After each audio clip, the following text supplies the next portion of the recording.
Hello, Infinite Coder.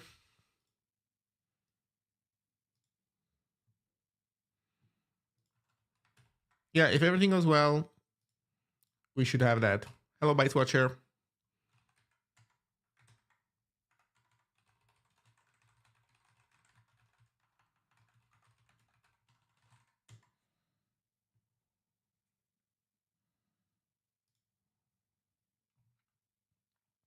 Bob Van. Hello.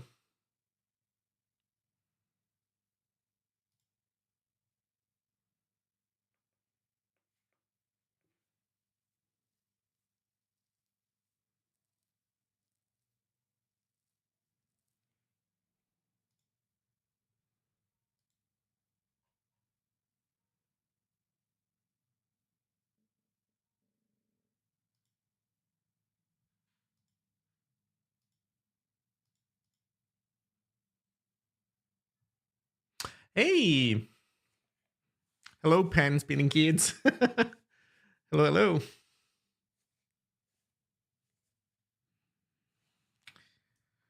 How's life in the NVIDIA slash C++ committee world? I also need to make myself some tea and actually get the stream started. Let me see. Oh,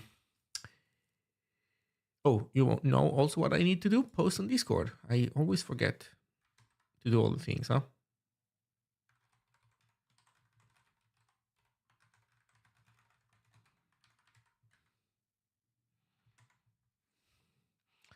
NVIDIA C++ scary, yeah, but somebody has to do it, and everything's fine except stocks, right? Yeah.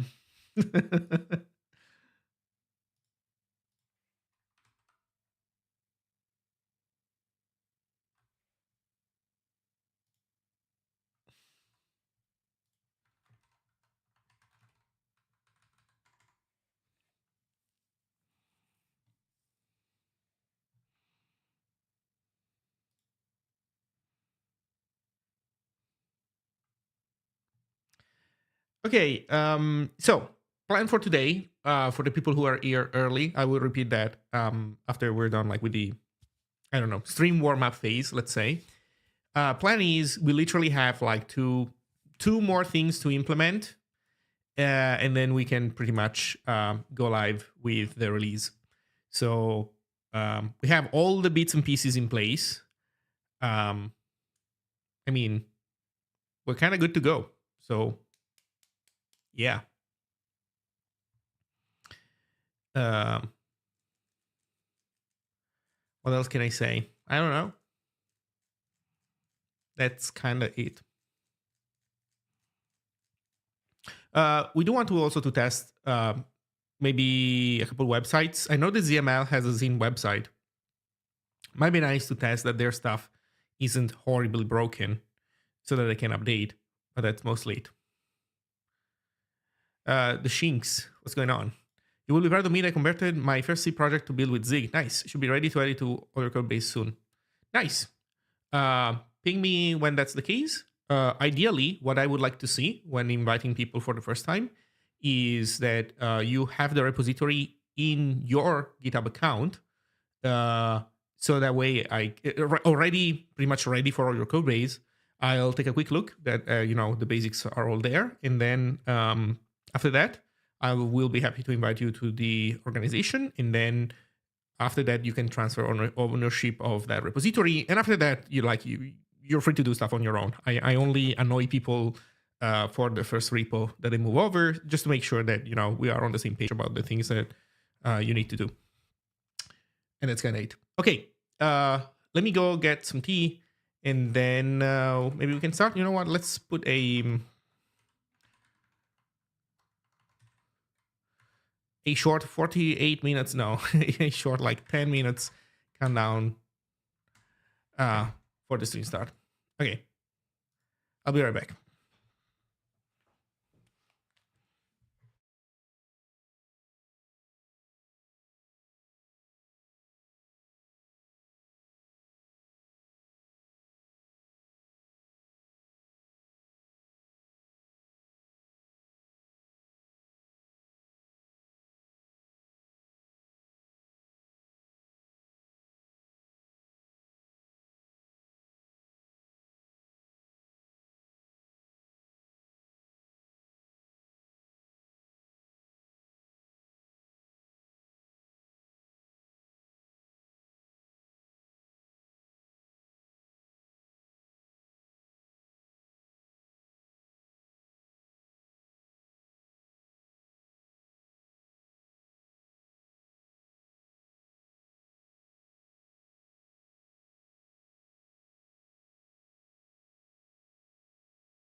Okay.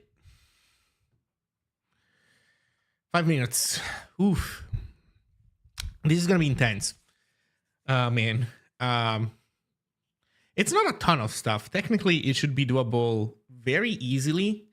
We should totally be able to make a release today, but you know, it's always easier said than done. There's also like one phantom task, like a thing that I'm not gonna tackle unless I actually have fulfilled all these things, and then I have some free time. So in that case, I will tackle it, which is that I have failing tests on Windows, and I need to diagnose why. To be precise, everything runs on Windows, but the snapshot doesn't match.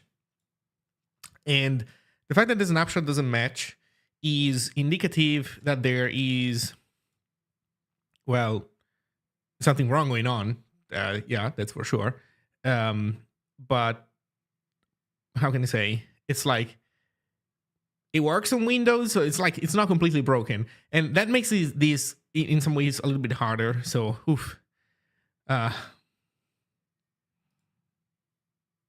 Also, I was having Git complain that about the line ending stuff.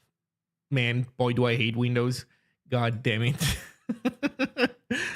Everything that can be bad as on that platform is bad, like consistently. Holy cow. It's also the slowest for some reason. Like you look at this, it's like, why is it always slower? What is wrong with you, man?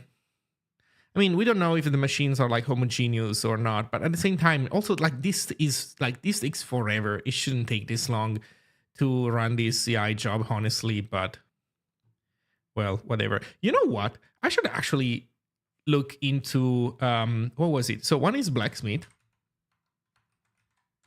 which has a free tier, I believe. Let's see, what's the free tier? Maybe I'm wrong. Maybe they do not have a free tier.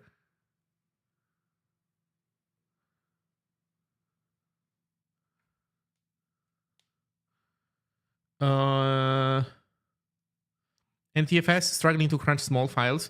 Maybe, although I think that some of the slowdown when it comes to individual files on Windows sometimes, well, usually is also because of Windows Defender, right? I'm hoping that they don't have Windows Defender running in their CIs on GitHub. I might be wrong though. So Blacksmith does not seem to have a free tier, but there's also another one that was called. Oh man, what was the other one called? Let's snoop into Ghosty. It has a weird name, but it's like I'm gonna recognize it immediately as soon as I see it.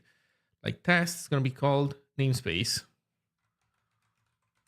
I have to be honest, namespace for your product / company name.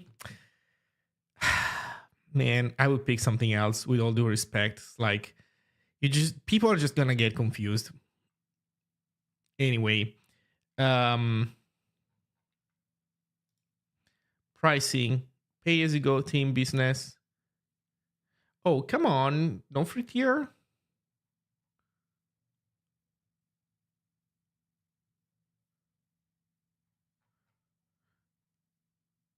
No free tier. 30-day free trial. No, come on. I thought these things had free tiers. There's no such thing as free.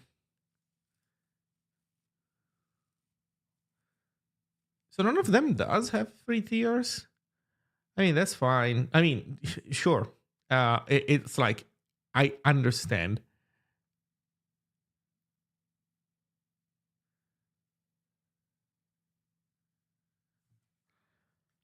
I would be happy to pay with my data. I don't care. It's an open source project. They can keep as much of the data as they want, honestly.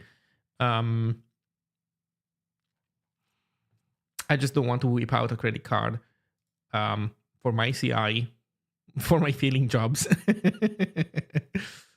Oh, there we go. No, they do. Blacksmith does have free tiers. There we go. 3,000 free minutes per month. No credit card required.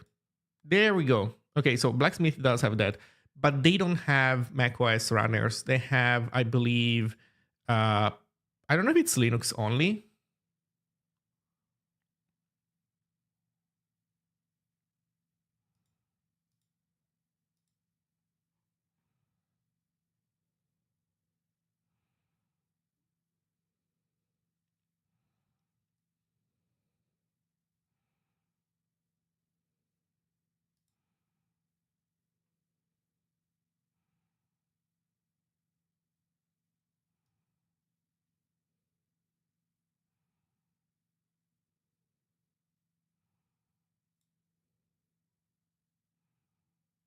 The fact that they have cache next to the runners is probably also really good.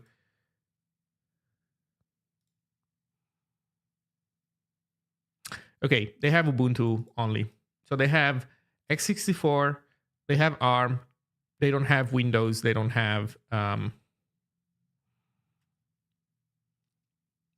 Mac. So, okay, so this is them. And then the other one is namespace. Let's see, if I get GitHub Actions, but they don't have a free tier, do they?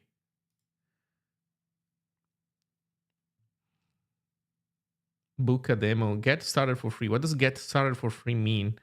Yeah, no, dude, before you get me here, before I give you my freaking login credentials, you have to buy me dinner first. You have to show me exactly what does it mean. I'm guessing it just means the 30-day free trial. Also, man, the most popular, they mark as the most popular the $250 a month subscription. Okay. Jesus.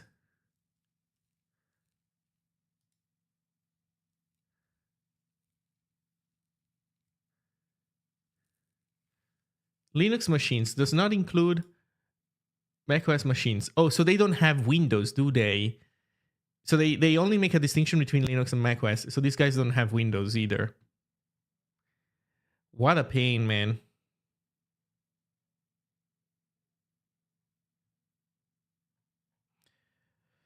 What a pain. I think this stuff might be worth it at some point. Not now, though.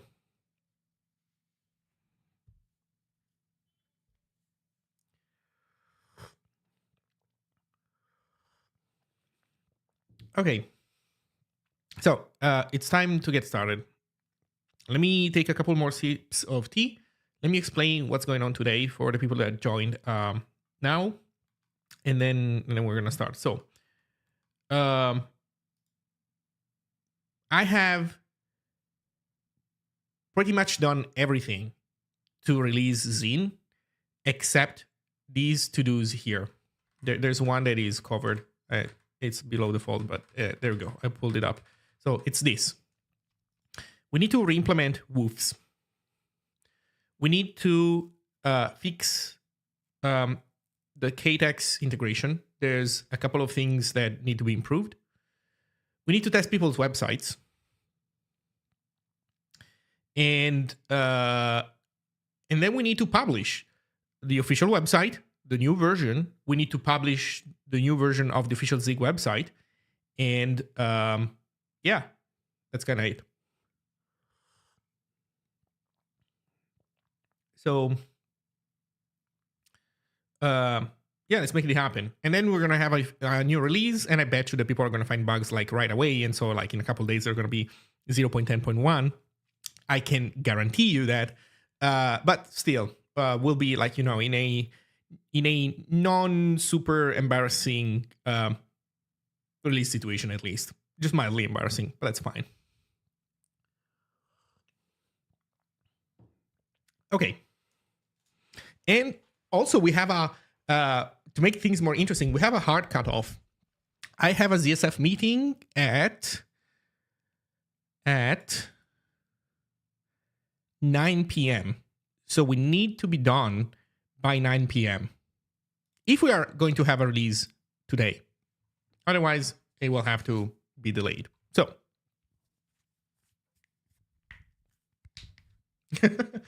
let's make this happen.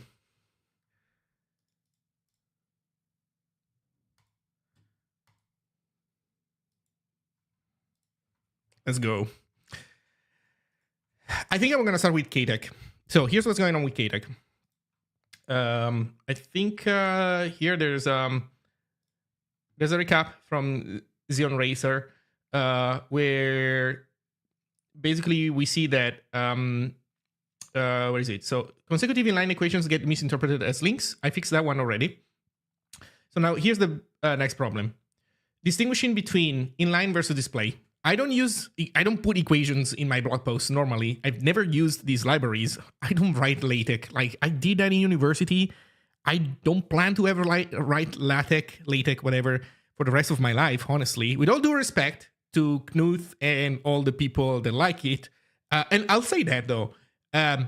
writing papers in doc is fucking disgusting. You shouldn't do it. It's like so horrible. Like, do that shit at home. Like, at home, behind closed doors, in the privacy of your own household, do whatever you want. Write papers in Microsoft Word, in Google Docs. Go do it. Have fun. Whatever your kink is. In public, you don't dare do that shit. Otherwise, like, just don't do it. So that said, LaTeX is as a language kind of horrible, and yeah, I don't want to use it anymore. So long story short, I don't know. Personally, lately, when it comes to this stuff, I think that Typist is probably the best compromise. It's like, it's proper typesetting. The language doesn't suck too much. Is this the best we can do? Probably not. Like, I think we can do better than this, if I have to be honest.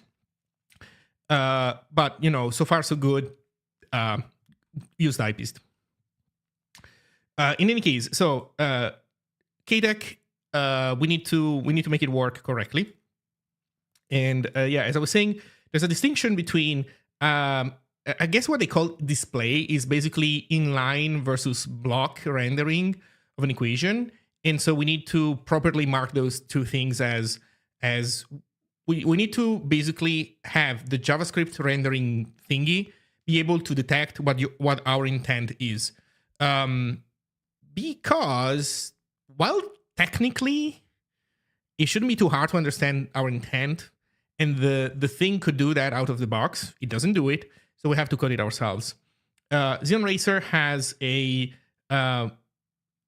one way of making it work, which is kind of jank because it's relying on the presence of a new line at a given position, which is, how can I say, it works, but it's clearly not optimal. And like, when you are forced to do this kind of shit, it's because the tool that you're using is not giving you the necessary like affordances. The good news is I'm the designer of that tool. Now we understand that users need to have that affordance, and so I'm going to give it to them. So I'm going to do something that is better than basically forcing you to check for the presence of a new line in a magic place. And yeah, so that way basically we can make this work. The funny thing is, long story short, here's how rendering of KDEC works in Zine. Let me see how I can showcase that. I think we do new tab. We go to test slash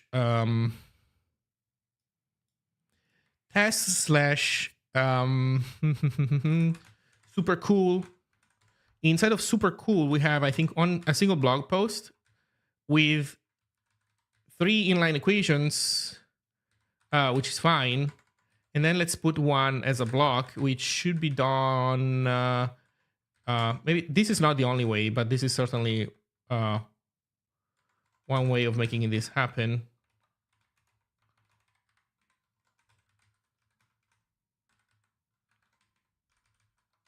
There we go. So this is one way of making it happen. Start Zine. And as you can see, these are all basically rendered inline. So how does this work? Let me do a release. So Zine release. HX publics. And in here we want to open index.html. And we basically create script tags of type math/tech, and we put stuff in there. The thing is, the question is this thing inside of a paragraph or not? That's kind of what tells you if it's supposed to be inline or not, right? But it's, how can I say? I would argue that's a decent rule. I would argue that not only that is a decent rule, I would even argue that is like a better rule than alternatives.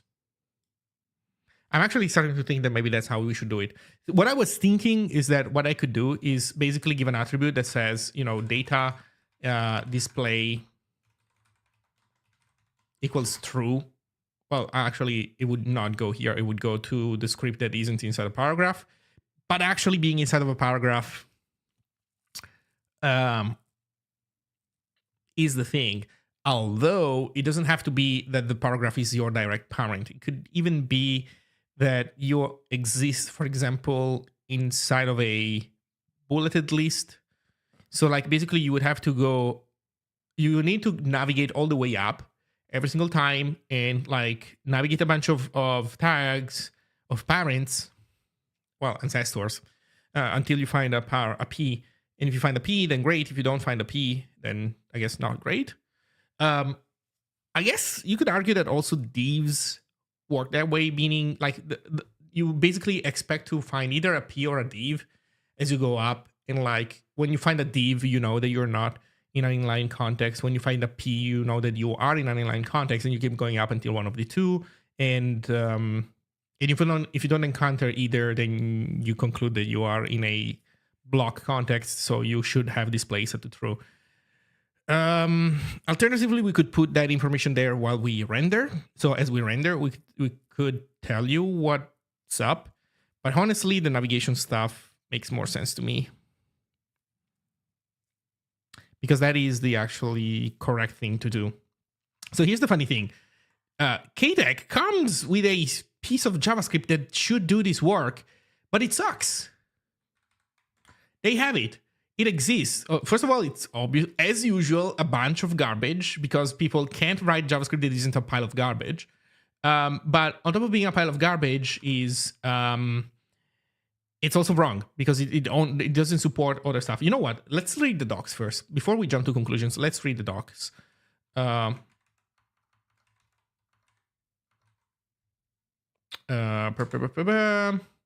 we go. So they have these. Mathx, script type JS, blah, blah, blah, blah, blah. Let's see the non-minified version. Why can't they just ship these? God damn it.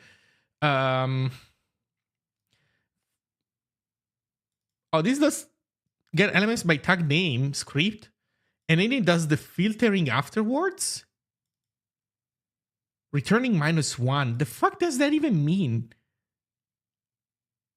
Why are we returning minus? What is going on?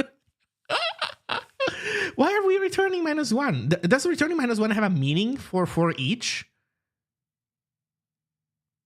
Of course, it cannot have any meaning for each. This is so stupid. Oh, it does support. There we go. So I was saying,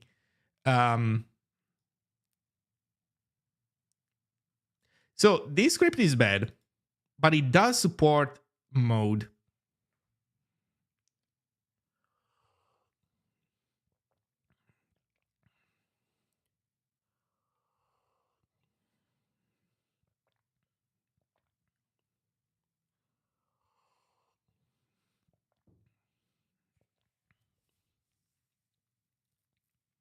Hello, Bytefox. Ingest a thought array for each needed a closure that return void. I think that, yeah, the return value doesn't have any meaning. It just gets thrown away. But, you know, with all things JavaScript, it's like playing fast and loose with type rules is fine.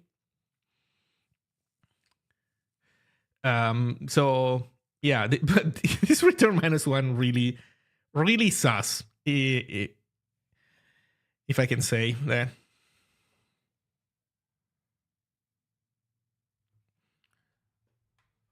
Sorry, give me 1 sec.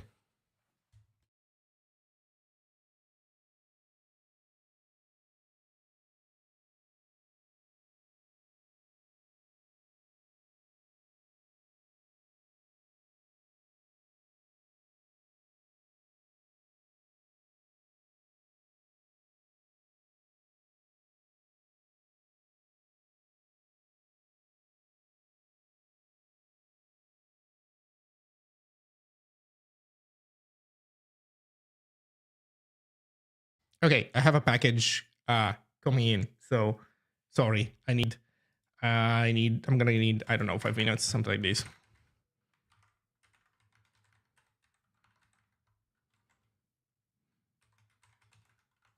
I need to grab a package, sorry. In any case, so long story short, I think that if we just learn how to use this thing, then maybe we can make it work. I'll be right back.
Okay, I'm back. Sorry.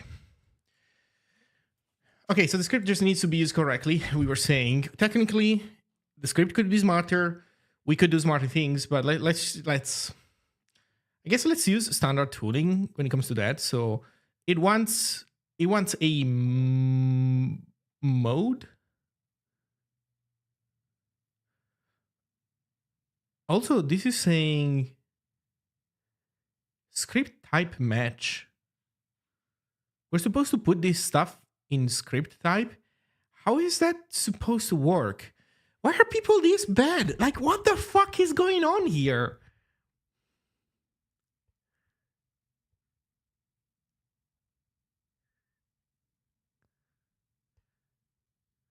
Hello, Karatam. So what is going on? What is going on?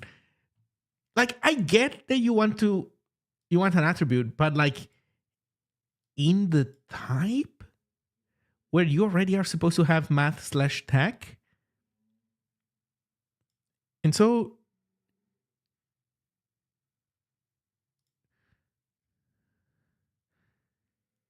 it's like semicolon mode equals display.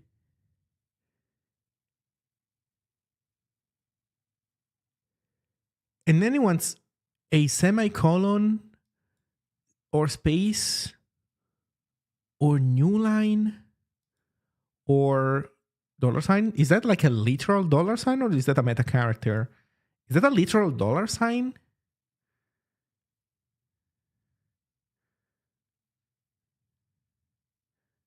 Oh, no. That's like, you think it's a literal? Maybe, no, maybe that's like end of string. Dollar sign is end of string. Cap is beginning, right? Hi, Viru.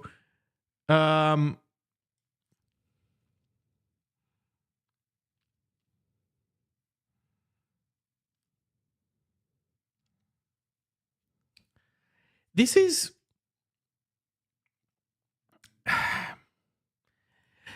why is this supposed to be inside of display?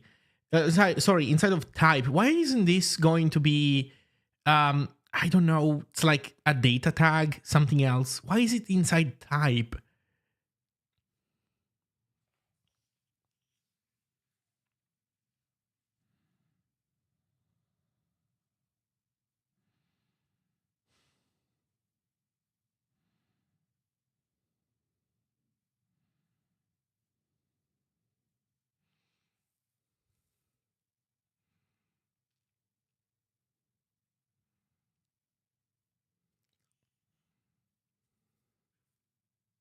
I'm going with my paragraph div algorithm strategy. So the official or semi-official thing can go eat dirt. I'm gonna take the script from Xeon Racer and then I'm gonna change it to my approach. Jesus.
Okay, I changed it this way, but this is not going super well. What happened to all my KDEX stuff? It's broken. What's going on? Oh, it remains as a script. Right. What we're missing is that this function needs to be invoked. So the way Xeon Racer did this was like this. You first put this script here, then you put the other script, and then I think that's kind of an elegant approach. Basically, it's a defer script, and then on load calls the other stuff. This is a nice approach. I like it.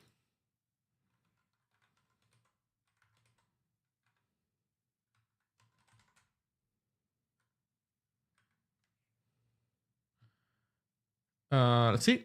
There we go. Okay, now we have it. But the reason why this one is centered is the wrong reason. So how do we do it? We only select scripts that have type equals to math tag, which this is like very smart, better than the original thing. Then what we say is for each one of those, oh, this is even an inverse loop, but fine. So here's what we do. Source yes, but for display mode, we say var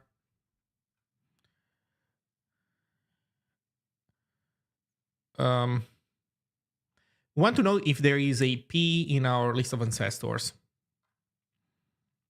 Actually, maybe we can do even better. Maybe there might be an API that says whether this context that we're in is a block or an inline context, something to that effect.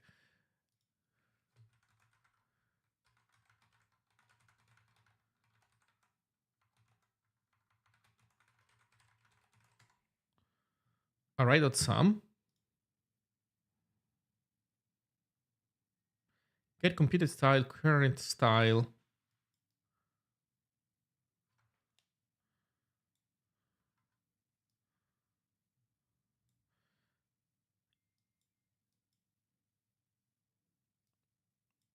Internet Explorer 9.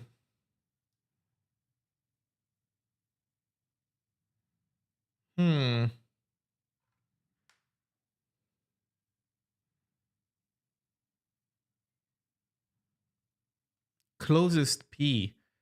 Holy shit. Nice.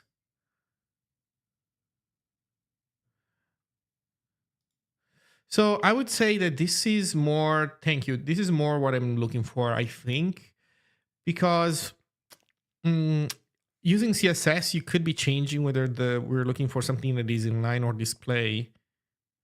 You know what? I'm not sure what would be the more correct approach.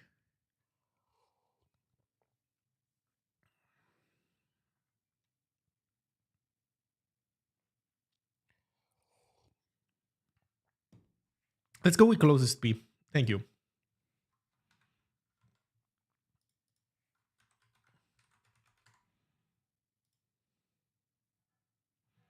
Closest selectors. A single value CSS selectors to match the element and its ancestors against.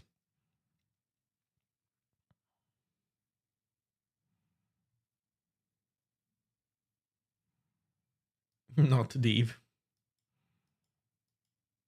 Okay. Of course, they don't show an example where you're searching for something that isn't there. What happens if you search for something that is not present? Null. Okay. So they do at least say that.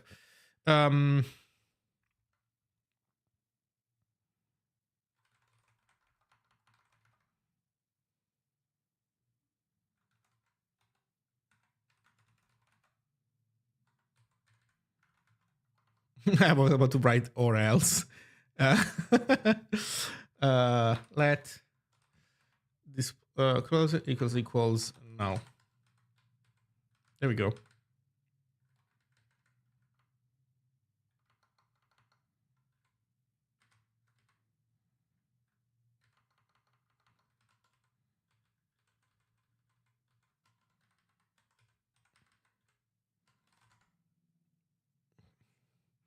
Not bad, huh? Not really.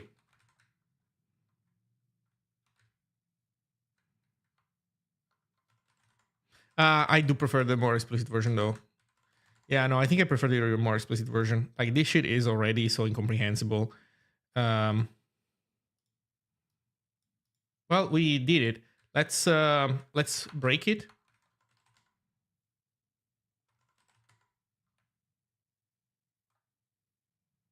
Yeah, we broke it successfully. And now we fixed it. Okay.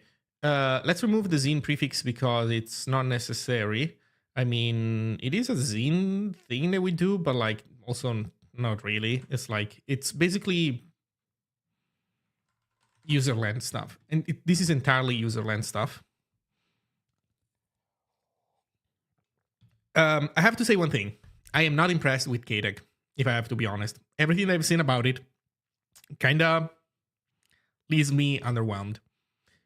I haven't seen all of it. I do not have any knowledge about how the parsing works and like if that's done efficiently or not. If there's like something genius in there. The way they render stuff, I have no opinion on. There might be something genius in there. I don't know. I can't say. Everything I'm seeing in the outskirts, kind of disappointing.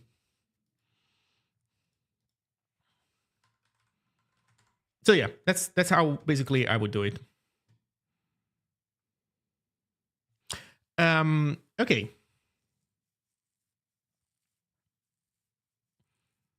So what do we want to do next? By the way, thank you for the closest thing. That thing was nice. So the question then is, how do we package this? Because we can put this in the sorry, we can put this in the sample website. So you should get that. But then people should be able to discover these also on their own. Long story short, it needs to go into docs. This needs to go into docs. So how do we do this? Copy this stuff, go in here, go into init base, replace this other piece of trash with our script. This can go below. Nice defer, nice everything.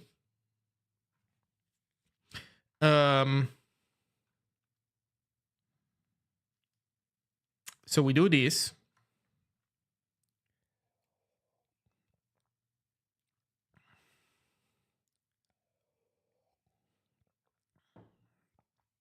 Next.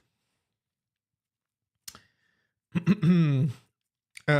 do we want to do next? Next, we need to delete that file because we don't use it anymore.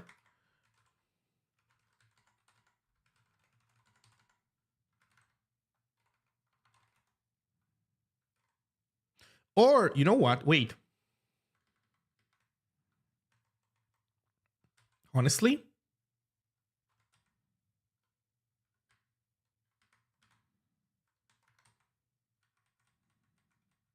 we could leave it there, but we make our own.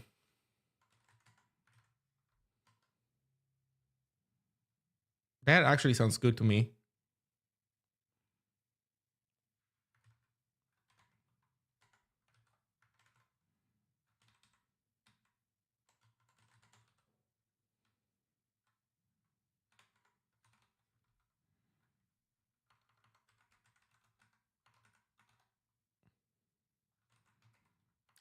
Wait, unload.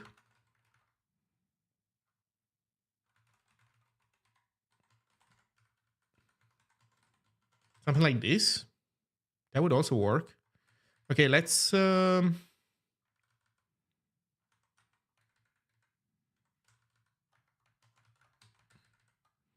go in here and do these changes.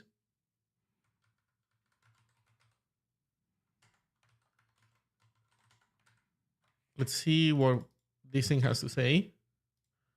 Yeah, this works, right? Let's again break it on purpose. Oh, we didn't save this. And it's not running correctly. Shit. This document unload is not it. Um, what was the original code doing?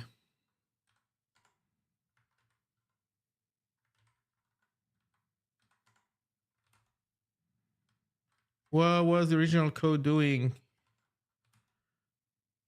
Advent listener. Oh my god.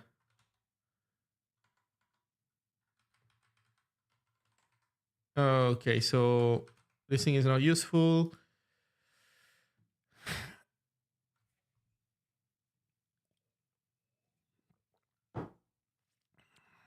Hmm.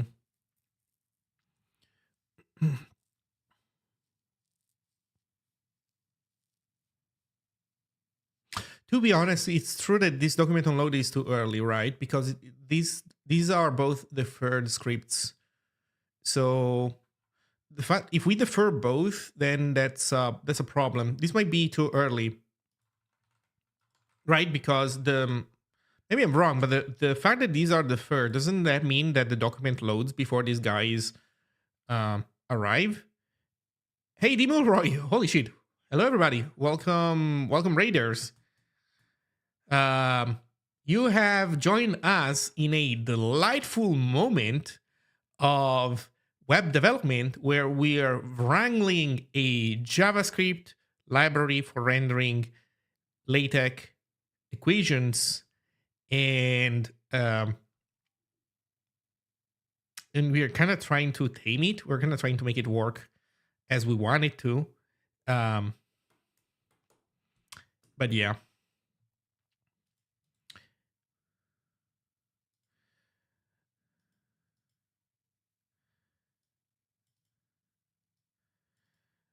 Well, somehow the original version of this was working. You know what? We should look at the source code of the original one.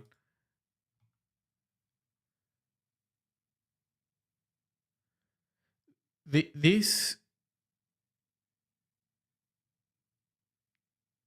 this literally does the code, does the work without even a function wrapper. Maybe that's our mistake. Maybe we just assumed too much that we even needed that. Maybe we don't even need that. When we're going, we don't even need a function.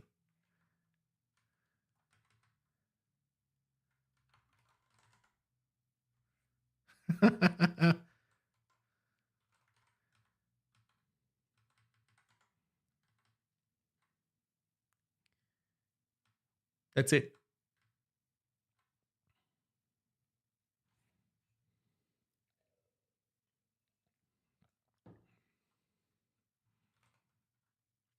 Yeah, that sounds good. And that makes sense also because it's defer. So like I think that by virtue of being defer, it's like yeah, everything else is already going to be in place pretty much. Yeah, and right. With that thing here to be kept in mind, but I think this is also going to be true because I'm assuming that the first stuff is going to run in order, right? Like this runs only after these runs, hopefully. You know what? If that's not the case, I'm sure that people will open an issue and complain about it. So with this, we have fixed the integration. We have a reasonable way of rendering things as block or not in a way that kind of makes sense. And so yeah, let's leave it to the Q&A team, pretty much. Hell yeah. So is there anything else that we need to do with KDEC? I don't think so. With this solution, we're kind of done. So this is done. We have to fix woofs now. Woofs is going to be more interesting because we want to do memory mapped IO. I have never done memory mapped IO in my life, and it's time to do it, to make it happen. It's theoretically possible for the small script to be loaded first. So you're saying that the order is not defined? That really sucks if that's the case.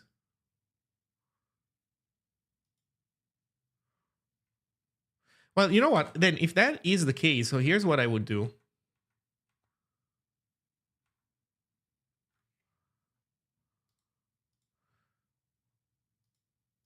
You know what? Let's read the docs first.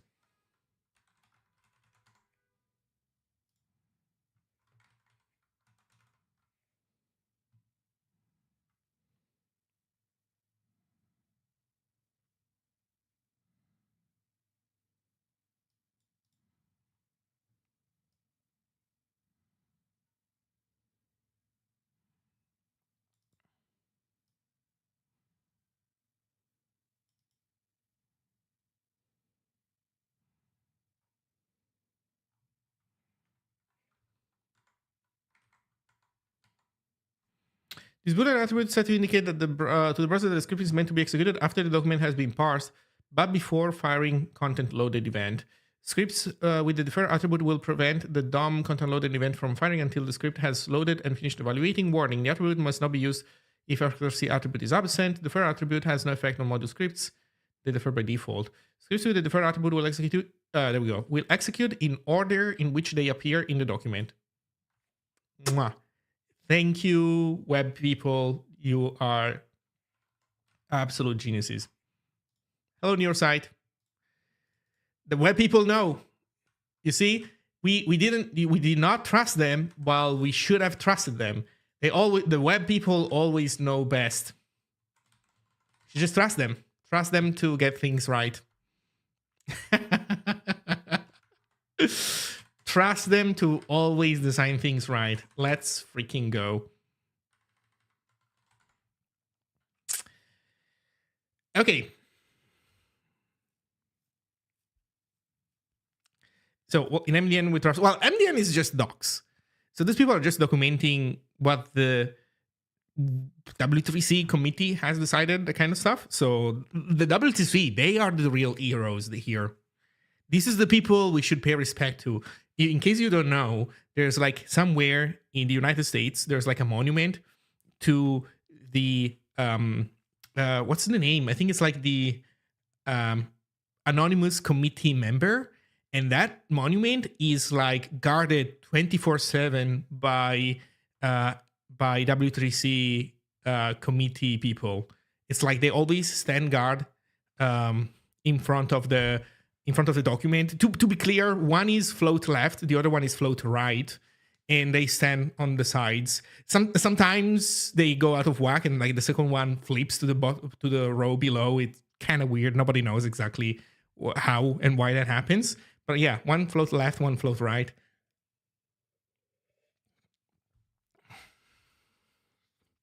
So okay, I would say with this we have fixed KTech. Just to double check, let's exit super cool. Let's look at our sources.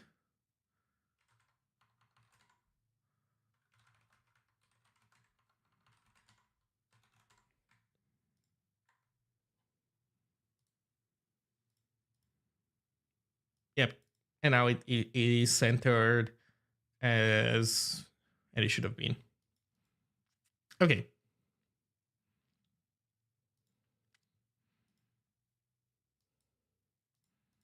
So KTech conquered.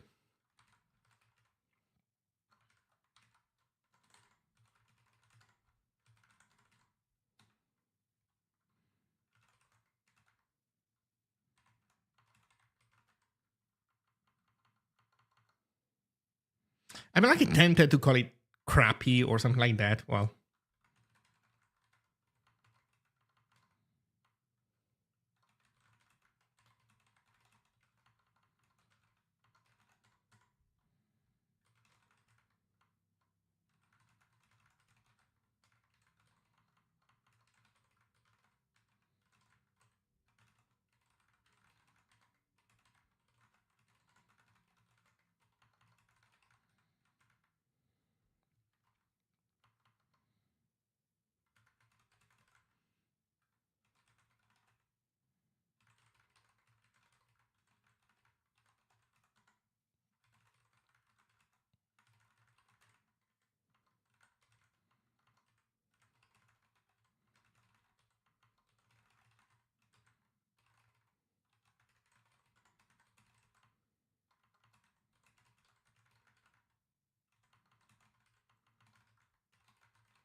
I am.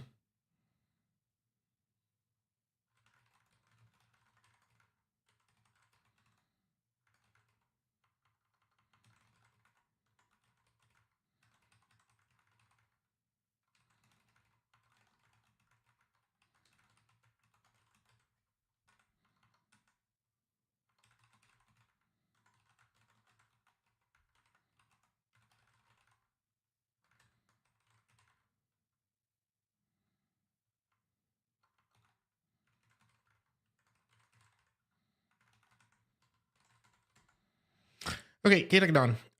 Next, woofs. Woof. Let's go.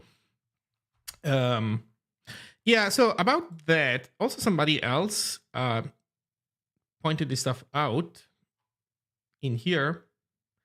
People were chatting about the idea that would be fun to write a parser for this stuff, a LaTeX to MathML parser in Zig, which would be cool, totally. I guess the only thing is that I would be a bit picky about the parser. So, like, if somebody were to want to contribute a project of that kind, basically they would understand that, well, they would need to write a parser that is at least as good as the other parsers that exist in the Zine ecosystem, which, to be clear, doesn't mean that it would need to be perfect, because it's not like my parsers are perfect, but they do certain things right, and we shouldn't like degrade that. And then they would basically understand that they are kind of gifting the implementation to me, because after that I want to have control over all my parsers. I'm like, this project is teaching me that if you are writing a static site generator and you don't control your parsers, like, you lost the game. You instantly lost the game. The moment that you don't control a parser, it's instant loss. Case in point, there is one parser that I don't control, the Markdown parser, and let me tell you, that thing is a endless source of pain, disappointment, sadness, psoriasis, it's like, I don't know, like weird pimples. All of that comes from the Markdown parser. So we will get rid of it at some point, guaranteed. But until then, it's like I have to suffer all this stuff. Yep. No, it's not going to be CMark. Yeah, like, if I write a parser for that file format, it's not going to be Markdown anymore. It's going to be something different. It will look like Markdown, probably, mostly. But like, Markdown proper is a horrible format. It's a horrible, truly horrible language. And the reason why people went down that path is, I would argue, understandable. So I would say it's a horrible language. I can see why people wanted to do it. I don't think that necessarily, how can I say?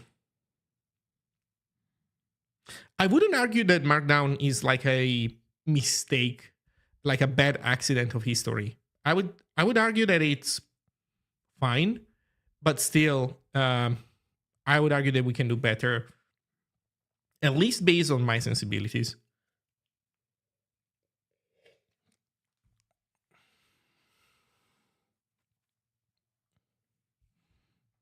Does it expose any sort of API's contract/interface so the parsers are bound to some kind of expected behavior quality bar, or does it not really solve the problem at hand? No, there is no like standardized interface, because it doesn't accept like multiple types of inputs. So it's not like, input could be one of these 10 different things, and so they all kind of have to supply the same interface. It's not like that. But basically, if you look at all the parsers that I wrote, for example, I'll tell you like one thing and a half. One is my ASTs are array lists. They don't use pointers. So instead of allocating each individual node on the heap, we keep every node inside of an array list. And when a node points to another node, it does so via indices with 32-bit indices, for example. Then another thing is that parsers tend to be able to give you more than one error at a time. So if an error is encountered, the parser doesn't immediately give up. It depends. This really depends on the language. Some languages make it easier. Some languages make it really hard to do that. So for example, the HTML parser, it never gives up. Like every time something wrong happens, it knows how to recover according to the official HTML spec, and so it keeps going forward, and it can report multiple errors. The Ziggy file format parser, the default one, doesn't know how to do that. The one that I use in the LSP does. So I have 3 or 4 different parser implementations for the Ziggy file format based on what it is that you're trying to do. So, for example, writing a LaTeX parser for those formulas, it's either one parser that can not give up right away, or you have to write 2 parsers. One that we use when generating the website, and one that we use in the LSP, so that the LSP can give you diagnostics and and not immediately poop itself and give up. That kind of stuff needs to be taken into account. It's not like rocket science, but it's not immediately obvious.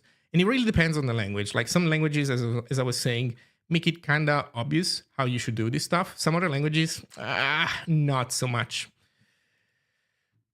In any case, woof time.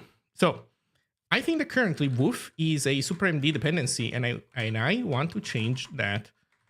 So to do cd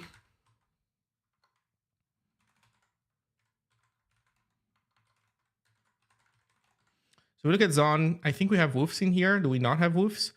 Woofs 1, woofs 2, woof 3. There's no woofs in here. Interesting. Does Super HTML depend on woofs? I would expect not.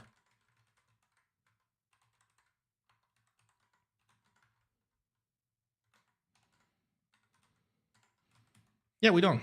Okay. So it means that woofs is already just a Zine dependency. Okay, perfect. And where do we use woofs? Well, right now, nowhere.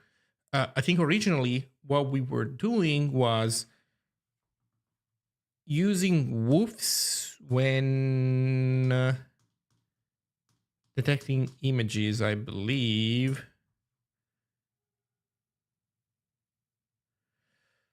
So let's go and work here.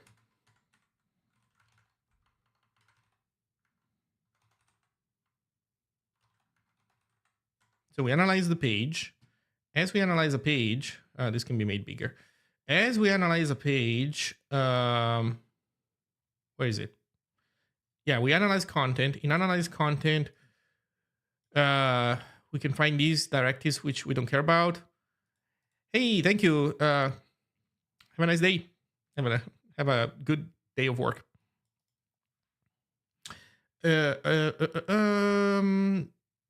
So the interesting part is we have code. For code, we don't care. But for other stuff, we do care. So link attributes. There's like the image case, which I think I might have some commented out code. Do I have commented out code? Yes, I do. Which says if the directive is an image, then we load the image and we do the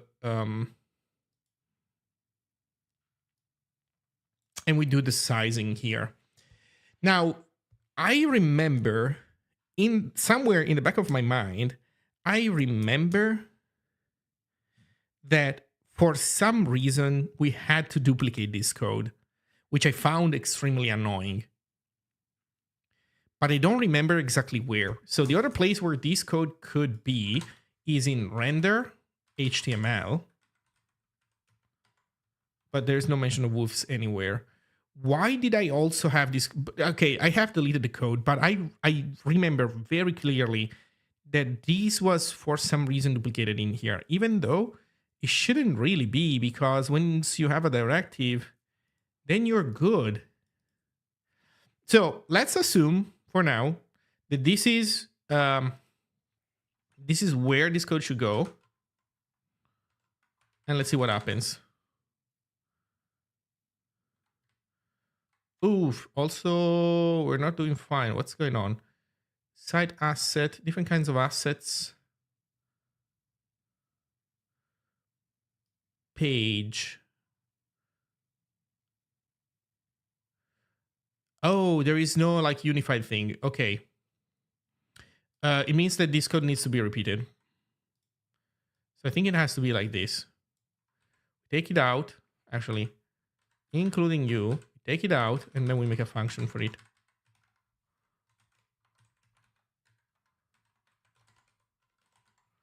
Okay, and the idea is in here.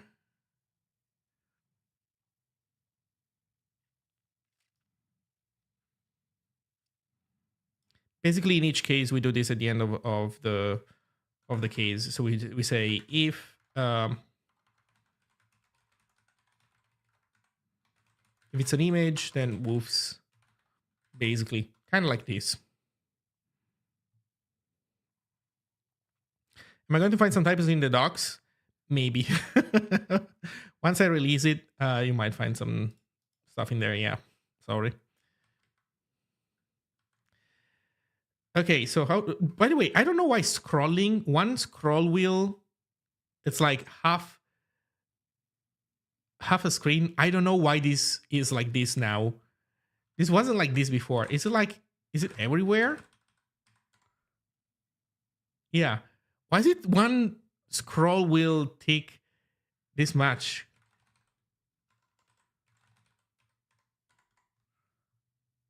Scroll off. Is this ghosty? Is this a ghosty moment?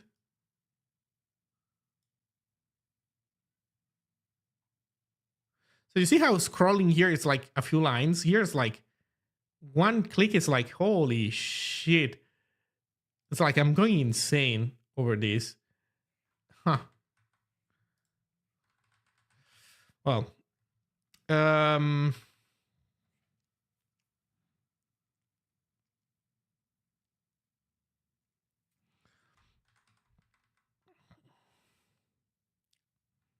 hey, Lowboy folks. Thank you for the tier 1 sub. Thank you. So let's take this out. Take this out. Image handle. So image path. So you're supposed to pass a image path.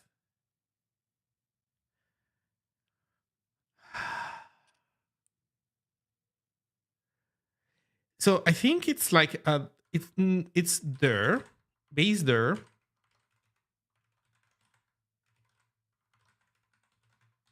And then an image path. And then we do open file. Well, that's what we did. But now this stuff has to change. Catch break. Can't catch a break, huh?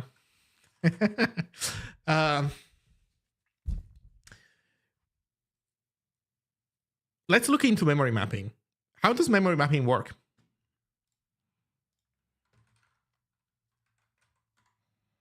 Any examples? Does anybody do a map with Zig? Zig cookbook. Okay. Okay, let's go for it. So let's see how it works. A map is not supported in Windows. It is, just in a different way. So we'll have also to implement that.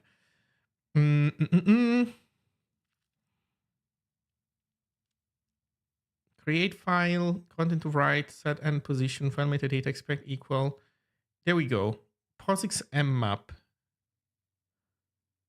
File handle. Pointer. Write file via mmap. Read file via mmap. Okay, you know what? Let's copy this line and let's see where that brings us. So this is the old version, which I don't even think. You know what? Maybe we do have to open the file old style.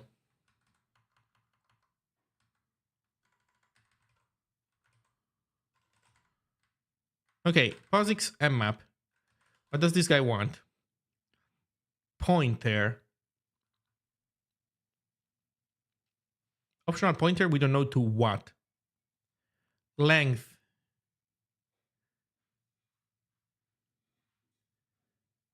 Well, we actually don't know how big this file is. Protection. system.map. I think it's read.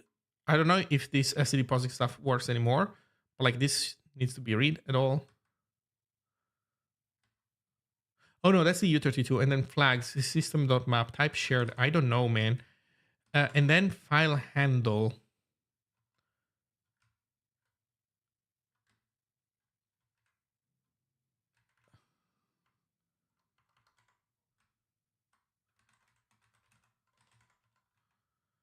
And then offset.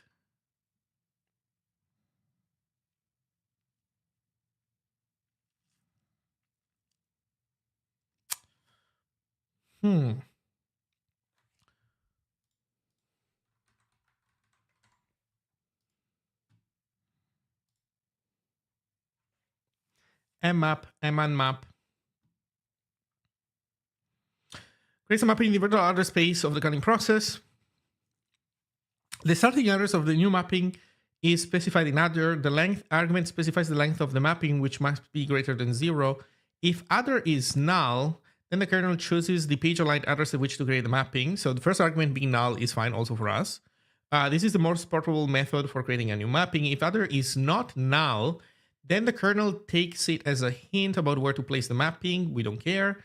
Only if the kernel will pick a nearby page boundary, it's fine. So I don't care. Just give me a pointer. If another mapping already exists there, I don't care. The contents of the file mapping, as opposed to an anonymous mapping, see a map anonymous below, are initialized using length bytes starting at offset in the file. Okay, referred to by the file descriptor FD. So file has to be opened. We need to know the length, and we need to say an offset, which in our case is going to be offset 0. Must be a multiple of the page size as returned by stuff. I don't care. After the mmap call has returned, the file descriptor FD can be closed immediately without invalidating the mapping. That is cool.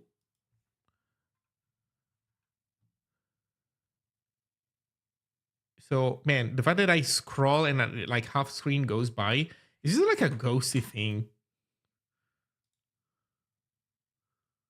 Is there search? Configuration. Option reference. Oh no, there is no search for that, huh?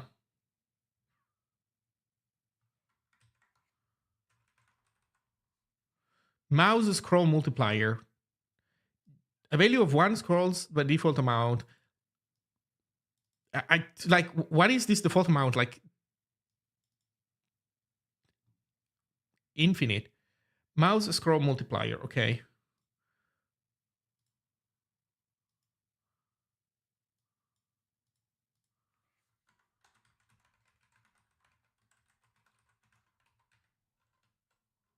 Okay, that in theory shouldn't do much.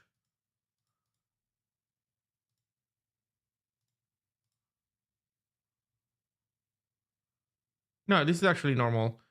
Okay, now this is reasonable.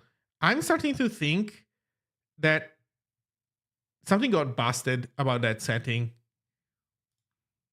Inside Helix, it must be a Helix thing.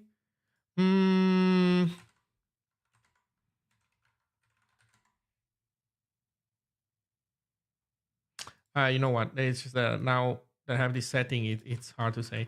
Is it # for commenting stuff out?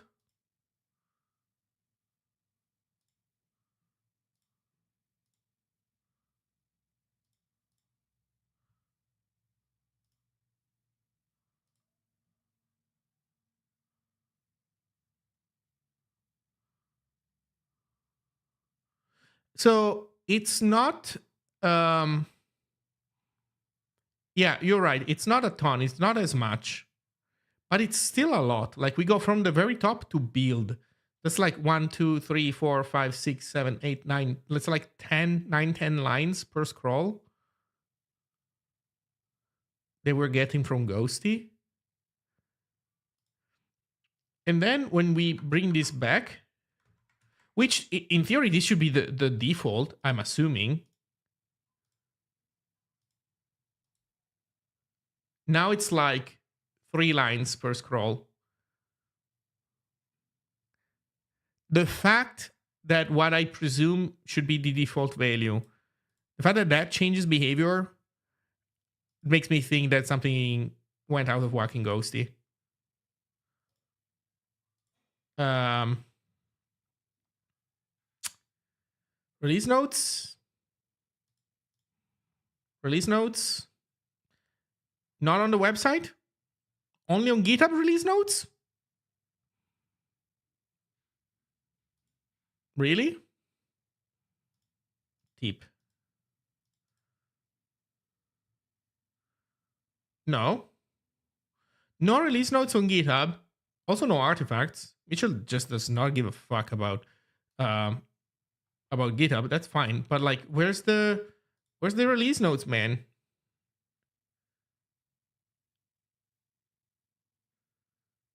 About Ghosty, help.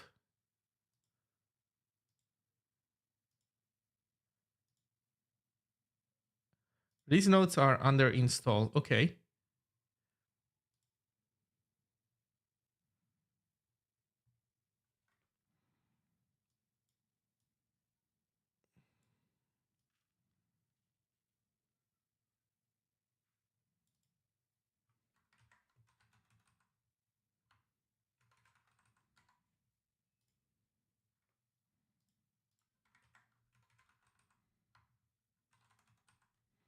Okay, no mention of anything. So I don't know. Well, we got it fixed though. Okay, mmap. We're saying protection exact read write none. Shared. What does this stuff mean? Share this mapping. Updates to the mapping are visible to other processes that map the same region. And in the case of file mappings, are carried through the underlying file. We don't care. Some errors are shared, but ignore unknown flags and flags.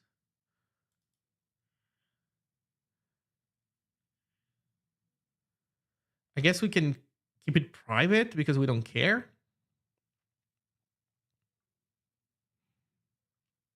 32-bit anonymous deny write.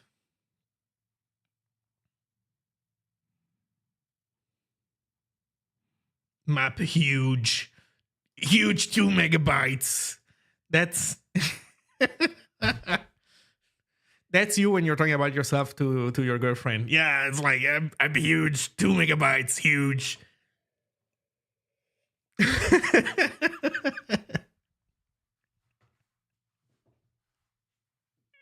Scrolling freeze broken in Ghosty here too. Let's go. Somebody broke scrolling. It happens, I guess. Let me refresh the tea.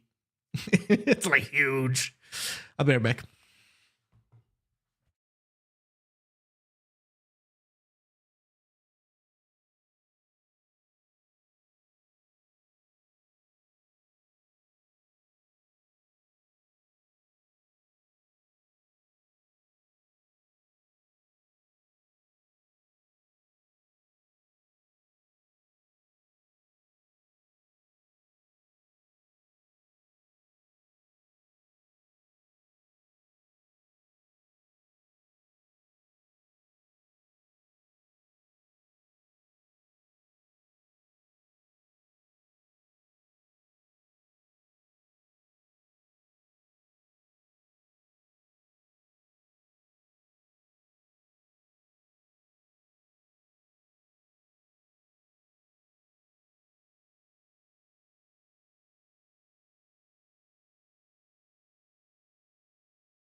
Okay, I'm back. Yeah. Mouse scroll busted on Ghosty, huh? Let's see what they say in the Discord.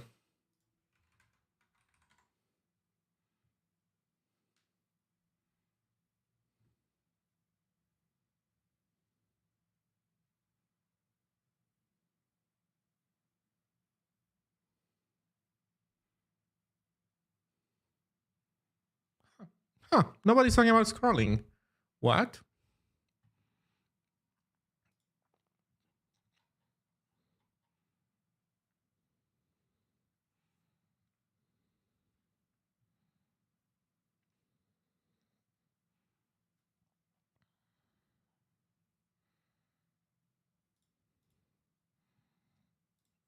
Okay, let's see.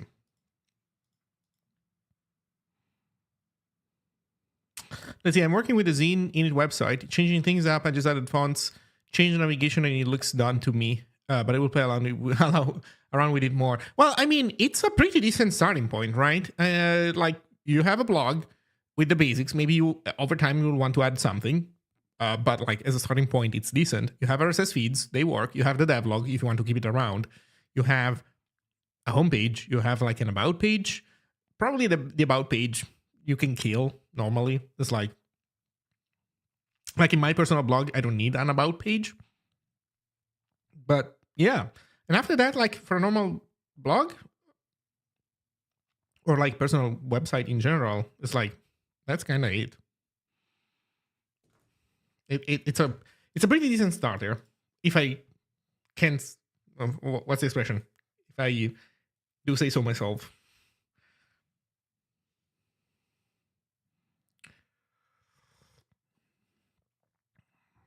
The devlog page for an image gallery,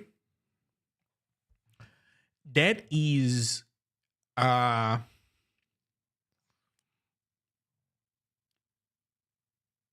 that is indeed an interesting point. Let me think about it for a moment.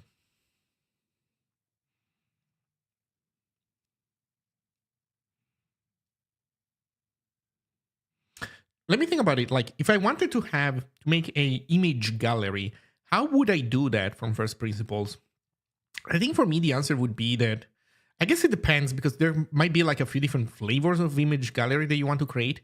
If it's an image gallery where it's like straight up just images, then probably you don't even need like multiple content files, because basically you would want in your template to loop over the image files, which by the way I don't think you can currently do because we don't have right now the ability of saying give me all the assets that belong to this page, which we should have, we just don't have right now.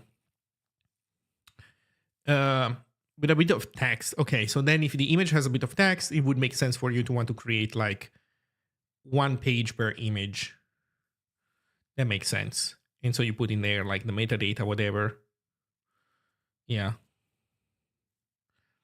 Um,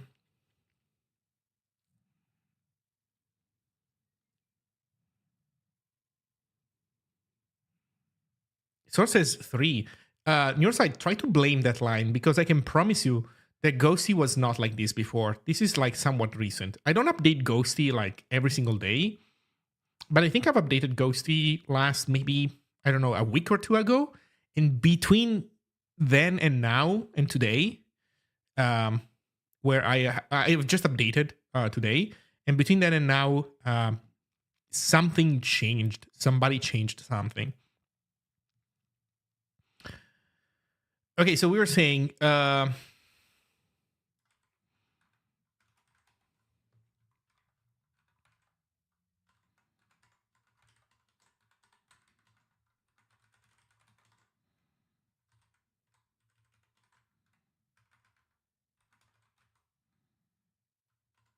I think we should have a wolf's log.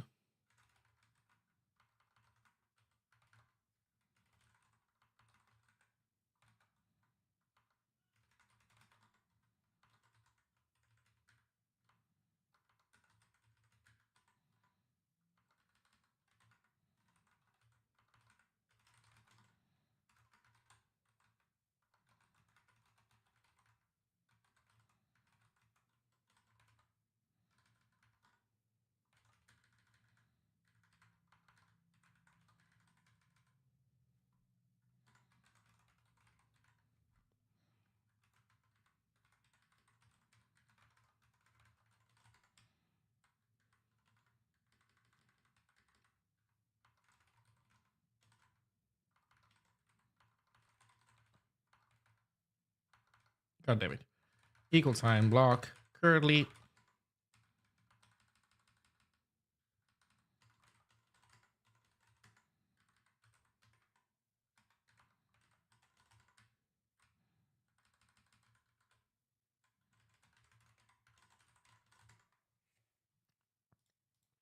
A month ago.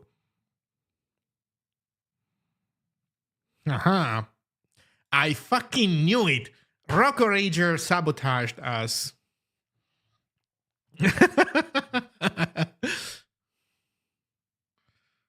let's go make fun of him.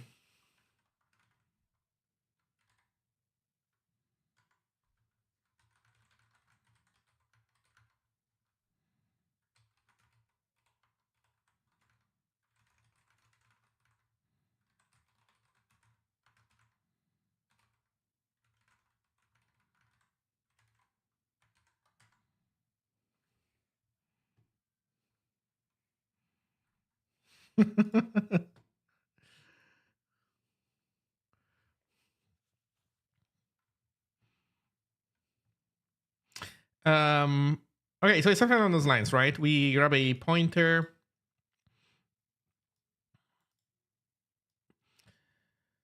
Okay, so we need to know the length. How do we know the freaking length of that thing?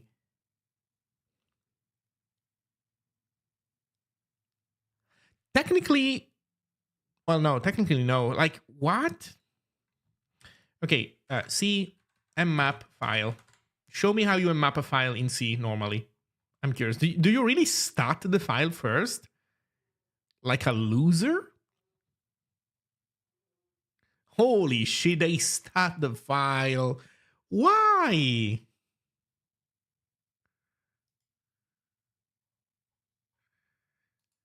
That is cringe. It's like 10 different syscalls. God damn it.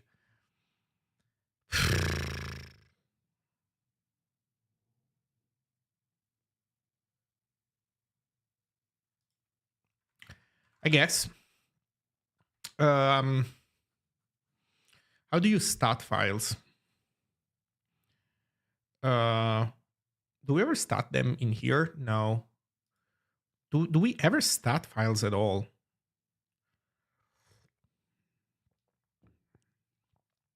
I don't think we do. Where's the stat? Can I do base there? Dot stat. Oh, that starts the dir. Okay, can I do image dot stat? I can image stat. Okay.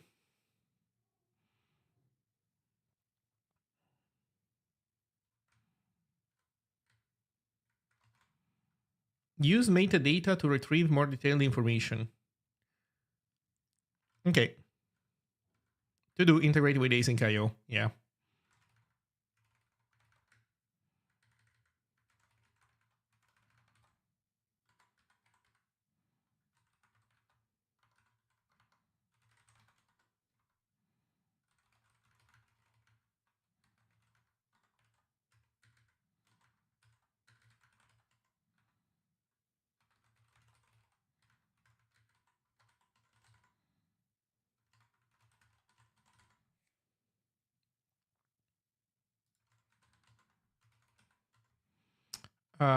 What's in stat? Size.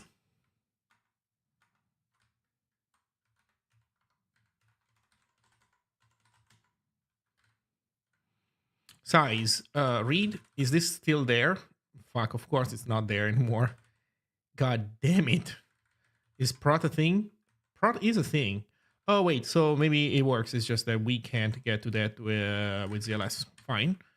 Type private. But these uppercase thingies are kind of sus. Are they still uppercase like that?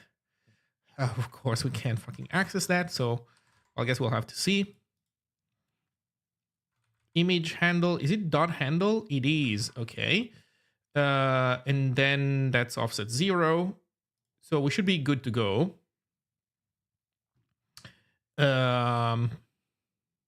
Don't forget to persist the size. You will need it with Eman map. God, really? Why?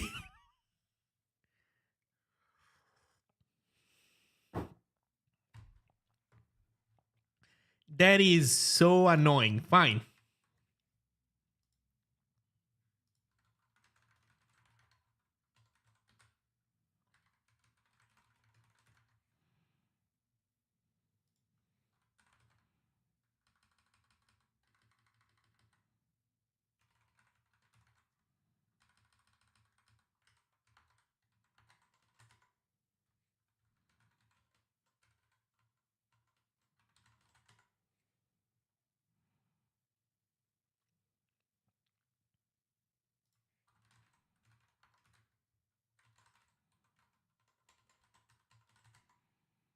I'm here to defend my scroll decisions. Yeah, start typing them up. I'll open them up in my editor, and then I'm gonna try to read them while scrolling, and I won't be able to because the scroll is insane. Jokes aside, so check this out, Rocco Rager. Ghosty settings.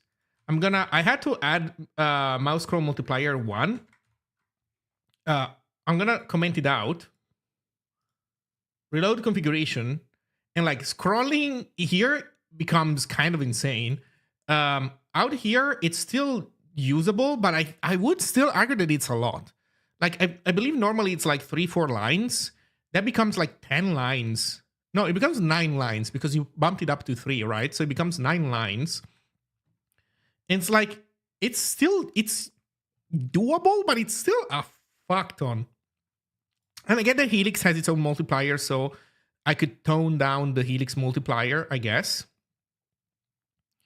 But in any case, yeah, it's a bit too much also on the outside. So just pointing it out. And if you are, is this with a mouse? Yes. Huh. So in any case, if you want to stand by your decision, just be aware that the website, I believe, does not say that the default is 3.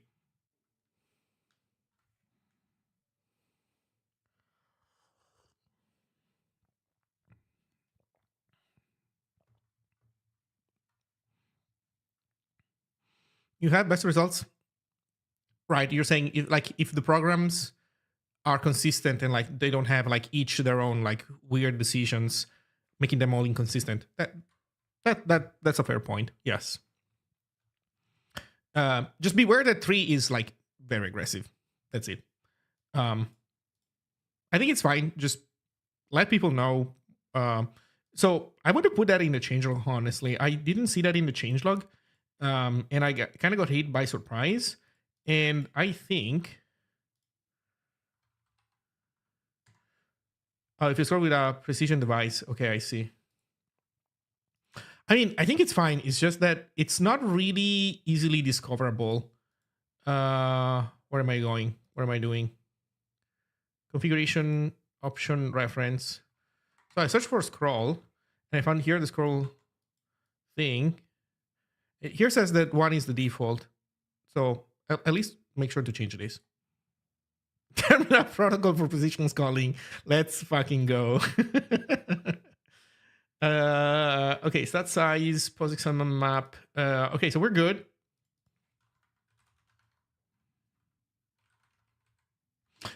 This should not be a try. This should be a catch.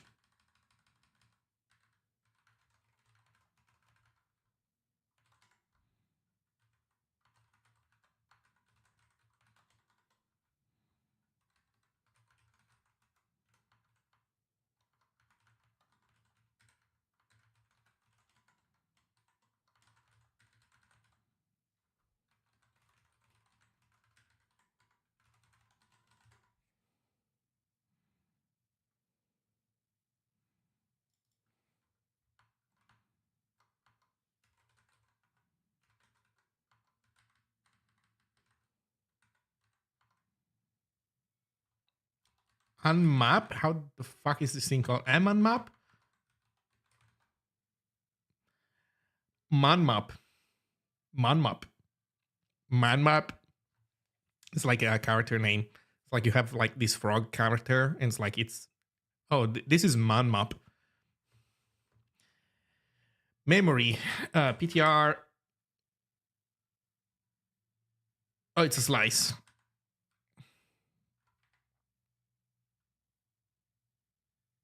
Wait a second. Why am I not? Why? I'm dumb. I'm doing all these things like, and I'm just so fucking dumb. That's how you do it, right? You take the map, and then you basically slice it.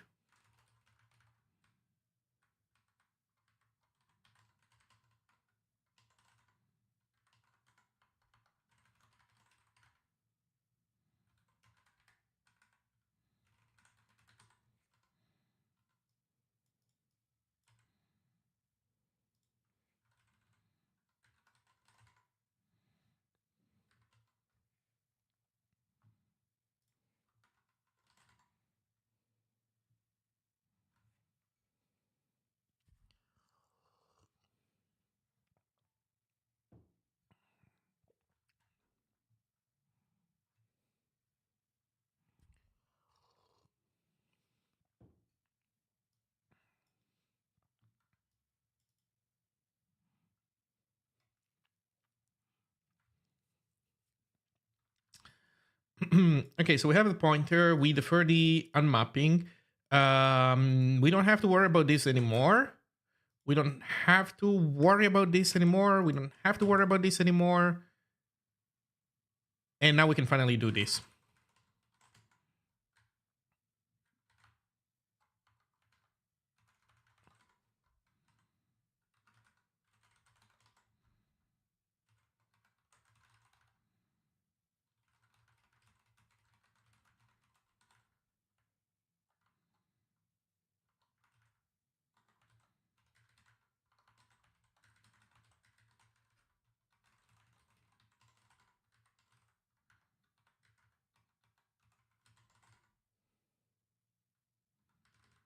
And we don't have get image size. Fuck, where did that function go? Okay, we need to get our hands on that thing. And we need a directive.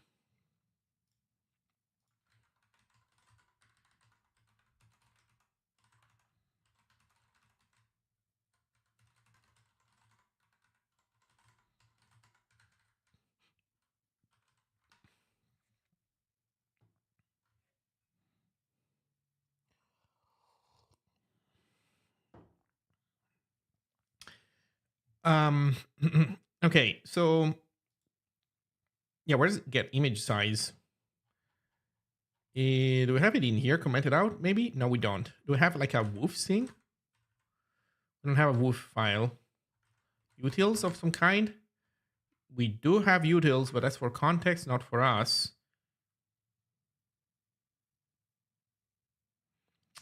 I think we're gonna have to fish that function from an older commit or something. What is Woof? Woof is a library. Don't get too excited about it. It's a library from Google to load image, like a variety of image file formats, and get metadata out of them. The reason why it's a thing that makes a library worth it is because, well, you have different file encodings, right? So you would have to support all of them, like bitmap, JPEG, this and that, and whatever. But also, these file formats tend to be a bit tricky to get right sometimes. And so you have a bunch of exploits that are based on generating adversarially a image file that stresses a bug in your personal implementation, and that causes your program to misbehave. What Woofs provides is basically a set of parsers that have been designed, with this adversarial perspective in mind, and that should be resistant to that kind of abuse. Plus, they also get fuzzed. Minus that it's a Google project, so it kind of inherently sucks. Like, you can't get away from that if it's Google stuff. It's kind of like everything that Amazon makes it's an Amazon Basics version of something. Everything that Google makes has its own like stink to it, unfortunately. But for now, that's what we use. So yeah, get image size is not Among Us anymore.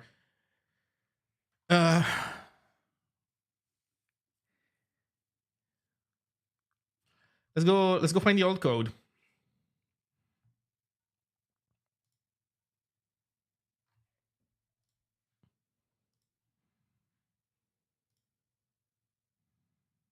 So let's go to tag 0.9, older implementation.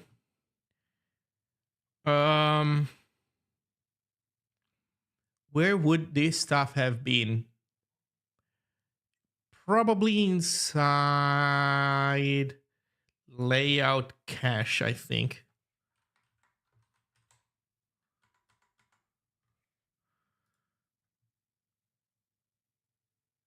Yeah. Size, get image size. Okay, let's double check. What do we have down here? Down here we have render. I think we should have a woofs file with all this stuff in it. So what I'm thinking is that even this function should be inside of a like woofs file. So let's go do that.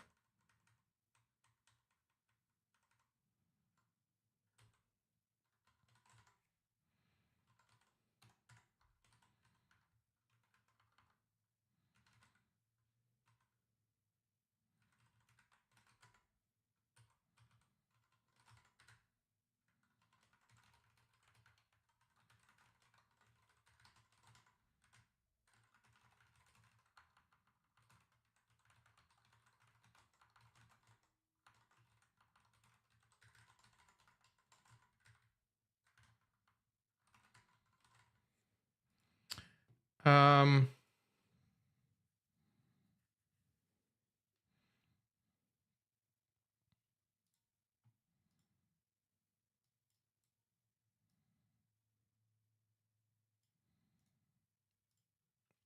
I bet there's gonna be some fancy, some juicy stuff there we'll have to change in this old code.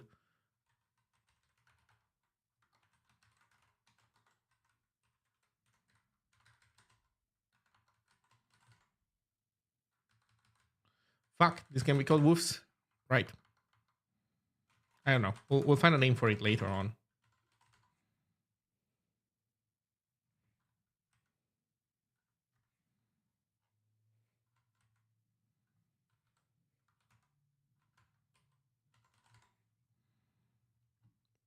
Let's see. Get image size, image source. Unlock decoder.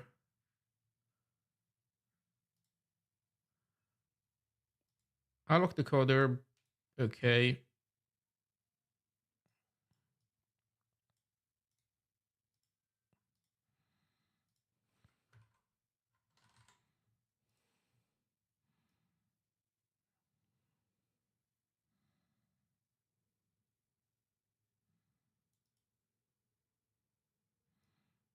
This assumes a global GPA, right?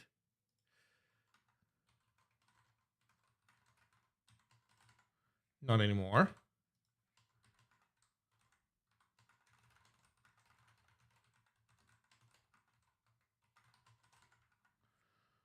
Then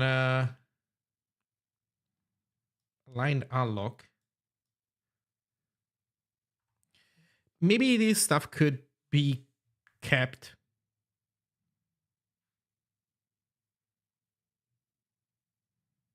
in memory.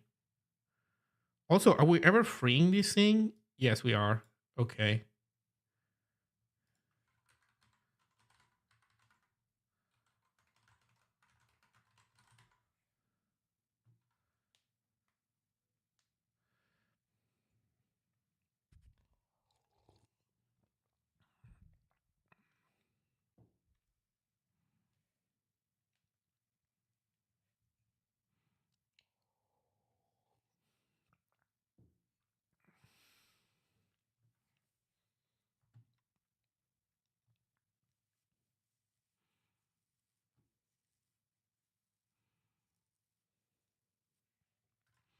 Okay, what does wrap error do?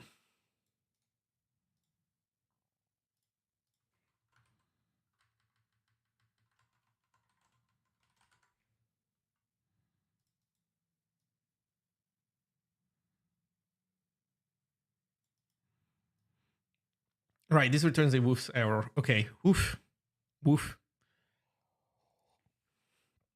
Um, Drop error, which...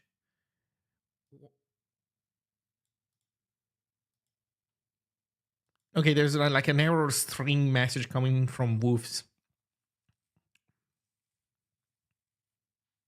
You know what? For now,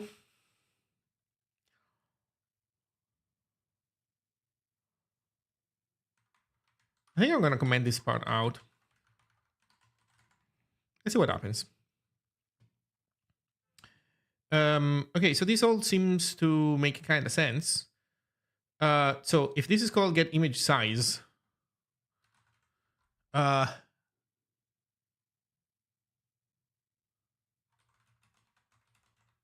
let's call it parse image size.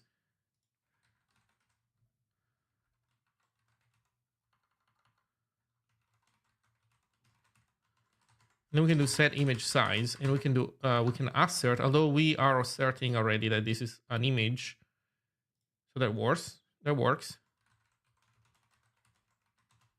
Okay, yeah, parse image size, and then this is set image size.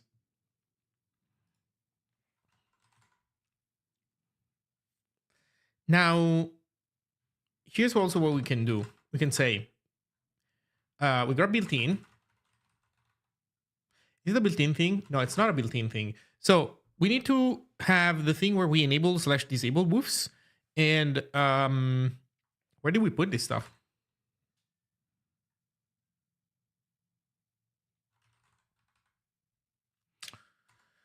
Where did we put this stuff?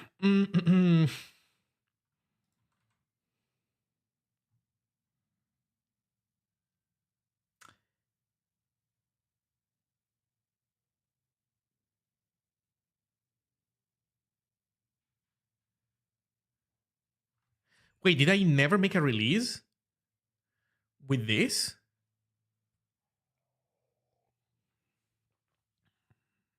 I think I did. You know what? Maybe this is a setting that didn't survive my changes. Let me go fetch the old version of this.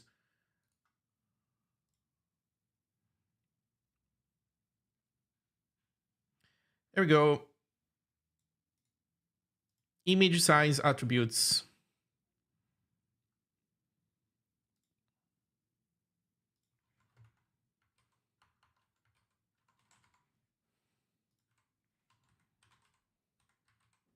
When enabled, Zine would automatically add with... Oh man, this stuff needs to be a reflowed so hard.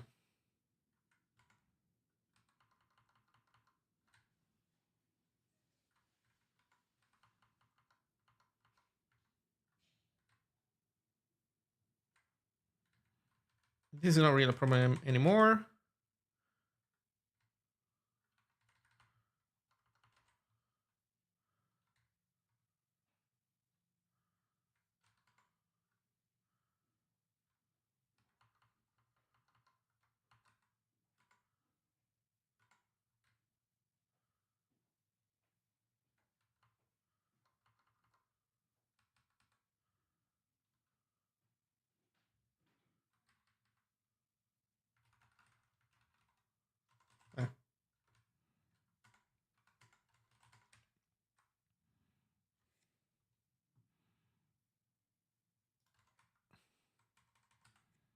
Okay, so we put this also here.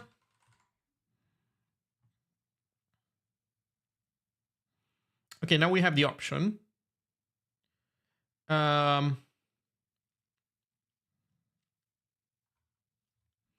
this is CFG based.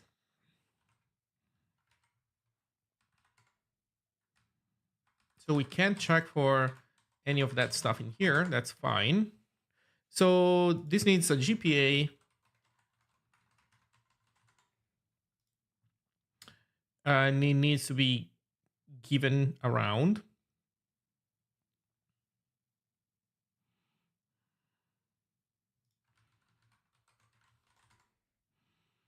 There we go.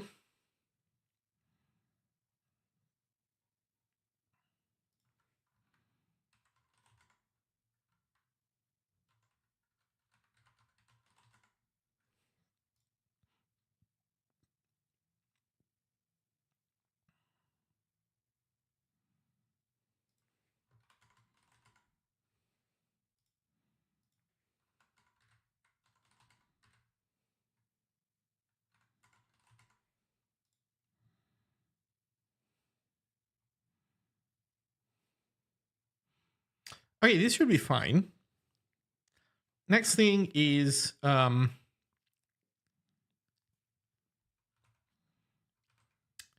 need to call it from worker. And have woofs. So we need to say that if the thing is an image and if so let's put it in curlies at this point because it's going to be complicated. So if the thing is an image, and more importantly, if the CFG, do we have the CFG at all in here? What do we know about this? We have build, we have the variant ID. That's good. I guess with this we can also get the CFG.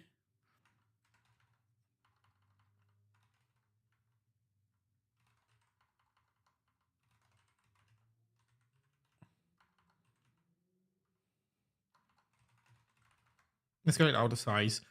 So it's going to be b dot CFG. I need to make a getter function. Get image out of size. I think something like this.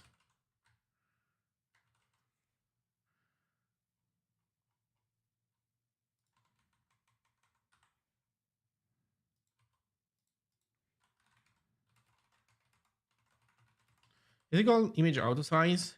Image size attributes. Fine, let's call it auto size.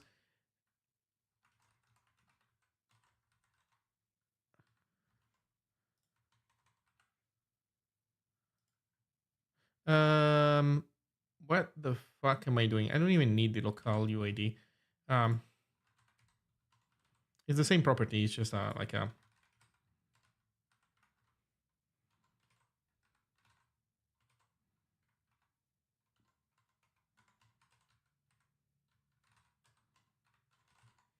That's it.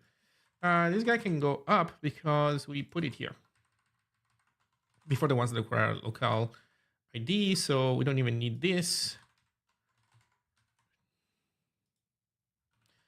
Honestly, maybe we should call it auto size.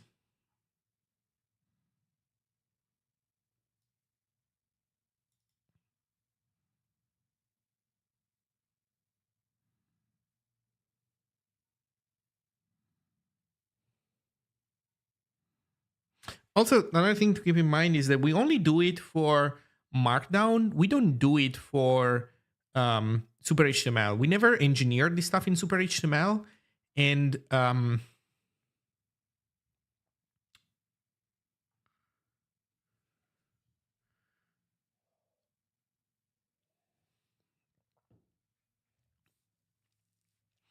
we should point out that it's Super MD. Maybe, I don't know.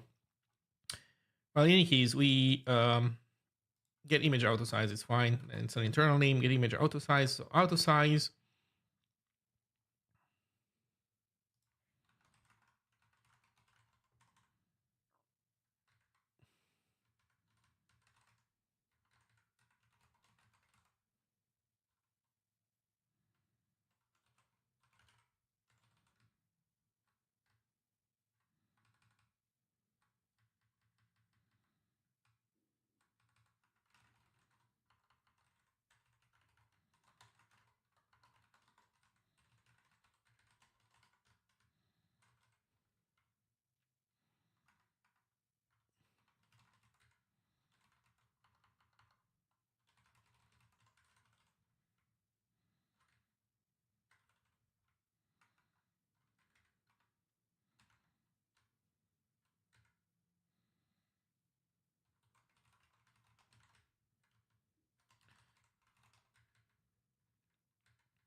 So this is self page. What's the base there?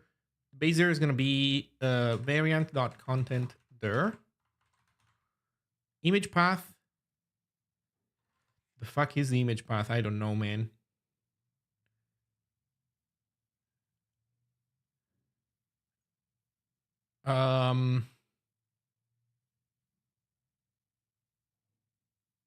Fuck. we don't have it computed here. Also, wait a second. Can self-page, what am I doing? So self-page, URL self-page, page, they cannot be. It's page asset. There we go. Okay. And we only do the page asset stuff in the ultimate success case. So page asset, here we complain, here we only succeed at the very center. There we go. At the very center we succeed, where we want to do this. And we want to say if auto size and directive kind is an image, and we also want to do the thing. So here we have a path name, path strings.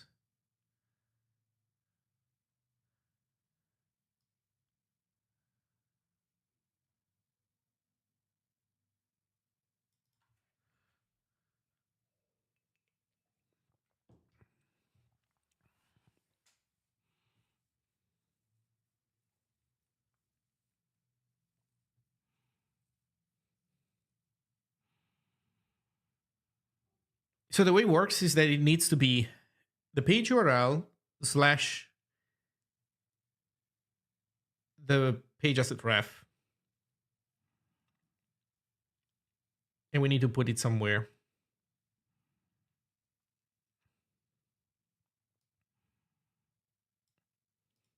Or alternatively, we want to render this.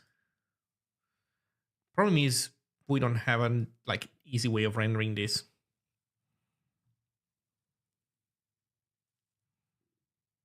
But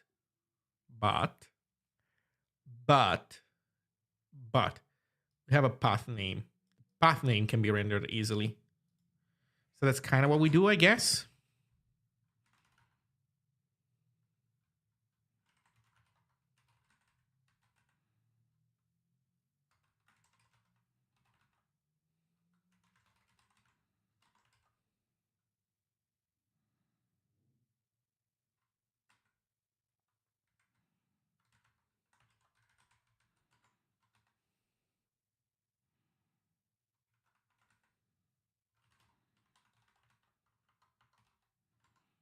No, we don't fmt join shit. We do pn.fmt.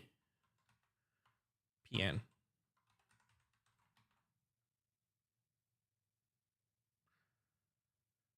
Now we need to pass all these things. Do we have a short version of them? No, of course not. Why would we?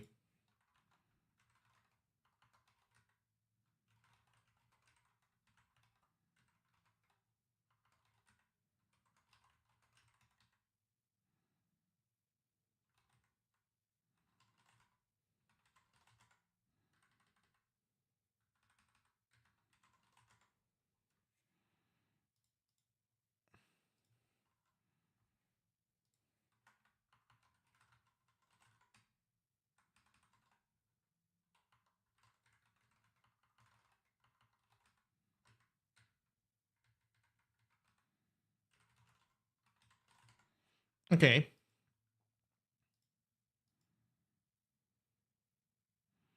Excited both on consuate.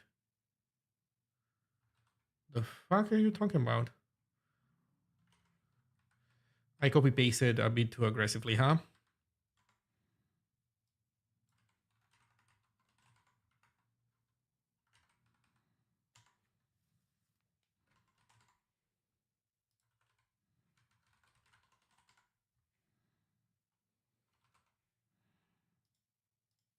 Okay, that's kind of how it has to be.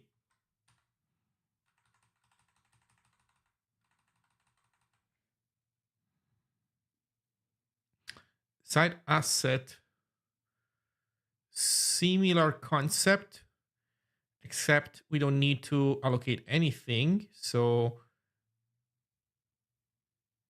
get pointer in here, no thing, only sa.ref based on build dot site assets there, b dot site assets there, delicious, and then finally build asset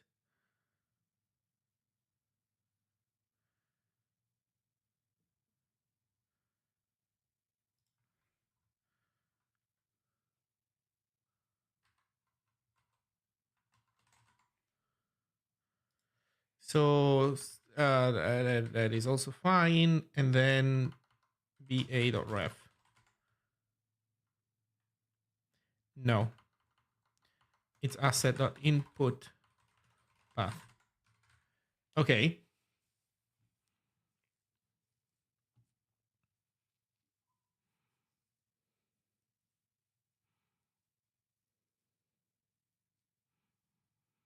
Okay, in theory, this should be implemented. We are missing one final thing, Windows. We don't have Windows support yet. We want to also implement Windows support. But let's see how well we're doing so far.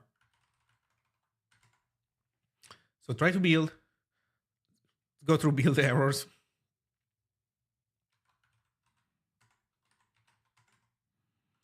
What's the problem? Image path.items. Image path. No module woofs. Yeah. Comment out woofs. And then who do we give woofs to?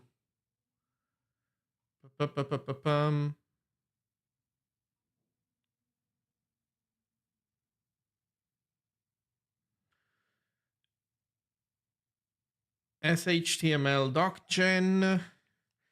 That is also fine. ZineXZ wants woofs. Woof woof.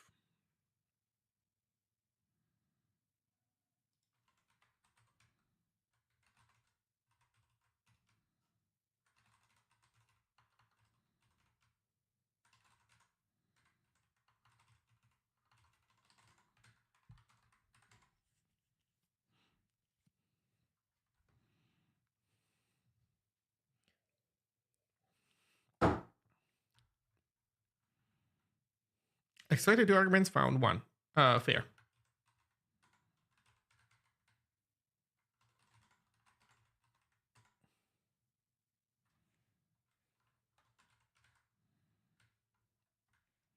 Right.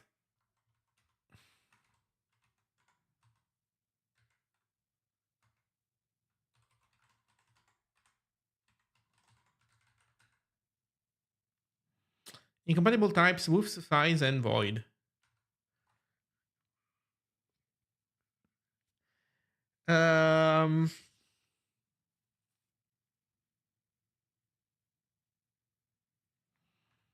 Incompatible types, woof size, and void.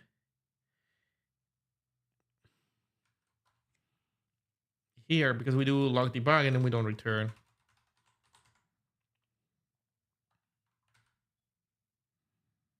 There we go. So now we build. Now the question is, what happens with that thing in place?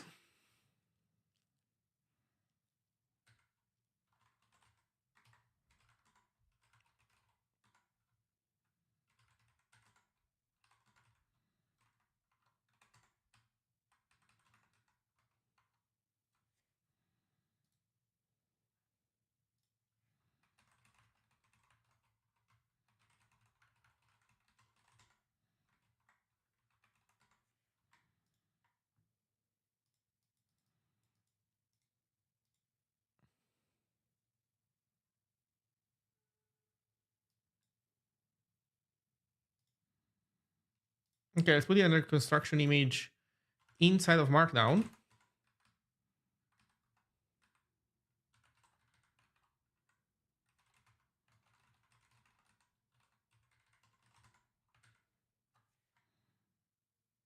So here we're still alive. The image is here. It does have sizing, 200 by 200. Success. Like straight up success. That's awesome. Let's see some logs, honestly.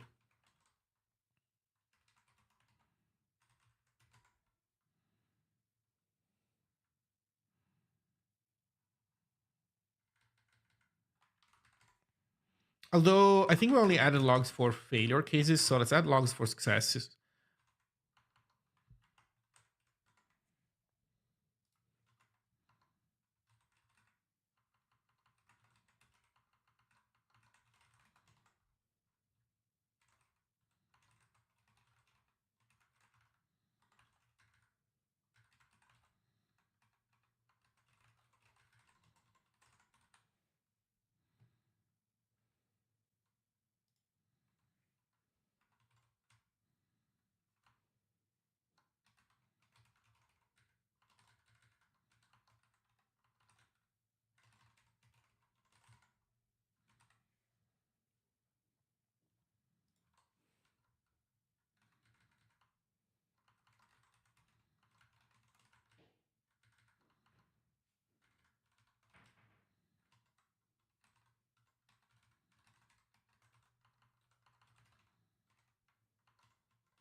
There we go. Calculating size for under construction.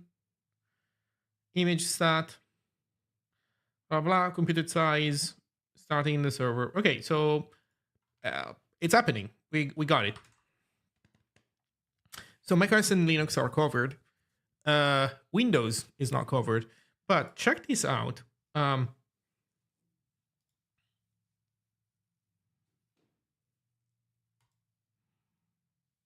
Check this out was Leon Racer posted a while ago. Windows memory mapped file IO. So apparently there's like this interesting phenomenon where there's like this, I don't know what to call it, like semi-wisdom around the fact that no, you cannot do memory mapped IO on Windows. And then it turns out that no, you can. It's just a different API. It's not called memory map, but it's essentially doing the same thing. Maybe with different performance characteristics, maybe with, you know, like it's not a one-to-one. Like I remember the memory mapping you can also drive if you want, like you can give hints to the OS about what kind of access you're gonna do. With the idea being like by default, I believe the OS will assume that you're doing like linear scanning, and so under that assumption, the OS will prefetch in memory. You know, if you access page 0, it will prefetch in memory like I don't know pages 0 to 5 or something, 0 to 8. But then instead, if you say, no, I'm going to do random access, then the OS will not prefetch stuff that way. Because the assumption is that you will not necessarily then read the subsequent pages, and that would be wasted work potentially. So there's like all this stuff. Maybe Windows doesn't support that. Maybe it does. I don't even know. I don't care in this case because I'm doing linear access. But yeah, it's kind of curious.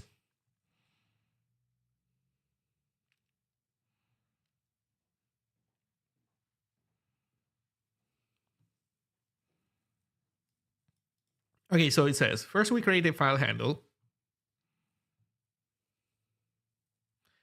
In this example, we stick into a read-only file. That's also what we want.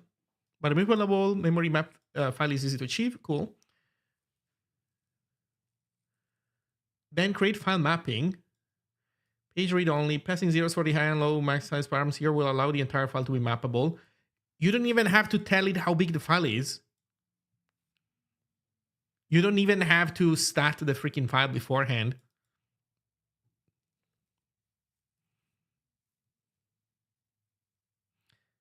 You can close the file handle. And then you do, finally, we map the file mapping to an address range we can use to read data. So map view of file.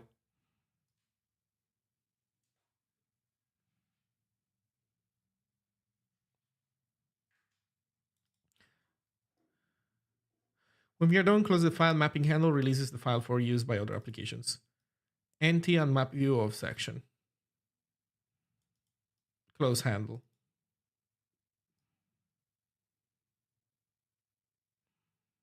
That's it. That is like it's just so easy. Although to be fair, now we don't know how big the file is on our end, because I'm guessing that this thing doesn't tell you how big the thing is gonna be. You know what? Maybe I should tone down my annoyance about having to start the file, because to be fair, it's not like it's a bad idea to know how big the freaking file is, and so somehow you have to do that. If this API gave us that information, that would be super cool. But it doesn't seem to do that.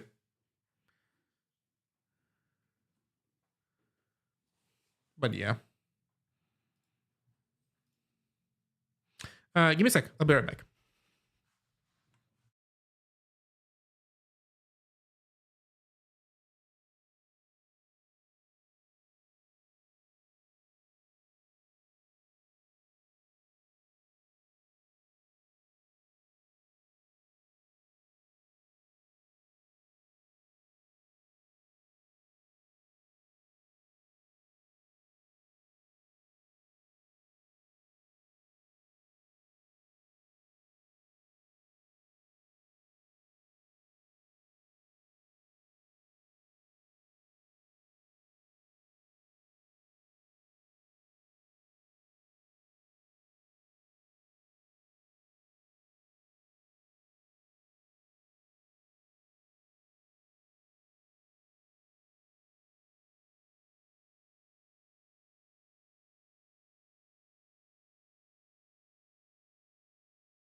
Okay, I'm back. So, yeah,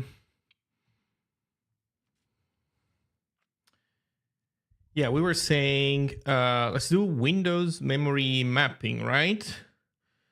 With the point though that maybe starting is not bad because otherwise we have really no freaking idea how long this should be, and that might be a problem. That might be a problem.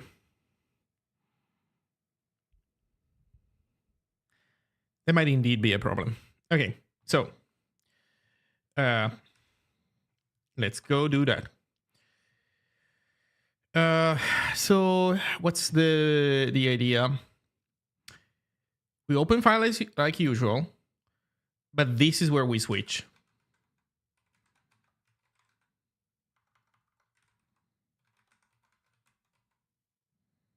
Oh, built-in. It is built-in. Dot target.os.tag, I think, maybe, and like else, or well, yeah, else is fine, I think.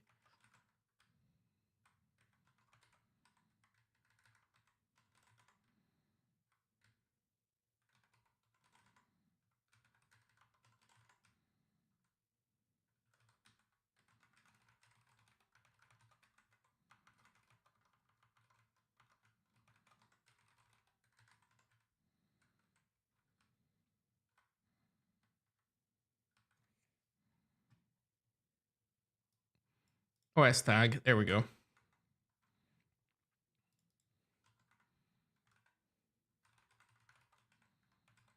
Okay, magic stuff in Windows. So we were saying in Windows, we have an open file, read only. Do we do read only in here? I believe so, right? Yeah, read only. Then I'm assuming that these things are all fine, and that we're going to get basically a comparable invocation from the Zig standard library code. This is where things start going out of whack. File mapping handle that I suspect is not provided by the Zig standard library, but I might be wrong. So let's go check it out. Standard library documentation. What's it called? Create file mapping.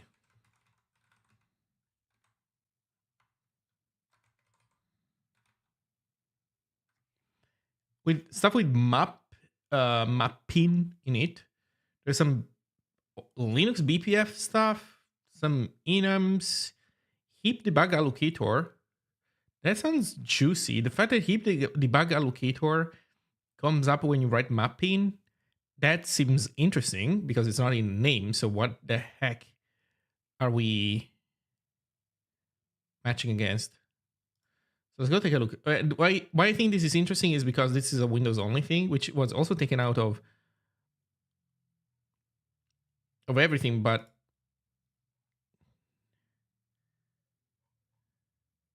no, what am I saying? This is the debug allocator. Never mind. Man, my brain is like fried. I thought that was like heap allocator. Never mind. Heap allocator was like a Windows specific thing that we don't have anymore. And now that I think about it, we had a release, so it wouldn't show up in here anyway. So standard library is not going to help us. We are on our own. So it's time to whip out our own external definitions. Let's fucking go. So extern function. Wait, how does it work? Do you extern a function with a name?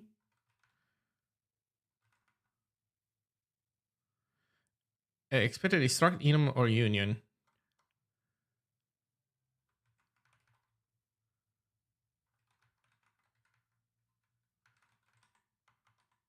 Is it like this?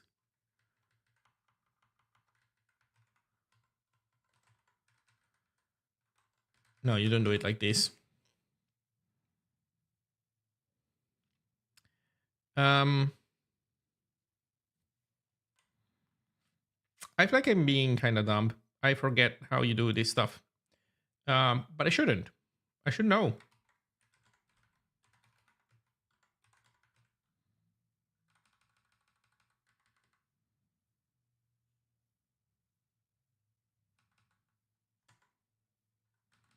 So here we're using extern as a built-in a bunch. We have an extern struct. That's it. Where's my like extern function definitions? We don't have any because all of them have like weird calling conventions. Well, they have no calling convention, so yeah, never mind.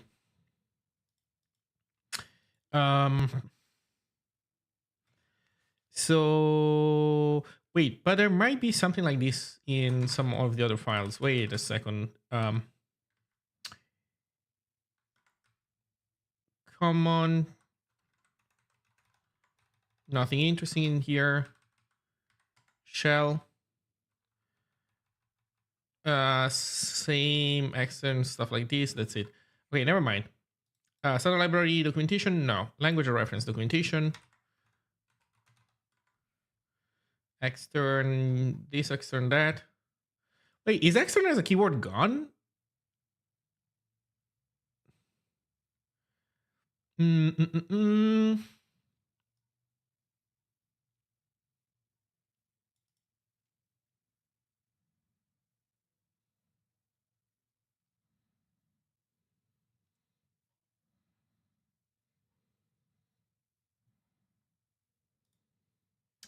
I suspect that this error that we were getting here is tell us what the answer is. Extern expects a struct, an enum, or a union, and so because of that, it means that extern like this cannot be used. So it has to be like this: const.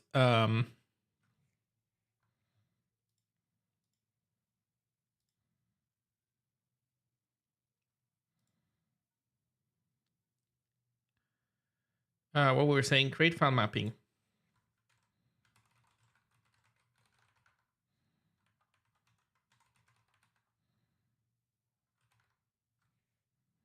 The keyword still exists.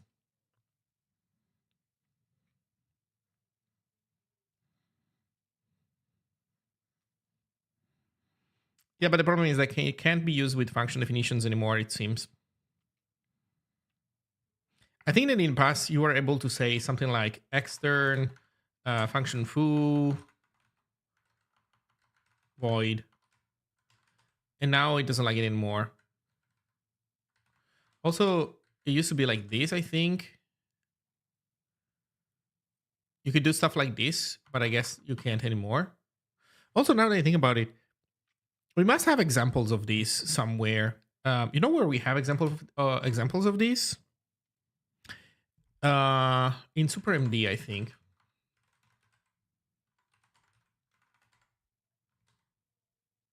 That's not a bitch. So you can do that.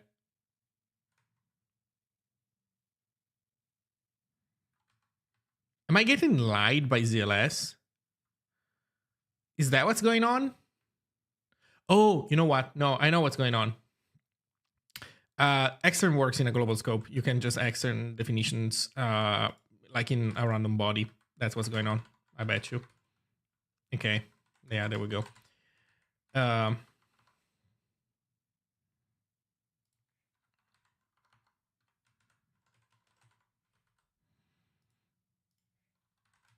Okay. Extern create file mapping.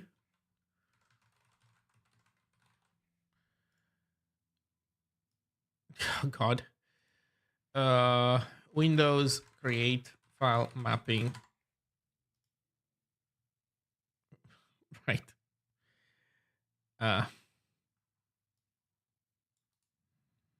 Do I want the A variant? Maybe. I guess.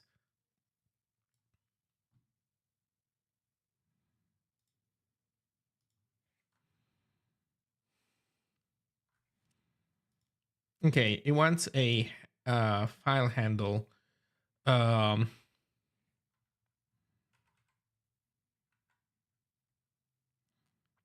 sd.windows. Yeah, I don't want to pull in all of ZigWin32 because we're not using that many APIs. It's like we're using just 2 functions, and I feel like ZigWin32 is like overkill since that's all we're doing. You know, also where we can take inspiration from. Now that I think about it, the Windows Watcher. The Windows Watcher has a bunch of this stuff in it. I don't know why I forgot about this. But we have this. You could borrow some code from it. I'm not sure because I think the Zigwin is like generated.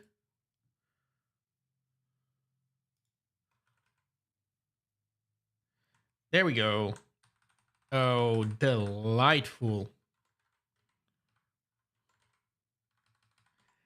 Delightful. So extern kernel 32. That said, by the way, we do want this stuff to happen conditionally. So I guess we want to put this stuff. Okay, I know what to do. I just need a moment. So let's copy this thing here.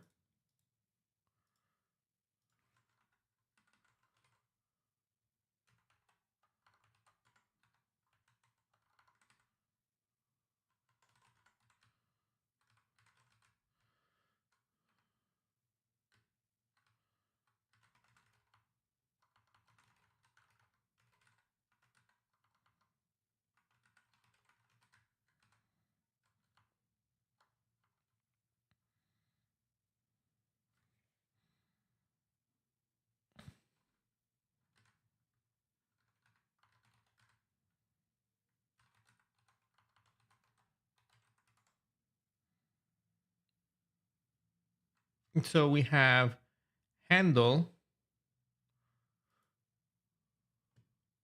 Also, you know what I think? That maybe we should use create file instead of open file. Maybe.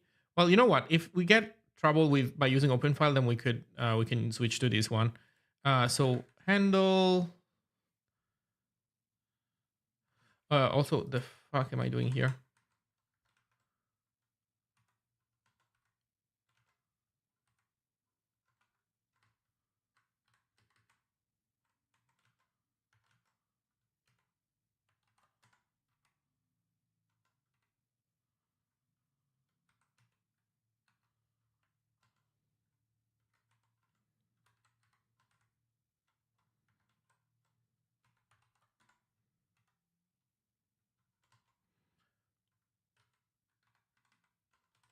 Okay.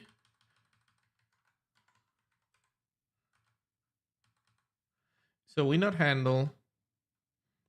Then LP security attributes. LP file mapping attributes. Then a bunch of D words.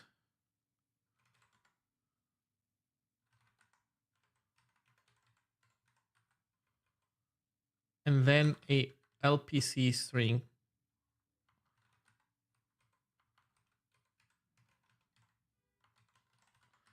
Okay, and then we need file mapping attributes. We don't have this info here. What's a file mapping attribute? A pointer. Oh, LP stands for pointer. Long pointer to security attributes. Do we have this by any chance?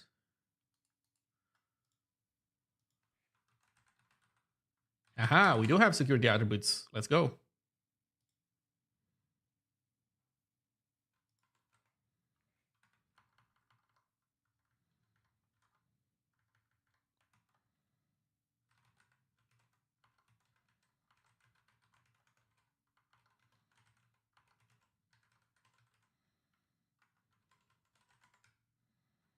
There we go.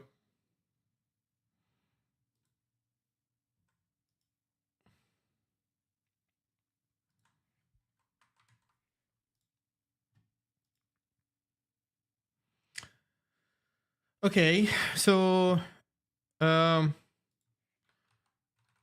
we can do this to help ourselves.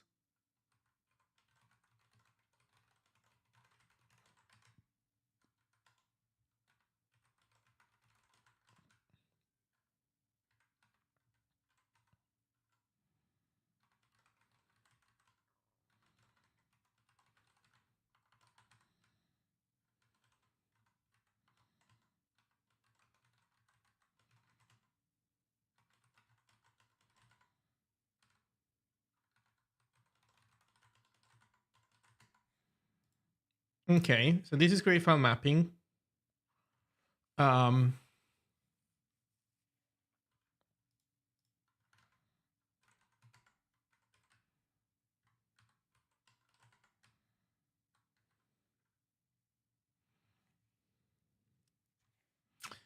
okay.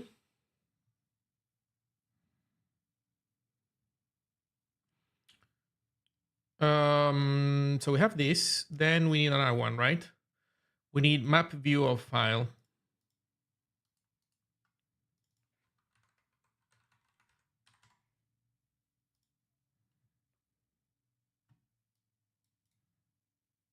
Oh, there's also the return value. What does this return? A handle.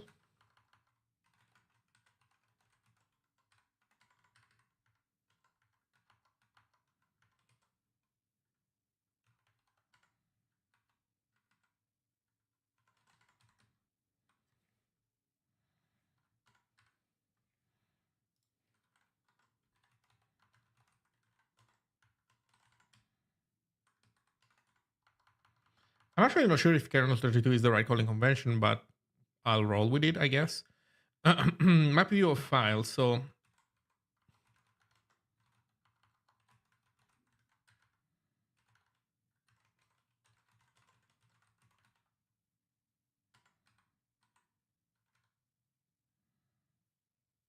a void pointer. I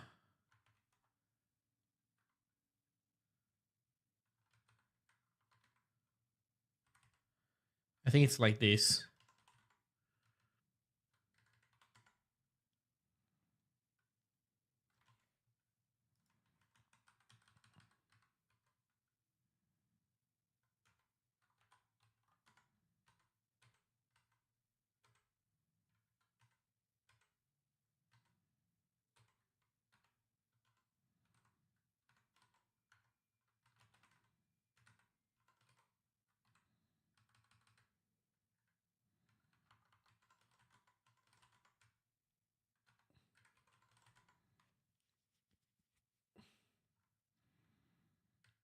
Is there a Windows size T? Holy shit, there is. Okay, we have everything pretty much. Wait, is there a Windows LP? No, okay. Just double checking. So that's it. That's map view of file.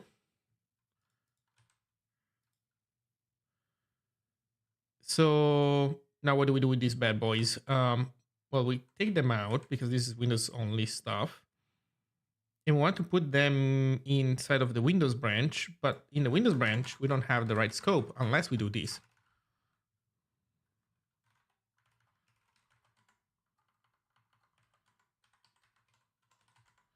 There you go. Now Windows contains these external definitions. So we have Win, and then we can do we can do Windows stuff.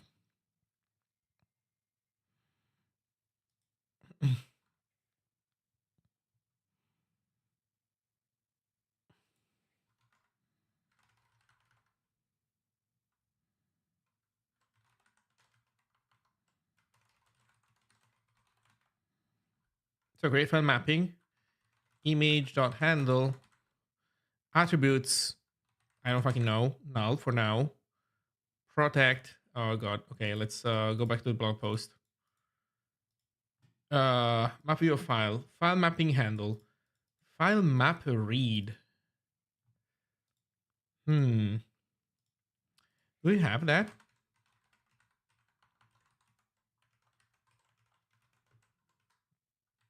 Please? No, we don't have that. Ah, god damn it. So we don't have file map read. That's unfortunate. Oh no, wait. We're still here. We're doing page read only. Also, null is fine apparently, so that's good. What was it?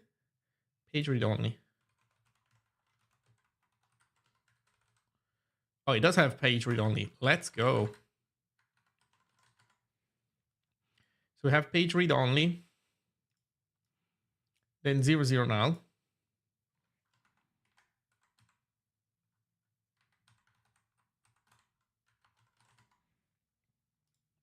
Okay.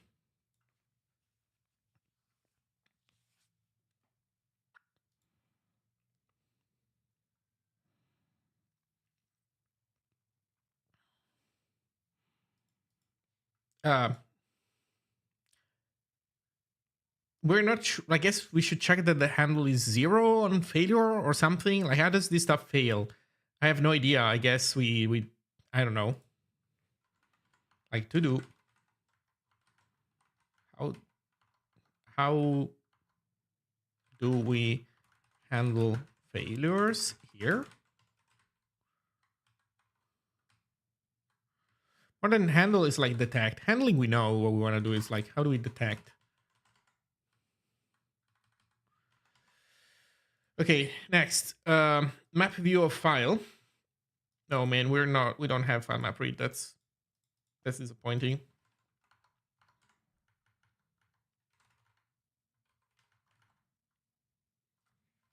So we keep also the stat, right? Yeah, we're keeping also the stat. So pointer is win dot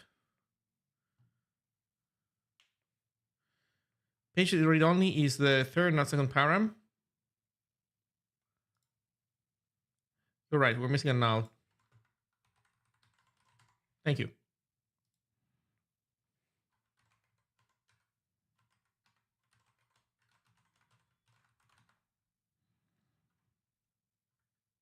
File mapping object, FM. Desired access, we don't know. 0, 0. Number of bytes to map. I don't know, 0. This indicates we want to map the entire range.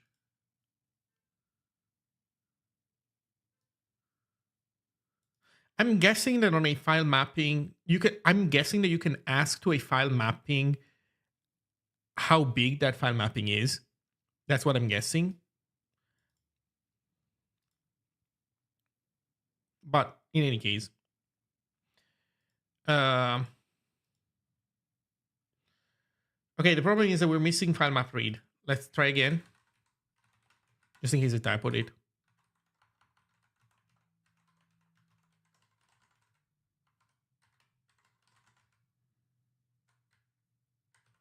Can't go to definition on it. That's annoying.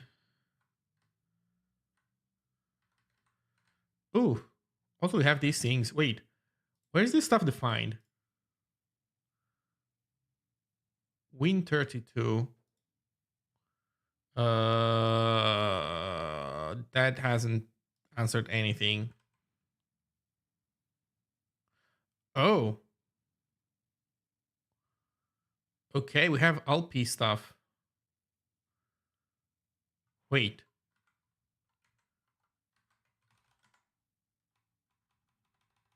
Okay, no mapping.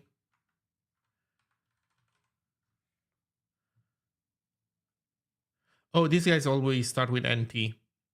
Okay, so we're not using this stuff because WS232, the heck is this thing? I don't think it applies to us. Okay, so we are using kernel 232 APIs. There's a lot of things. We're just missing file map read.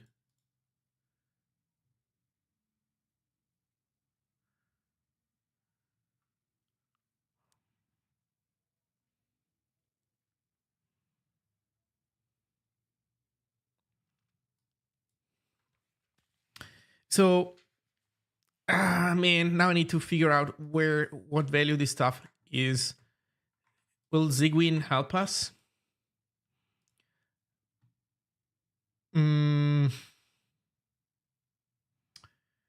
AI, data, devices, graphics management, media, network management, networking, security, storage, system, UI, web.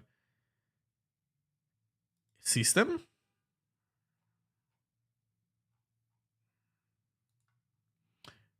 Search.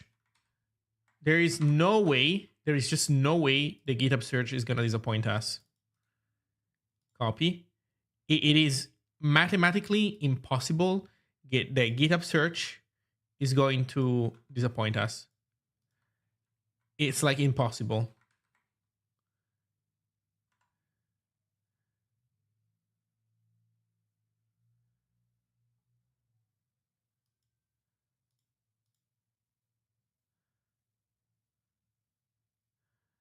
File map read is a file map with read set to 1.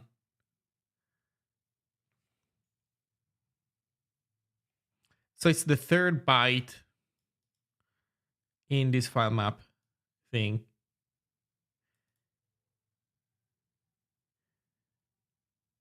So it's like 1 shifted left by 3, right?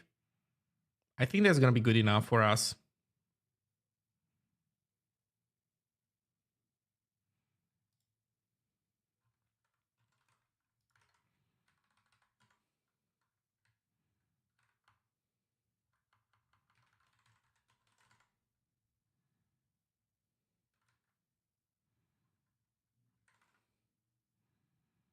Okay, so we have pointer, and then we break.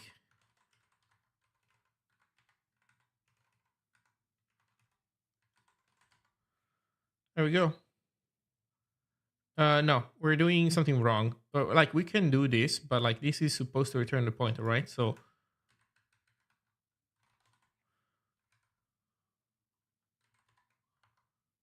win BLK. There we go. This breaks with pointer, and then we do pointer that size. Okay, are we still alive?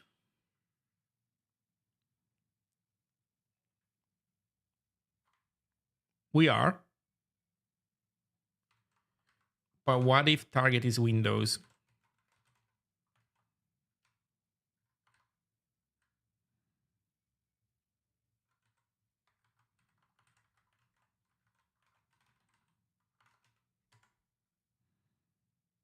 What about then?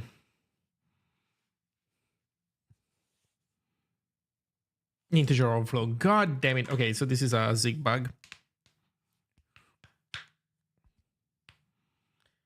Expected type pointer to Windows security attributes found null. Right. We need to make it optional because apparently null is fine.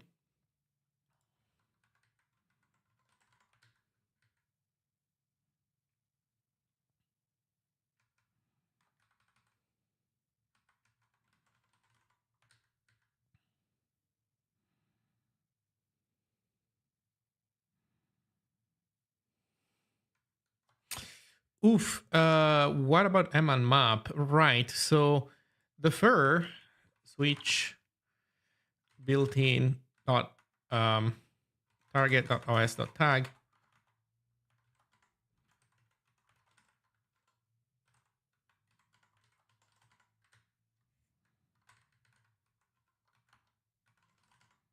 Okay. The fuck do we do on Windows?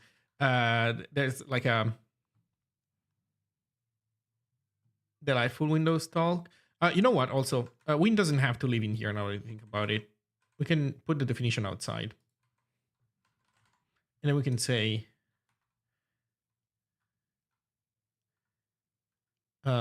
if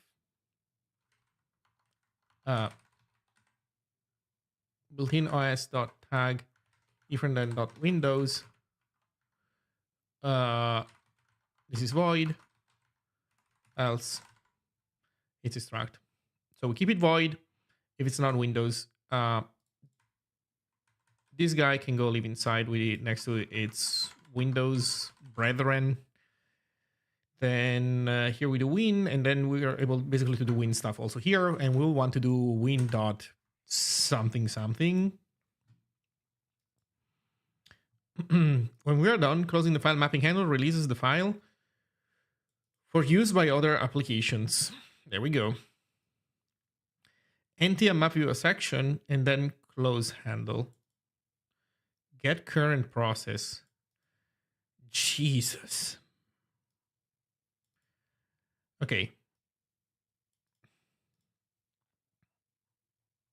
Oh, wait. Also, how did we go from a non-NT function to a NT function? Map viewer file is not an NT function, and now unmap is an NT function.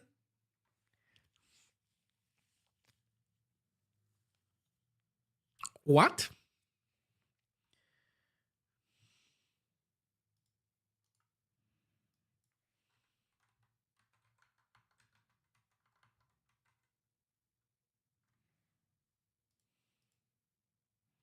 Also, it's view of section. Right, there's a map view of file. There's also a map view of file. Why are they doing a map view of section?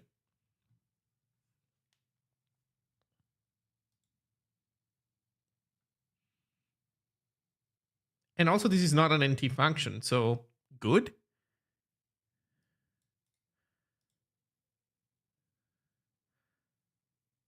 Well, I guess we'll see what happens.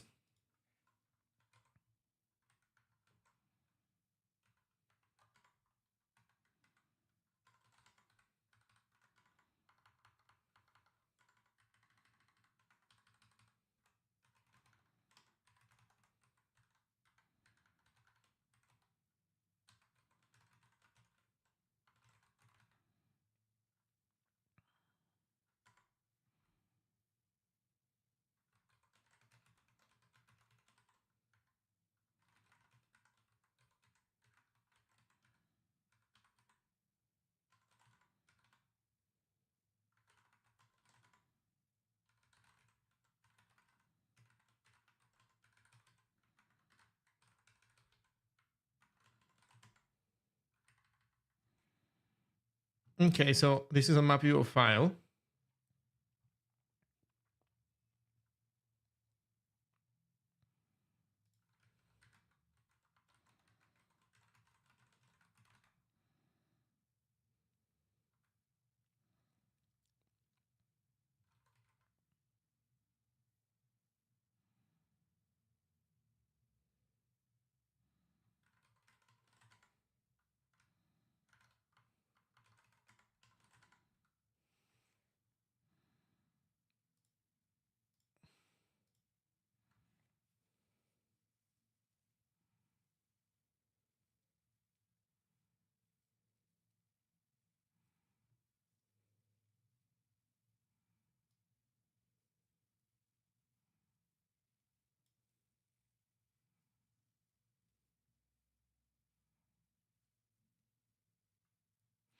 Okay, now we have a problem because what about this close handle file mapping handle?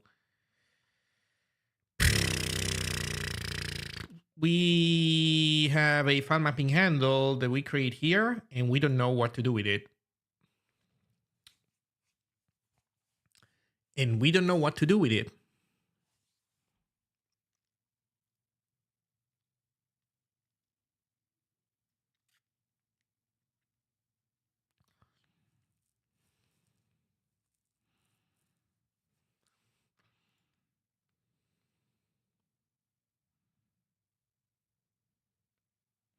So we open a file, we create a file mapping, we close the file handle, yes, but the file mapping handle survives, but the file mapping handle only gets closed at the end.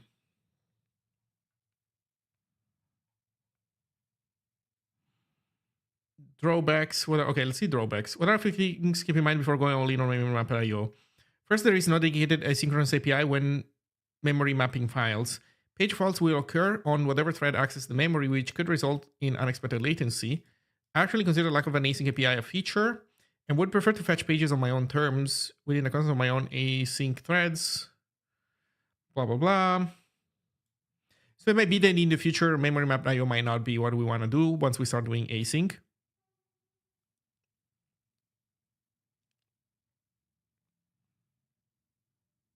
YOLO NTDL file sections. What?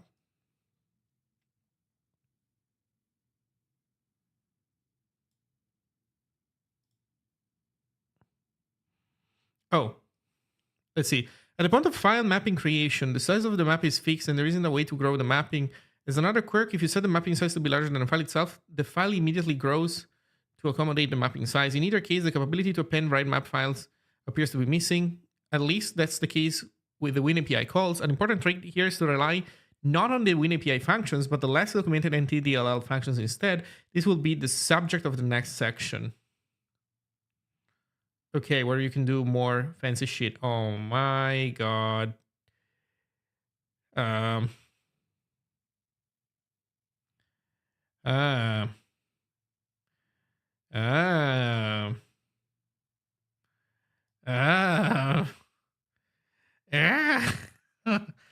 I'm not looking forward to implementing that. I'm kind of happy with the Win32 code, I suspect.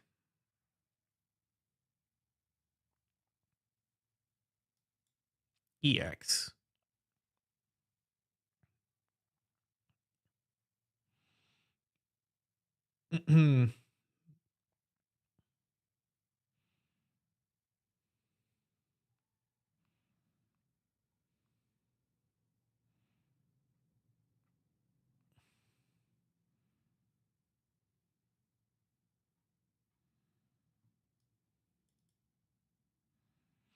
Okay.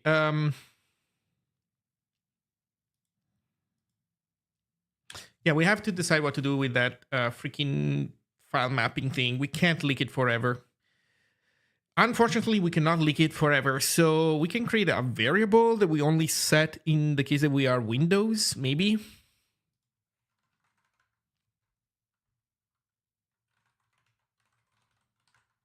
That is annoying, but I guess you do what you gotta do.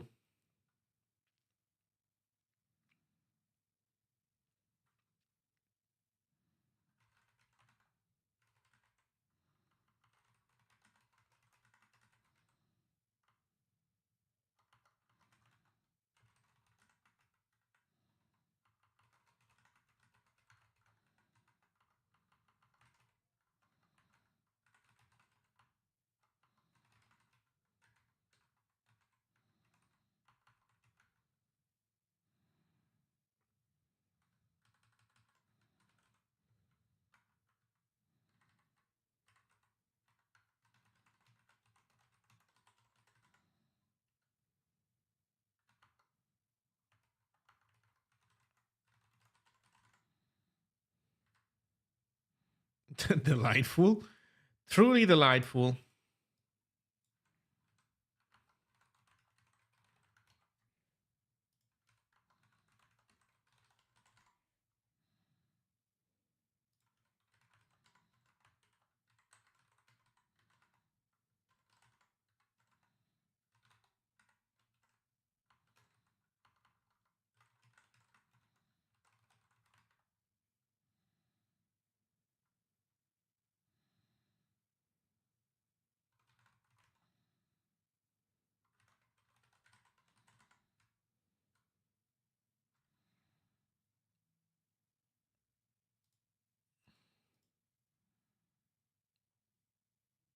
File mapping. Using a clear identifier file mapping. What? What? Oh.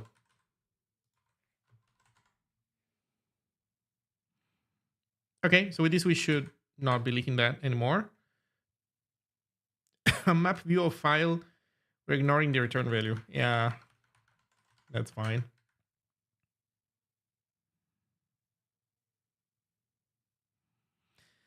Undefined symbol, create file mapping. That was create file mapping A, wasn't it?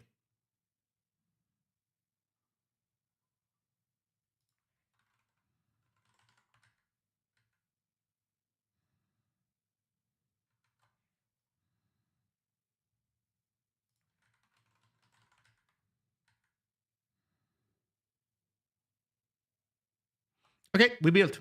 Now, will this work on Windows? That is obviously to be decided. That is to be seen. But, well, you know what we can do? Here's what we can do.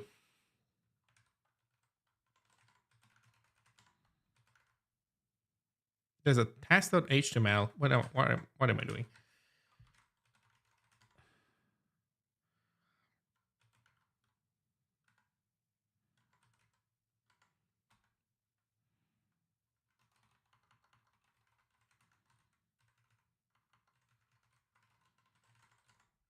Okay, we are introducing Wolf's support.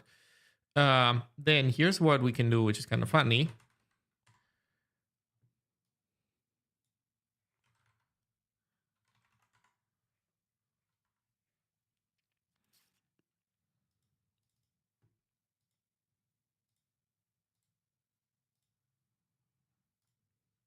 Let's do some Windows testing, I guess. Now watch it poop itself like real hard.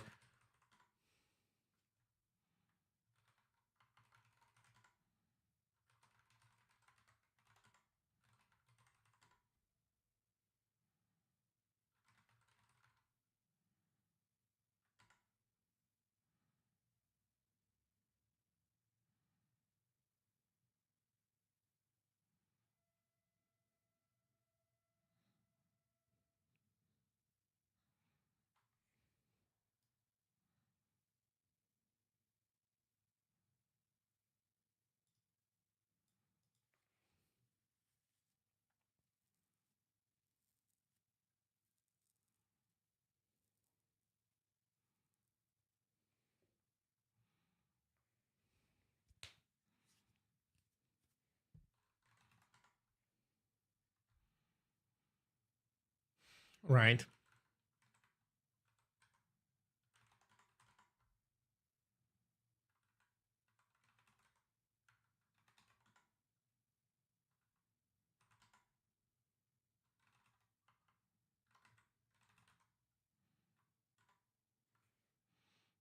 Okay, so Zine runs. It's not pooping itself, but we don't have woofs enabled.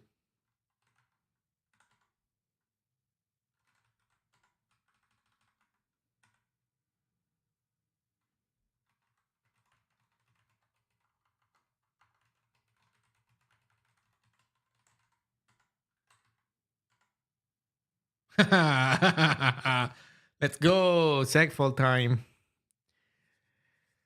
Parse image size, get image size. We segfaulted. Maybe because our mapping is poop. I don't know. You know what we can do? Here's what we can do. Let's test if this works in this in the same situation in our case as well. So let's go to supercool.com, exit. Let's reset supercool.com. We have built Zine, right? Are we building Zine?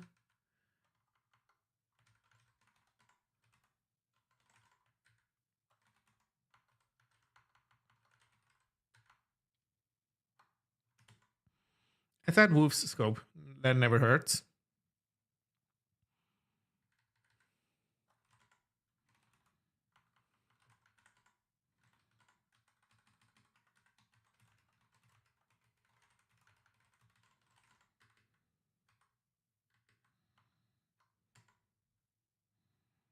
Okay, this guy still works correctly. We just have Wolf's failing on Windows. Do we know what the problem is, though?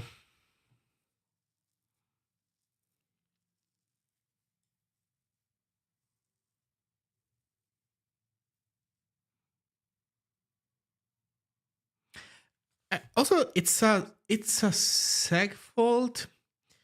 That's kind of interesting because um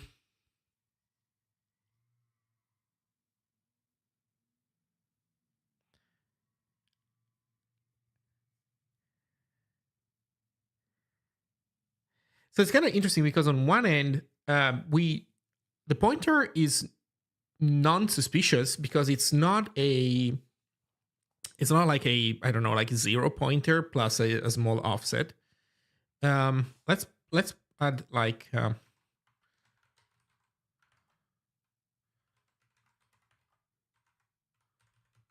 let's add some wolves logging.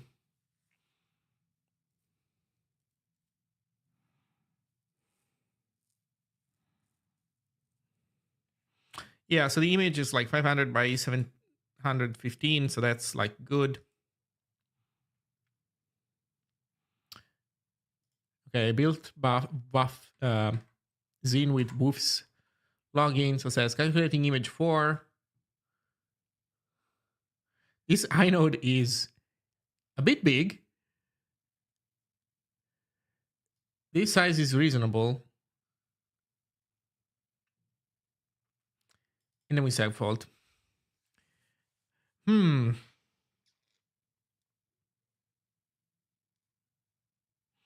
I guess we can try printing the first few bytes of the image before we do anything with it. Let's try to do that.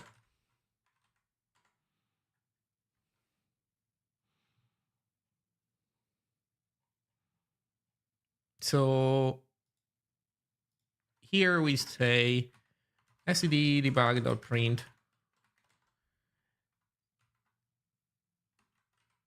some bytes.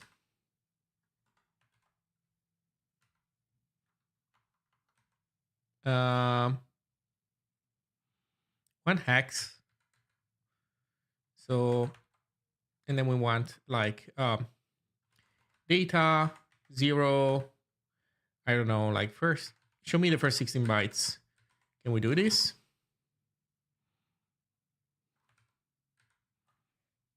I forgot that I don't have the keybinds for switching.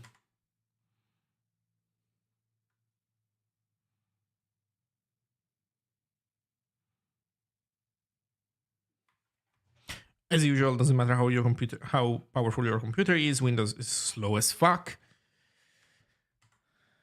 Let's see. Yeah, we're segfaulting earlier. So we fail, our mapping fails. Why does our mapping fail? What did we do wrong? There's something wrong in our Windows memory mapping code. Oh no. No, I did not want to do this. Please merge them back together. Dude. Move. Okay. Oof. So what are we fucking up? The calling convention? Maybe it's not kernel 32? Handle. Pointer to security attributes. dword, LPC string. These two things are optional, and they are. Handle, dword, size. Maybe let's try to give it like the size. Like that's something that we have, so we might pass it. In theory, it should make a difference, at least according to the blog post.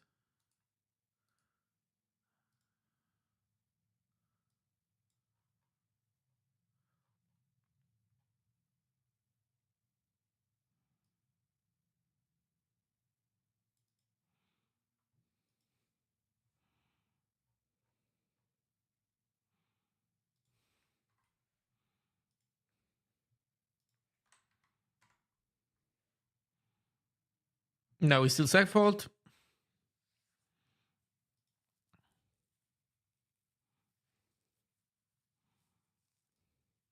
Maybe this image handle is not generated in the right way. Maybe file open is not the right way of going at it.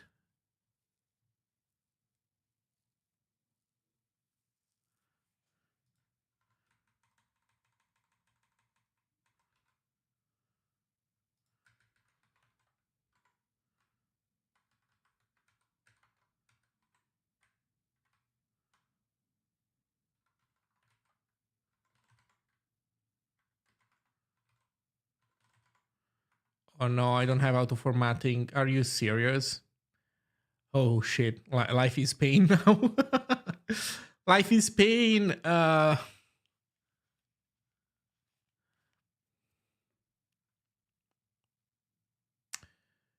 Life is indeed pain.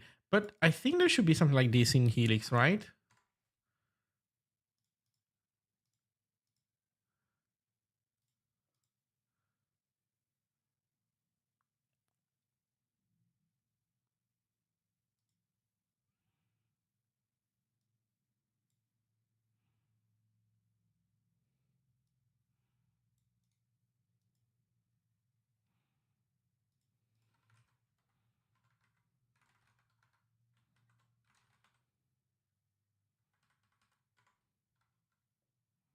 Oh shit, but that would go in languages.toml. God damn it.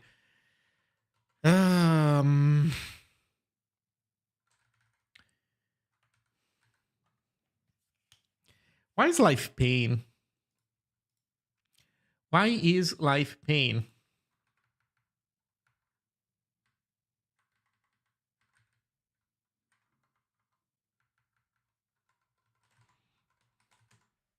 Well, in any case, so we do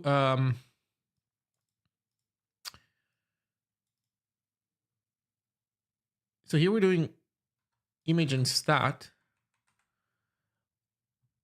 Well, on Windows, we do what?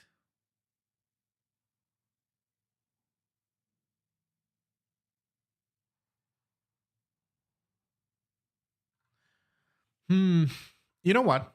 Maybe this is more productive. What happens when you call open file on Windows? Because it might very well be that nothing is different at all.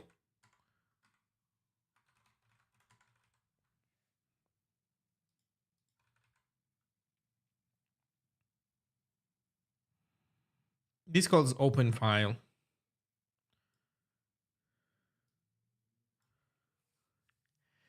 Quick question, is there a way for me to generate HTML with scripty in SuperMD? No. No. That information should, that stuff should not be in your Markdown file. That stuff should be in your HTML template. So like, if you want to display the last 10 blogs somewhere, you don't do that by inserting HTML in your Markdown, but what you do is you render your Markdown in one place, and then below in the template, you have the code that renders like the last 10 blogs.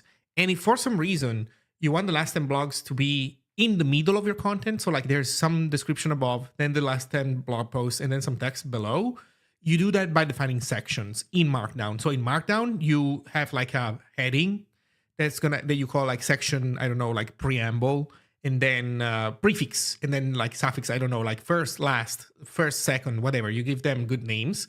And then in your template, you say render the first section, and then display the last 10 blog posts, and then render the second section from Markdown.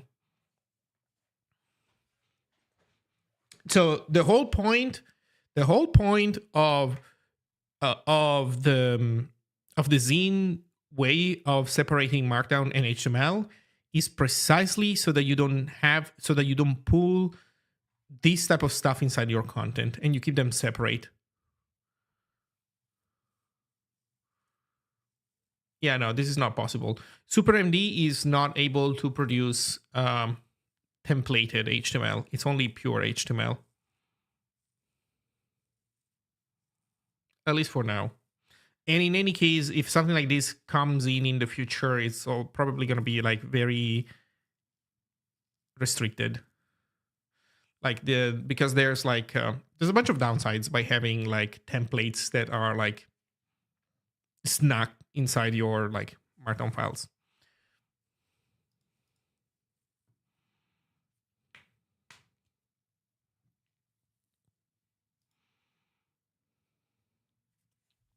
So we have access mask, synchronize, then generic read, and then file open. And then if we look at this, map view of file, create, wait, create file mapping, open file mapping? What does open file mapping do? Opens a named file mapping object. Desired access, inherit handle, LP name. The fuck is that thing? So we are using create file mapping, creates or opens a named or named file mapping object for a specified file. To specify the NUMA node. Huh? I don't understand what's the difference between these two things. And they have different signatures also. Let's see what open file mapping does. The access to the file mapping object. Check it against the target mapping object. If this parameter is true, a process created by the create process function can inherit the handle. Otherwise, the handle cannot be inherited. the name of the file mapping object to be opened if there is an open handle to a file mapping object by this name and the security descriptor on the file mapping object does not conflict with the blah blah blah. The open operation succeeds. The file can have a global / or local / prefix to explicitly open an object in the global or session namespace. The remainder of the name can contain any character except the / character. For more information, see kernel object namespaces. Fast user switching is implemented using terminal services sessions. Wait, what does that mean? Like, how does this follow? What's going on? What? The first user to log on uses session 0. The next user to log on uses session 1, and so on. Kernel object names must follow the guidelines outlined for terminal services so that applications can support multiple users.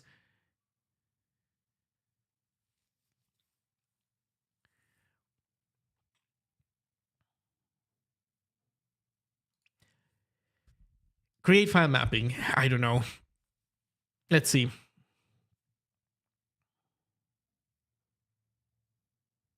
I guess open file mapping means that a file mapping has been created already, and then you're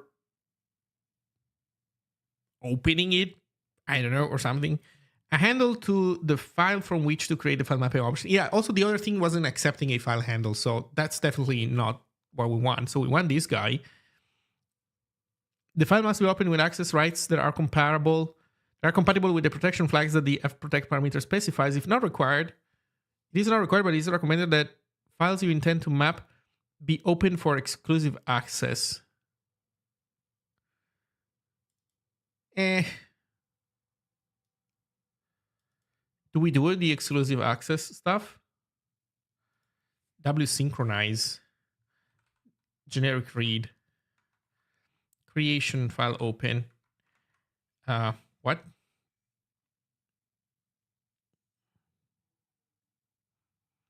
And then we call lock file. We are doing things to this file that we might not want to do. You could try to call get last error and then format message to get the message. Maybe that's the play. But we are definitely doing weird things to this file. So if we look at what we were doing here, what this blog post was doing, let's ignore the NTDLL weirdness. This was just calling create file.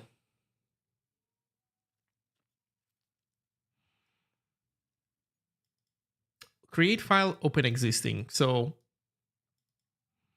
generic read, file share read, open existing, file name.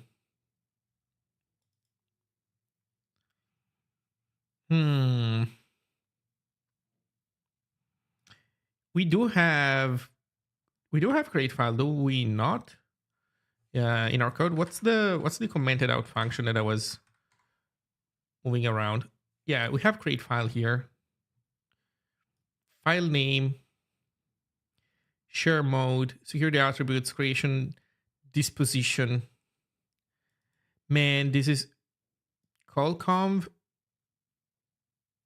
Windows Win API.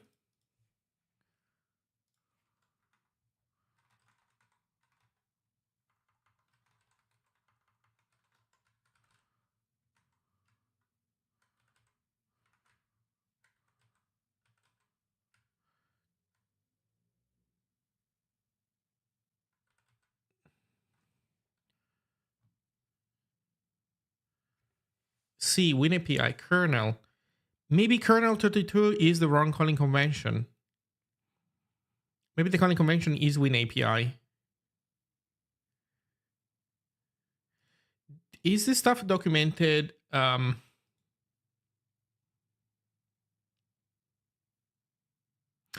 Oh,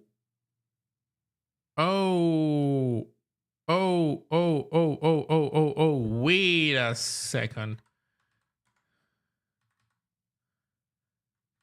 Wait a second. I'm dumb. The kernel 32 string only tells you in which DLL this symbol is supposed to be defined. It doesn't specify the calling convention.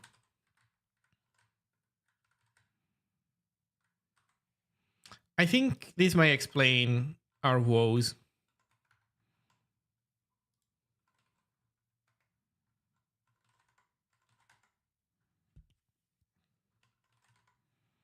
I think above all else, this might explain our woes.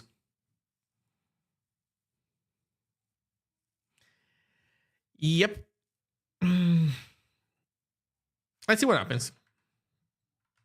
Or you know what? Maybe I can. This is a small change, so I can maybe just apply it manually here. So let's undo some weird changes. Okay, bring back to a more normal state.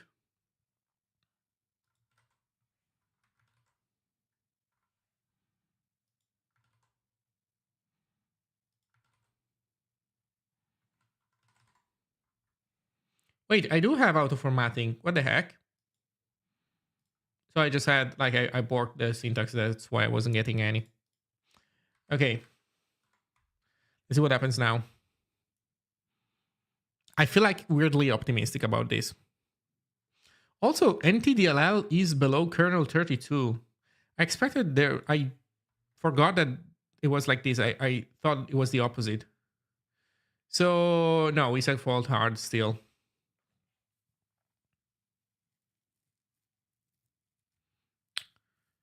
So we should totally do get last error and format message, huh? How does this look like? So create file mapping A, and then we do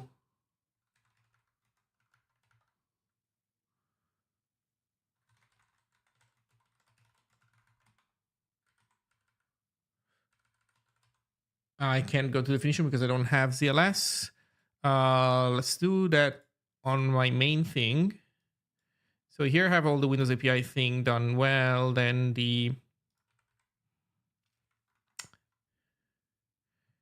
where is it?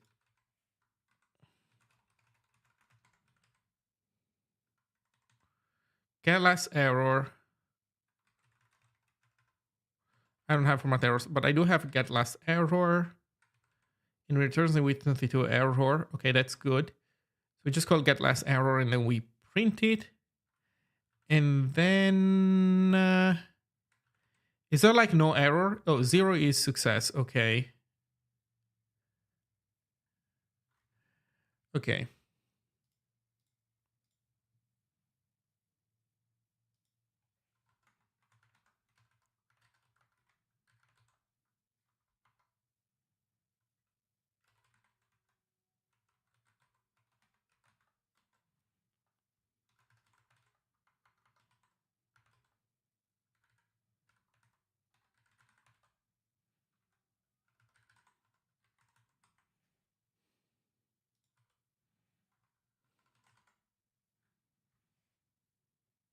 Okay, let's see how this goes.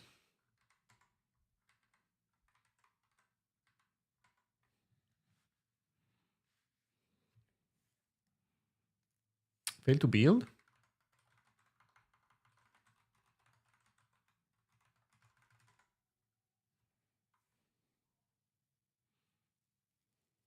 Oh.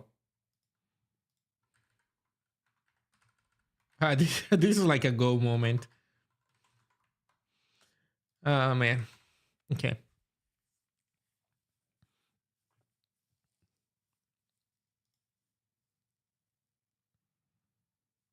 What? Is error also in this scope?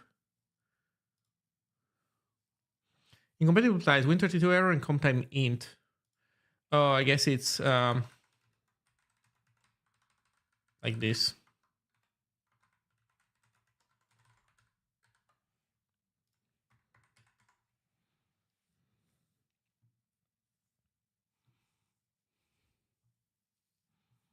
Freaking Windows, man.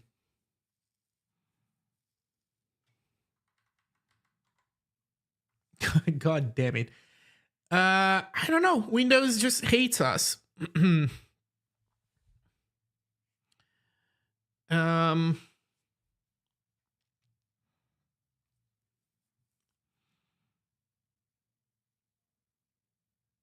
Also, there's no print, so there's no error.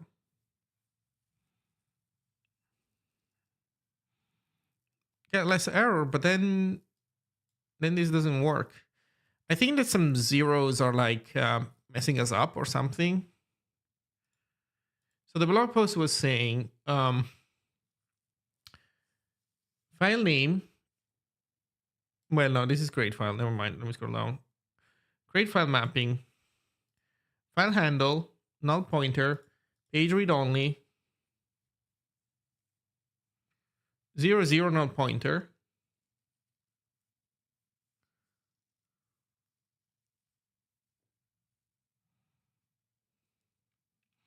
Map view of file.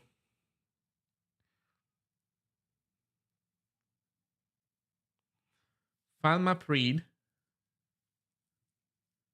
Oh, could it be that I'm messing up this thing? Oh, you know what? I'm an idiot. I think this needed to be shift left by 2, not by 3.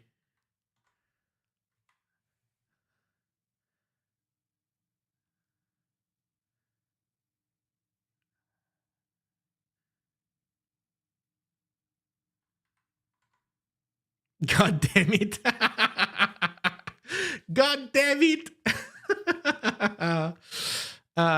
Yep, we did it. That was it. Shift by 2.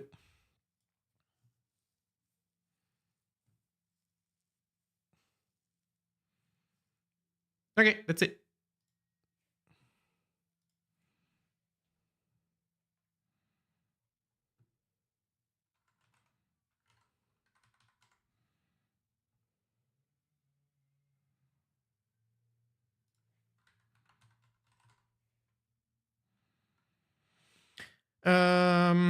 So right calling convention, everything seems to make sense.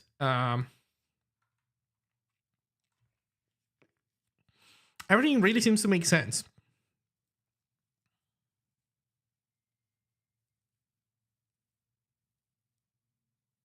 Okay, with this in mind, then git status.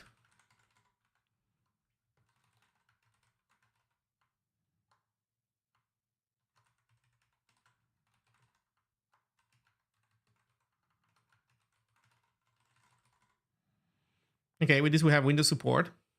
I think somebody opened an issue earlier because they tried stuff out and they got trouble. Assets not found.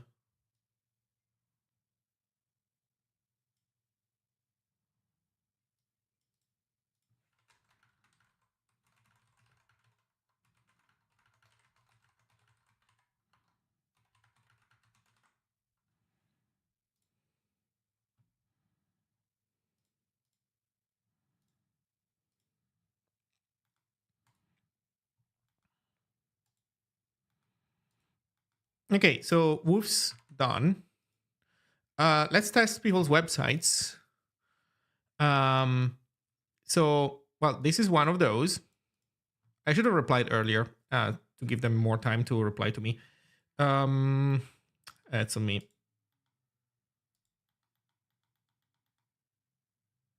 Oops. Okay. Hey, Nat Walker. Thank you. So let's take a look at ZML. So ZML has... No, that's not what I wanted to do. That's not what I wanted to do.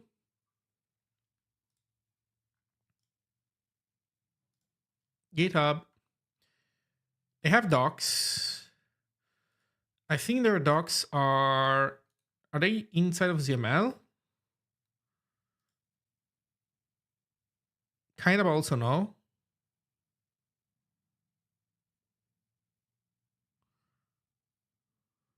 They have markdown versions here. And then I'm guessing they have the docs website.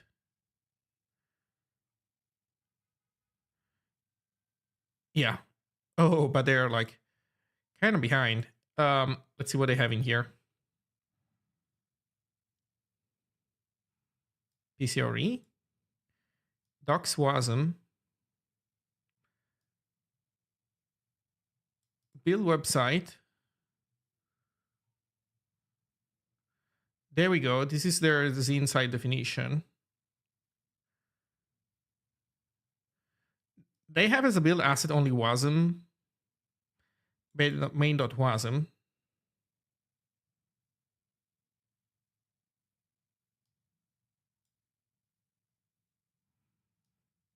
And then they have manual wiring of those steps. That makes sense. Build tool test. Okay, so there is some stuff that we'll have to contend with, like some mechanisms that they made themselves, but it should be testable.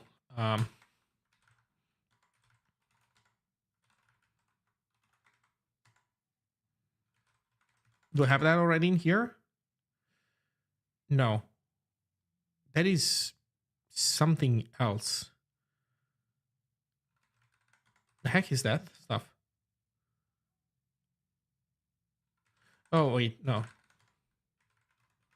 Repros, that's where I wanted to go.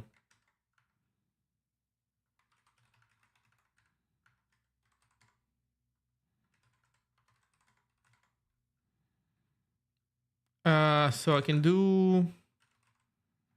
okay, let's read their docs. Zig build tool clone. Clones ZML into the current directory, right? Because they need the sources to build the wasm docs blob.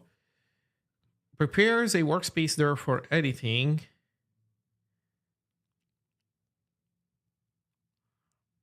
Build serve.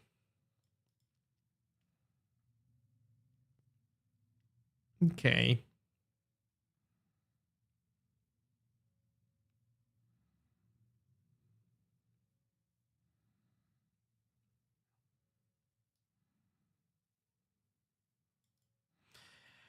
Okay, let's see how far we get. So, well, I guess we can switch to old Zig.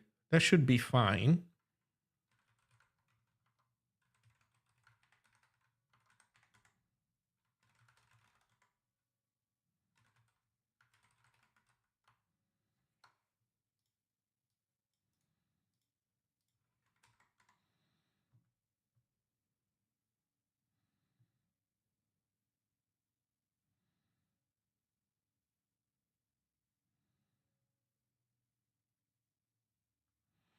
Eclone ZML return 128.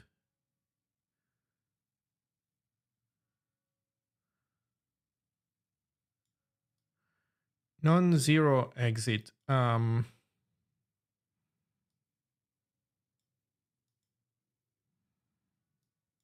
don't know what 128 is. Trying again. Same result. Do they have CI for this? 2 months ago.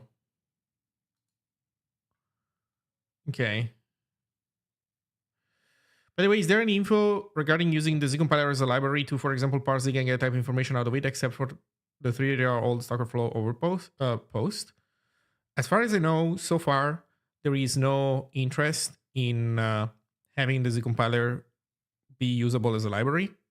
Not saying that this is like entirely off the table, but I have some big memory of people occasionally mentioning this, and there has never been much interest.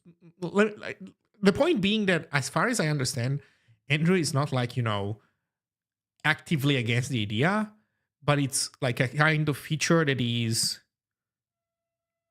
definitely not in the visible part of the roadmap so far. So if that happens, I wouldn't expect that to happen anytime soon. That said, you're talking about using the Z compiler as a library. So the idea is you do like import the Z compiler. So that's kind of not on the roadmap, at least so far. But the use case that you're presenting being, I want to get type information from the Z compiler, that should be fulfilled by the Z compiler running as a server. So the idea is you enable incremental, you enable watch. Maybe there will be a different flag, I don't know. But the point is the compiler runs in a mode where compiling, once the compiler is done compiling, it doesn't shut down, it stays on. And while it stays on, it offers you a REPL of some kind where you can ask questions about types. And the idea is that if you're building, for example, an LSP, your LSP would basically ask the Z compiler through that interface for type information. That's the idea.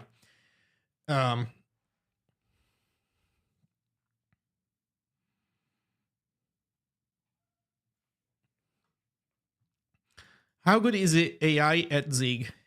I don't know. It used to not be particularly good, but it became much better lately. So I don't know. It's like it's better. It's better than before. Probably if you're not doing anything crazy, if you're doing like simple stuff, you probably can get some decent output from an AI. But if you're like trying to do some nuanced stuff and you don't understand what's going on, then the AI is not guaranteed to lead you to success. Like earlier today, I was like a moment ago, I was doing like Windows API integration with my auto-defined externs. Would an AI have gotten the stuff right earlier than me? Maybe, maybe not. What's the thing about people saying memory safe is the future and Zig isn't that? The thing is that memory safety is something that people like to yap a lot about recently. It's certainly, not having memory safety bugs is certainly a like nice property to have in a program, especially in like mission critical programs. But at the same time, it's like, I don't know, one aspect of many. And it's not like we're doing super well in any of the other aspects. So I personally find the fixation with memory safety like yet another disappointing thing about our field, because we are basically out there, like there's people out there like who are like dying because everything like they're like going insane over the fact that software isn't perfectly memory safe. While in the meantime, we as an industry are pumping out slop constantly and user hostile software all the time, and also software that is just not correct. Like setting aside like the moral obligation that I think we should have to not write user hostile software, but on top of that, our software is like lacking in quality and correctness in so many ways. And then people hyper focus on like memory safety, which is like just a tiny fraction of that. And then they have these stats that they misinterpret that also come from like Microsoft, where like the idea is like 70% of all bugs are memory safety bugs. That's fucking not true, dude. Like that is so not true. Like this is like, first of all, you shouldn't take that's like comes from a Microsoft report. Microsoft shouldn't be considered like programming, and Microsoft is something that they do because they have to, not because they're good at it. And this is like true company wide. But then secondly, on top of that, it's like you empirically, like, do you use software? Do you experience the 70% of the bugs that you are exposed to are memory safety bugs? Are you joking? Like, are we using the same, do we live in the same reality? So like, long story short, I feel like there's a lot of like, weird marketing waves going on around memory safety. It's usually not even well defined. It's left kind of undefined. It's kind of an undefined quantity. There's like this moral attachment to it. Like there's a moral label strapped to it, like in the sense of like, will you not think of the kids? But then at the same time, there's like so many other things that people are like just not doing. That like fuzzing, for example. I would argue that fuzzing is something that you should, like if I had two buttons in front of me and one is, oh, not in front of me, but like if there were two buttons and you press one and you make all software on the planet perfectly memory safe, and you make, and there's a second button where basically you guarantee that every single piece of software on the planet gets fuzzed a lot. If you don't press the fuzzing button, like, you're dumb, in my opinion. Like the amount of improvement that like software would get in the real world because of fuzzing, actually fuzzing things, is insane compared to somehow fixing memory safety issues magically. Assuming that the two buttons are like mutually exclusive. If they're not, press them both. Why not? Of course. So yeah. Is it a trade-off that not being memory safe can actually be a benefit? If so, how?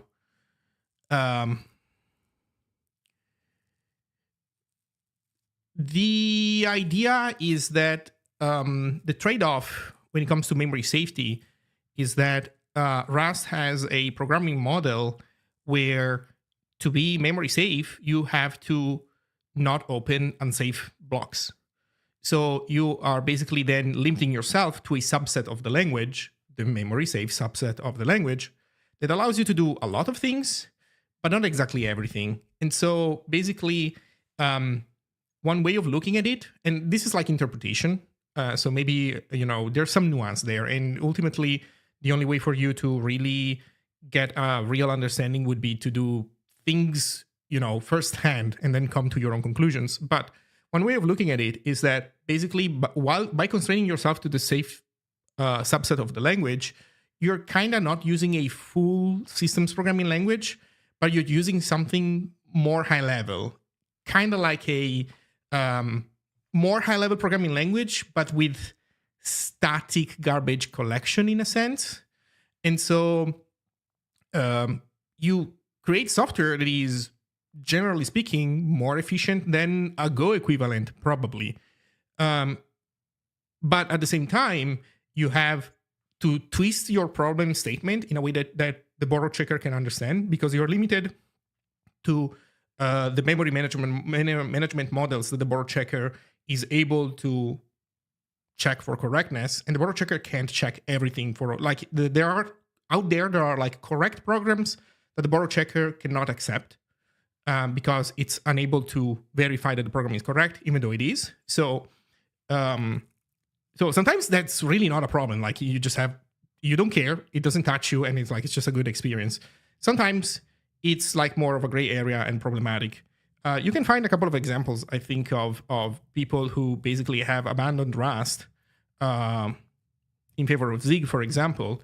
The latest example that comes to mind is like the Rock compiler. With Rock, they started with a compiler written in Rust, and then they ditched it recently, and now they're re-implementing the compiler in Zig, and they have like experienced a dramatic improvement in performance and lower memory usage compared to their previous implementation. Of course, they also learned some things in the meantime, so some of it is also them, just having gotten better at writing a compiler, but also there's also an aspect of how you write idiomatic Zig versus how you write idiomatic Rust, and idiomatic Rust tends to be less efficient than idiomatic Zig, with a bunch of asterisks, of course. But like, as a first approximation, I would say that's a fair statement to make, especially when it comes to stuff like compilers. Another example is Tiger Beetle. Tiger Beetle is a Zig project. They never did Rust. They started with Zig right away. But it's a financial database, and they like, everything is a known quantity in Tiger Beetle. Like, everything is hard fixed. Like, when you configure a Tiger Beetle instance, you say how many clients you plan to connect to it.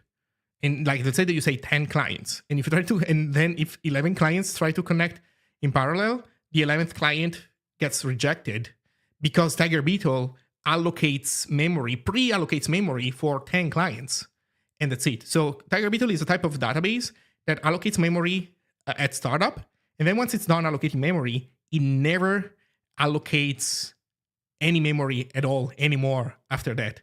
It's like, that's it. The memory gets loaded at startup, and then that's going to be all the memory that the program uses for the entirety of its like runtime. And so for them, and so they have this like very hardcore approach towards like defining quantities explicitly. And so, and thus from that, they can like allocate everything up front and never have to allocate again.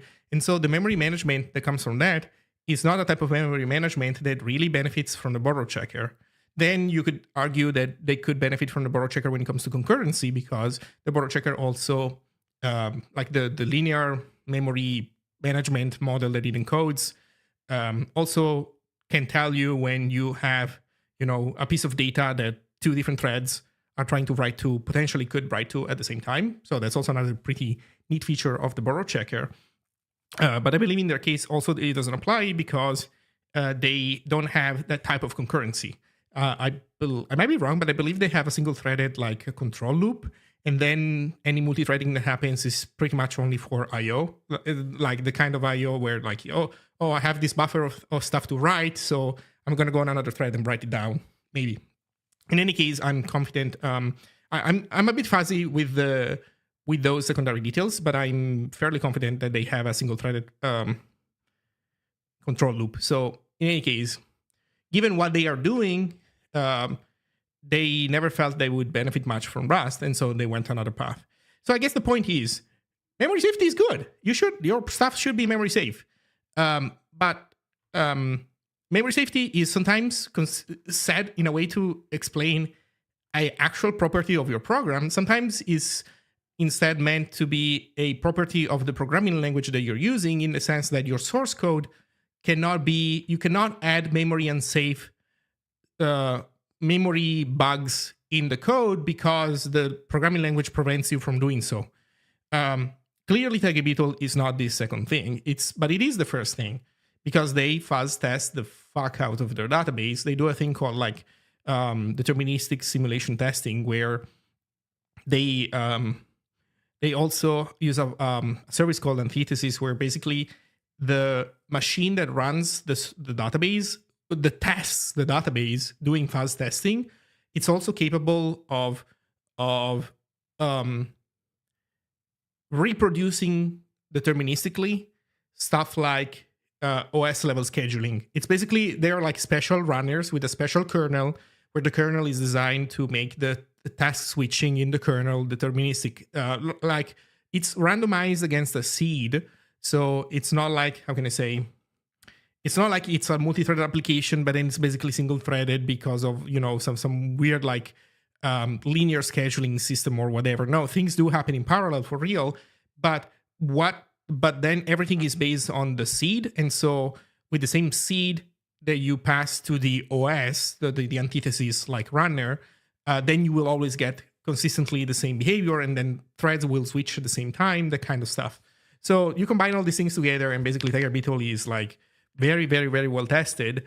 They have a language that is more dangerous than if they had Rust, but at the same time, the type of stuff that they do is like not idiomatic at all. When it comes to Rust, they would have to open a bunch of unsafe blocks.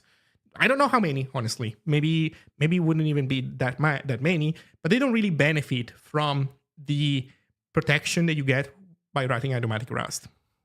That's kind of their case, it seems. So, in any case, enough programming language inside baseball. Let's do some actual work. Did we get a reply? Oh, we did not, did we? That's unfortunate. Not yet.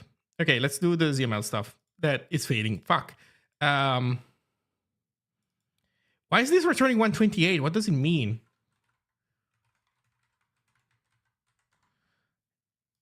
Jenkins returns status code 128 with GitHub. What? Permission denied. Wait, really?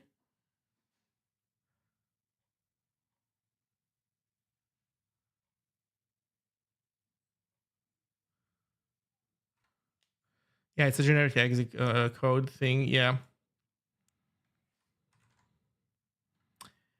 Yeah,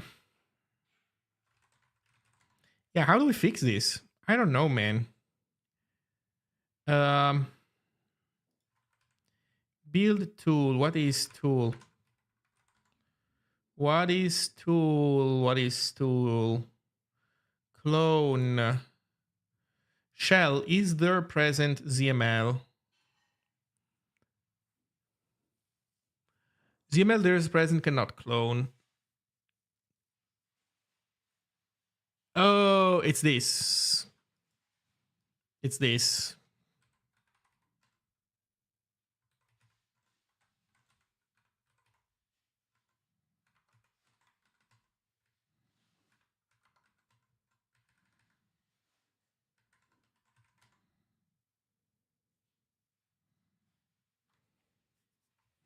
Okay, while we wait for the editor to close. Okay, no, I'm good.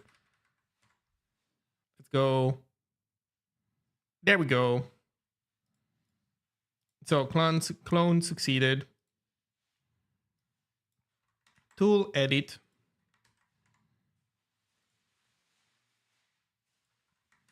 Build and serve.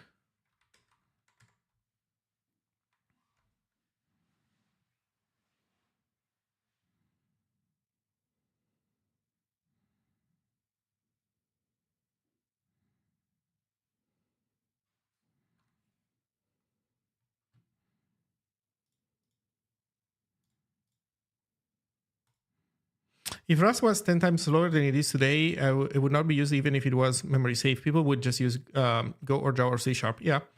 So memory safety is not the main problem here, even if people say it is. That's an interesting perspective. But I mean, the point is related to speed, but it's not strictly speed. There is another feature that Rust has that Java, C#, and that Java and C# don't have, namely that Java and C# are virtual machine languages. They're not native languages. So you can't make a,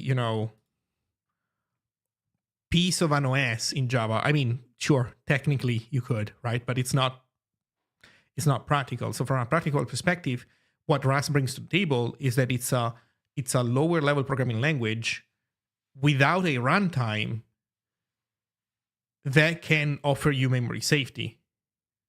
That's kind of the point. And the speed kind of comes with the territory, if you will.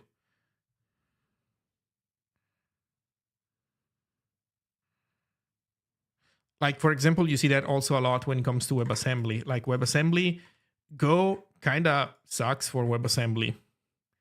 It could be worse, but it could be better if it didn't have a runtime, for example, as a starting point. Okay, so we got the ZML stuff to load. So that's awesome. We can also do this. Let's do verbose so that we see the invocation. Although that tells us where the WebAssembly blob is. How do we deal with this? Let me think about it for a moment. So I know how to solve this. So here's how we do it. So we have workspace. With a bunch of symbolic links. Holy shit. Okay. Then in here, what we want to do is this it? Yeah, we copy Zine.zig in here.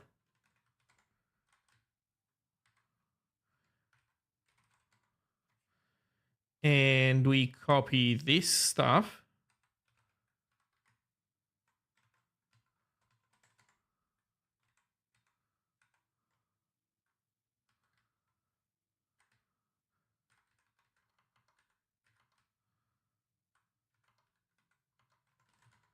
There we go. So that's the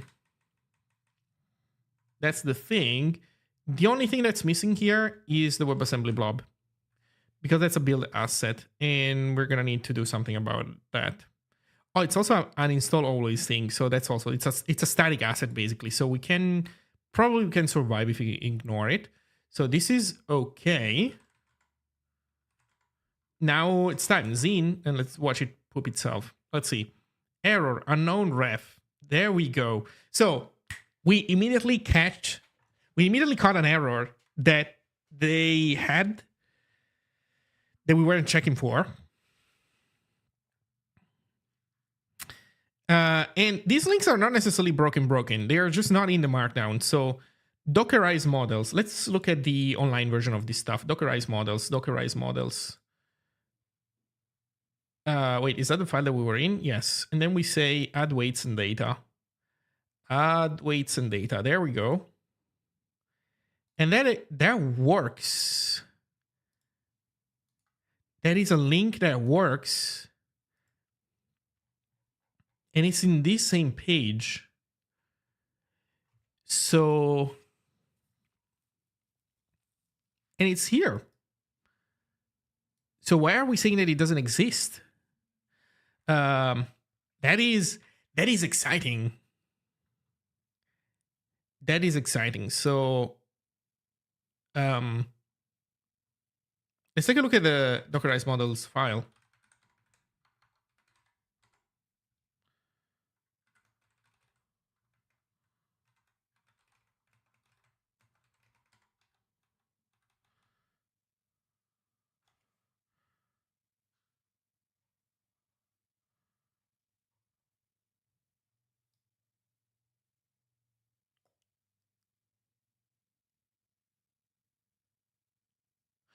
How did this work before?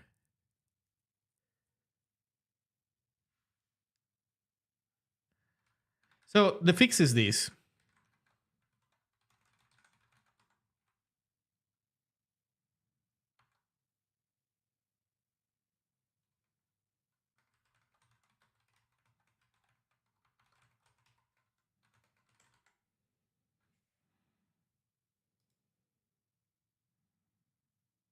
Oh shit. Oh, then we got some other prints, right? What's the problem now? Adding weights and data. Oh, adding.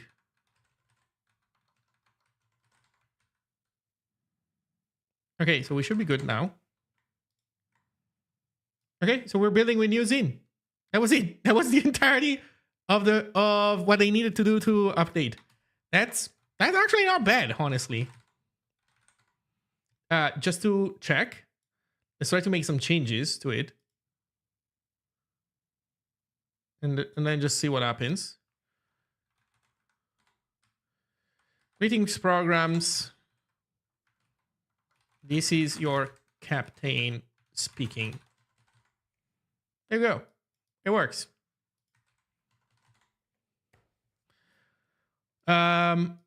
Honestly, that is pretty cool.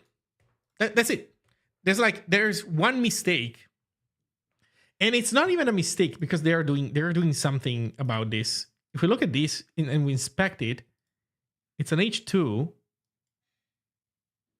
Wait a second. This has an ID. Right, because I put it there. So how does the online version work? Why does that link bring me to the right place? Inspect.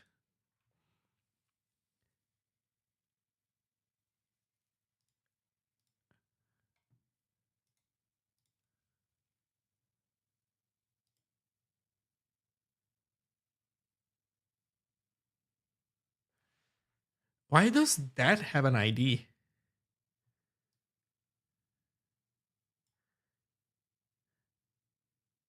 They have some sneaky auto ID thing. Look at this horrible auto-generated ID for dash the load.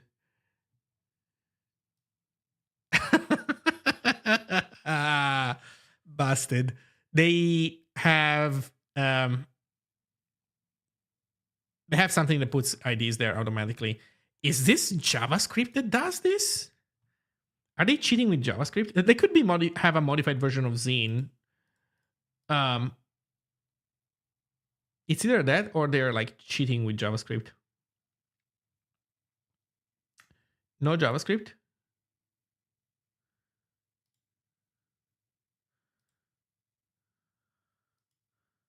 Aside. There's an aside element for the sidebar. That's interesting. I mean, maybe nav would be more appropriate, but fine.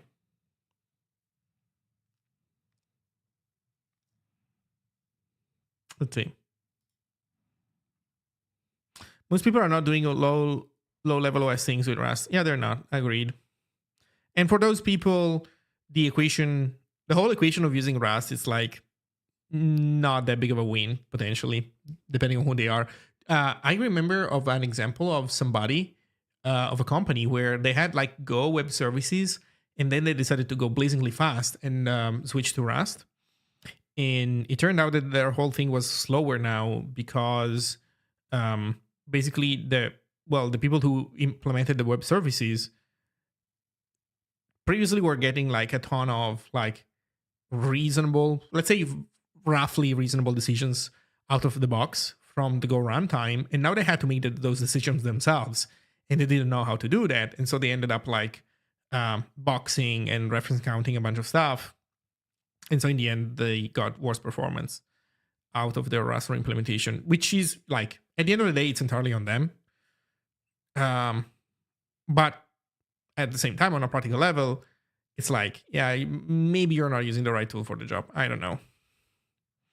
Cool. In any case, so ZML is cool. ZML is doing fine. So that's nice. We're not regressing them. There we go. We got a repro in the meantime. That's awesome.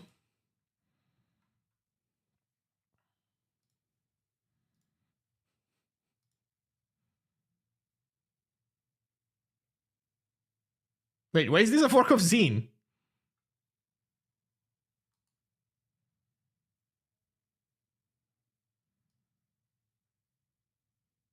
Oh.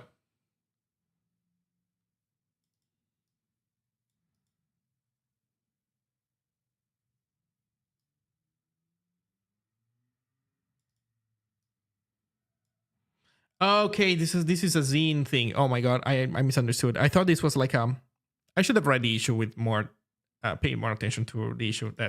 That's on me. Okay. Oof.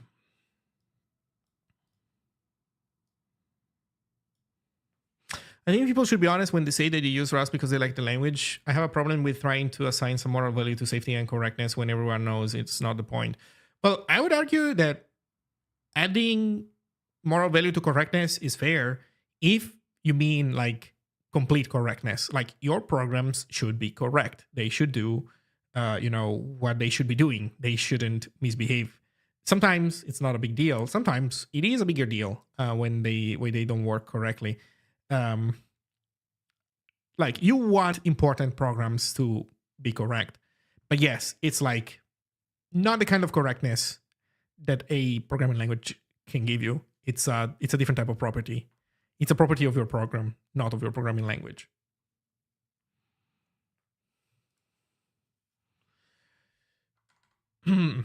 Case in point, there's a ton of correct C programs out there.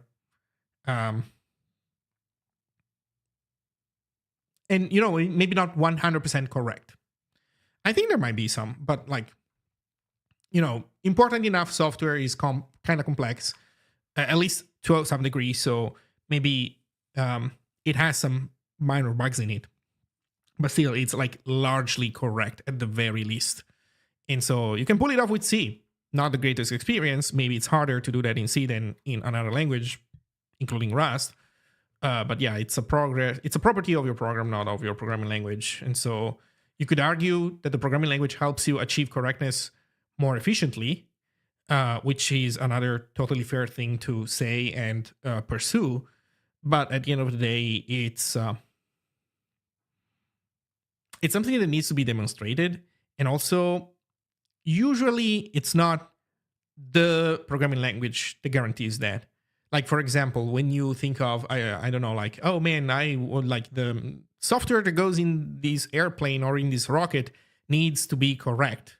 And so you need to use a language that guarantees correctness out of the box, otherwise it's not going to be correct. And the answer is no, that's not how this stuff works. The way this works is that the engineering process is the only thing that can guarantee correctness. You are making an airplane or whatever, you have a process that helps mitigate, lowers the probability of certain defects being in the final product.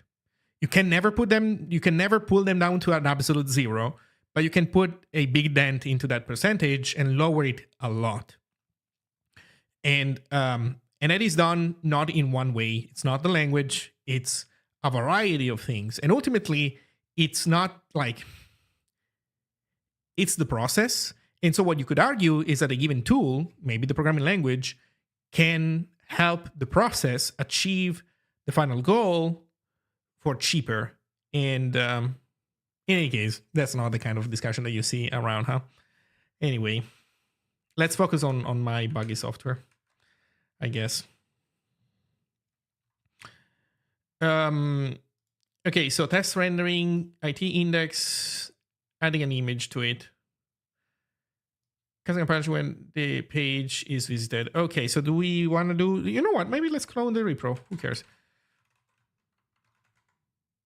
You know what? No, I'm going to do this. I'm going to steal the data. So test multi we're looking at. Test rendering, I believe, multi. Then content, IT. Aha. Where was the image used? Okay.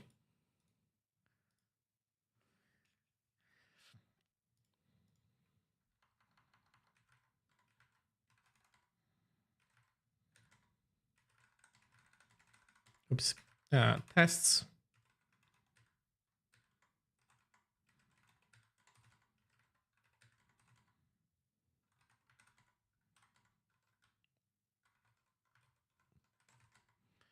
Okay, so you put an image in there. That's the image. Copy image.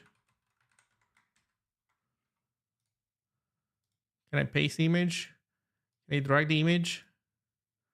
I can drag the image. Let's go.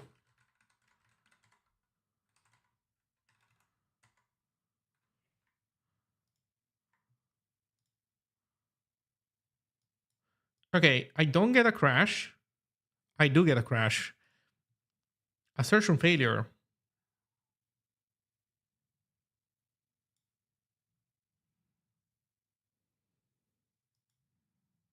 Okay. We have an assertion failure. So what did we paste in there?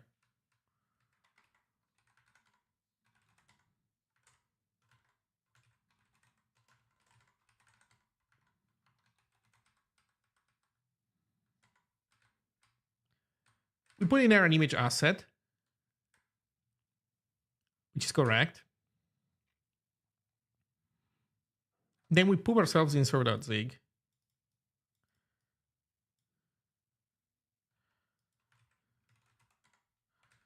Where was it? 924. So our send file asserts that the file should not start with an absolute path. Why does that happen in our case? It's because it's an asset in the root directory. And the root directory is an empty thing.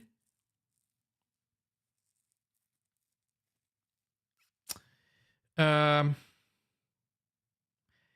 is interesting. Okay, let's take a look at how we do these paths.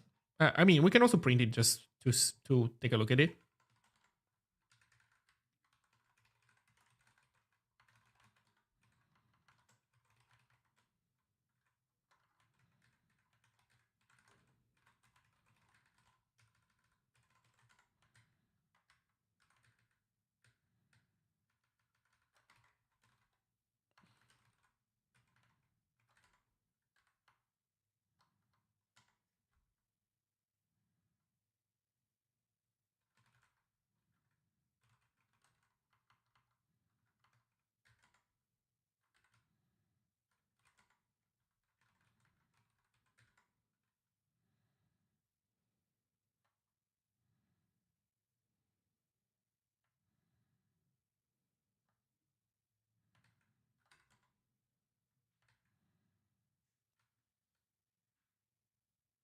Okay, so we started.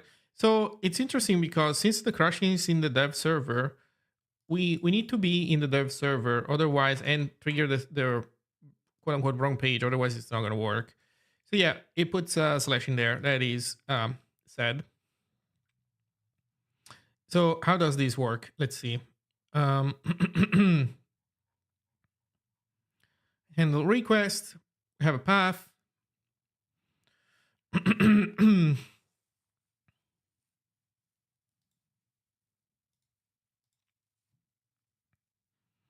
The path is going to be it slash. Yeah. So if it's a site, URL path prefix greater than 0.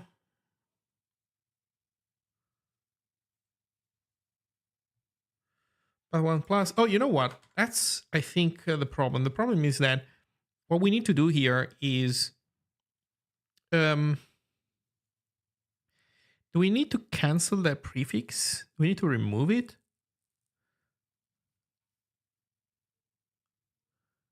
No, we don't.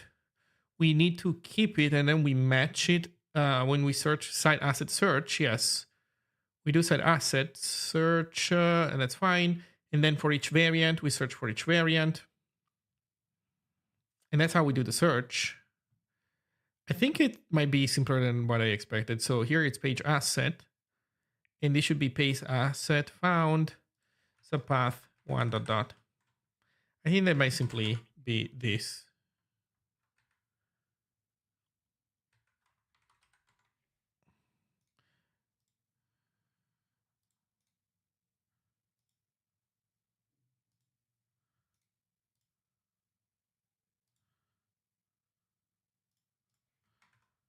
Okay, there we go. Now it works. Maybe we should try to put it also somewhere else, maybe in a directory or something.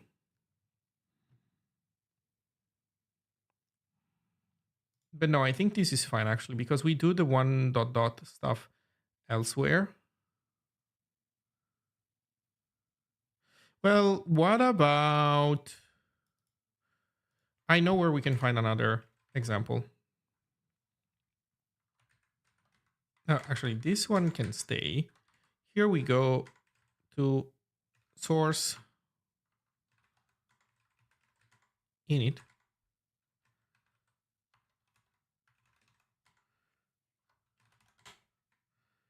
Here we serve Zine. What happens if we go in first blog post? Now it doesn't work anymore. Now we went out of sync.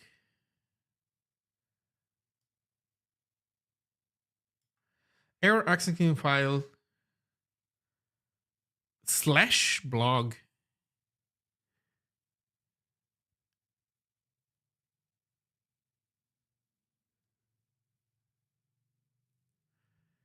File not found.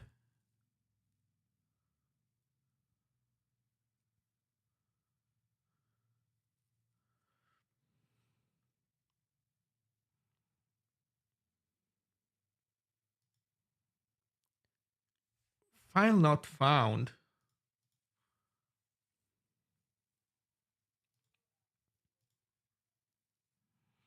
Hello, Danielle. Oh, thank you for the cheers. Hello, hello. So, we are in the situation where fixing it for one case breaks it for the other, so we need to reconcile them differently. But I'm having trouble understanding what's the difference between these two cases, which I kind of find curious.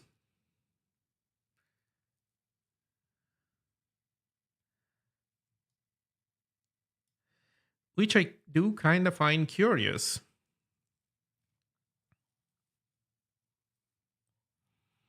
So we clearly go to send file. Where's my print then? Oh, I guess this is it. Oh yeah, because we ate the bee. Rip. We ate the bee. So, hello, Souza. We ate the bee.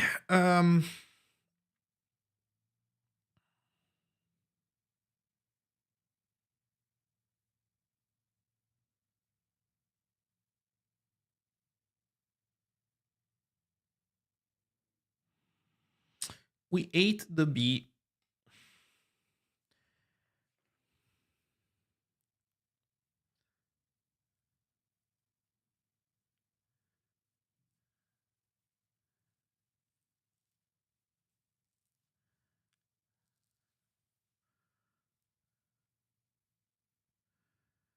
We ate the bee.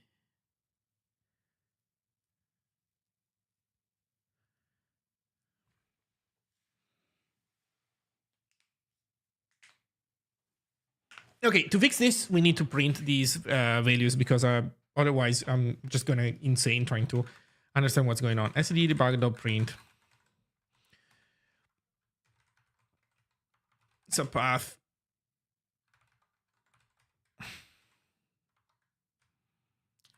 Maybe we can do it like this. Path equals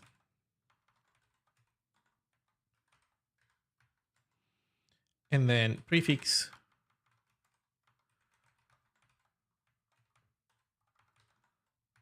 and then subpath.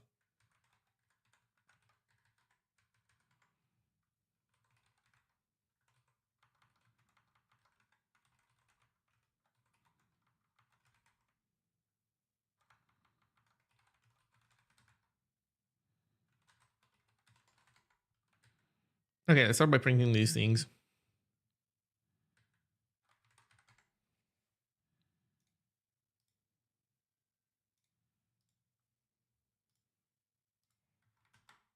Not a crash. So path, blog, first post, fanzine, prefix is nothing. Subpath is going to be slash. Because we skipped the leading slash. Okay, let's now watch this same problem in our repro, which I didn't keep around. So it's in here. We run Zine here.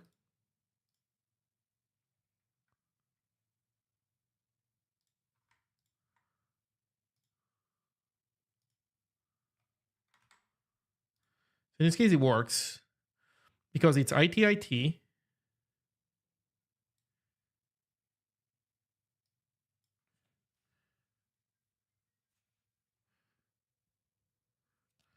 So we skip this leading slash. We skip this. Right, the point is, if the index, if the output prefix is different than 0, you want to do +1. That's the point. If it's 0, you leave it at 0. If it's something, then you also need to eat the slash.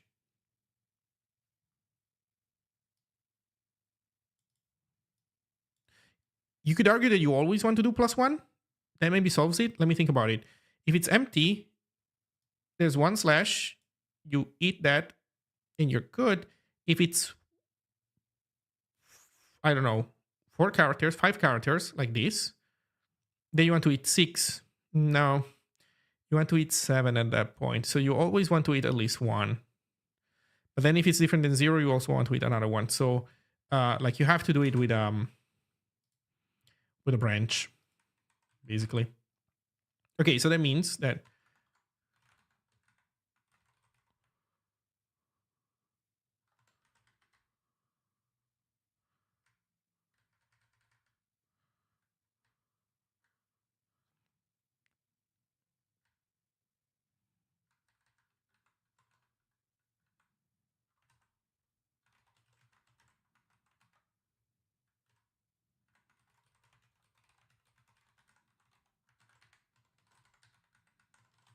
that is so ugly, but it works. It's so ugly, but it does work. Now check this out. We rebuild, we load, we go here, and it works. We kill this, we go here, we refresh, and it works. And now we can take out the prints.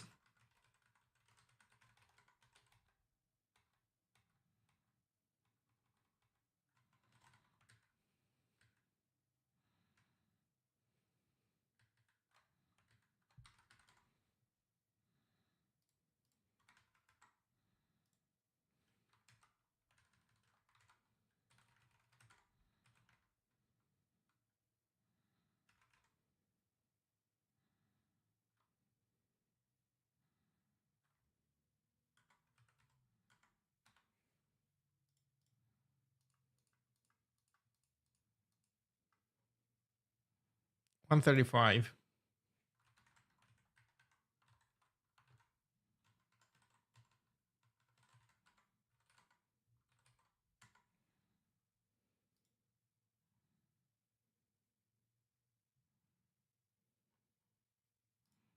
There we go. Another satisfied customer. Okay, we have woofs. I would say that we're done testing people's websites because ZML, we know we haven't regressed them. They seem to work. They only have to, well, either they keep their like auto ID change, or we, or they define heading IDs, and that's it. I think it's time. I think it's finally time for the release. There's like no more to dos. Well, at least that we can consider to dos that should be considered blockers for the release. So it's time. It's finally time.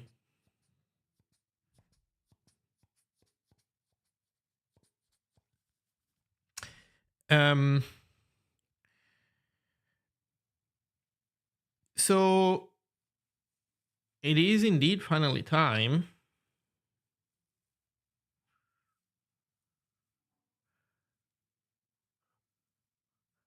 Let's go do this.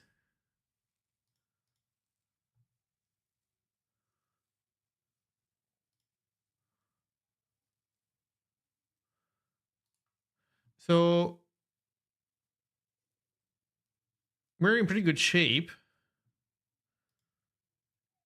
Okay, I think I'm gonna do this. I'm gonna take a quick bathroom break. Should I make myself some tea?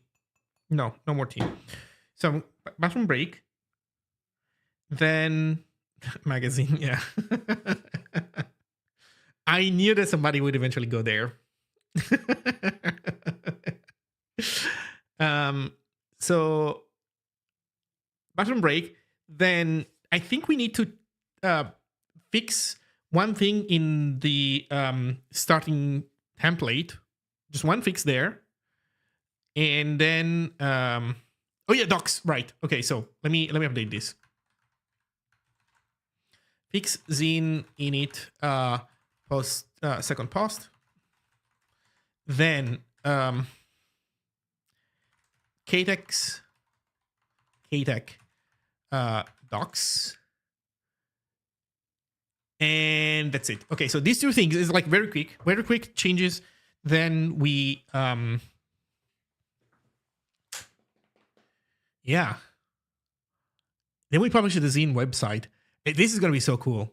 I think people are gonna enjoy this. And then after that, we update the Zig website. Although to be clear, like this is the release. This is the release cutting point. Updating the Zig website. Ideally, if we can do it on time, we do it. Otherwise, I'm gonna do it either later today or tomorrow. It's not a blocker for the release. Also, you know, we need to do it well. That's like the one website that we can't fuck up. I'll be right back.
Okay, let's get down to business.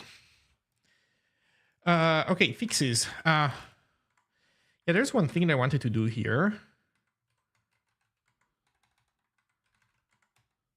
There's to watch. Alright, list manage of this thing. And then we give these things to the watcher. And let's do it like this.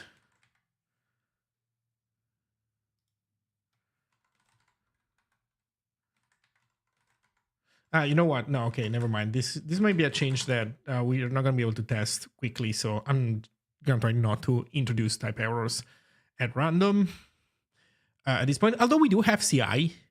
CI should catch these errors for us. It's fine. Okay, let's do these things. Second post. So here we have KTech stuff, but I'm going to take it out. Let's not do that. Let's just leave it at this. It's just a file that's meant to be like deleted.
Okay, docs next. We need to explain KTech. We need to explain KTech. This is a super MD thing. So we need to go into super MD. Don't have anything weird going on. Okay. Yeah,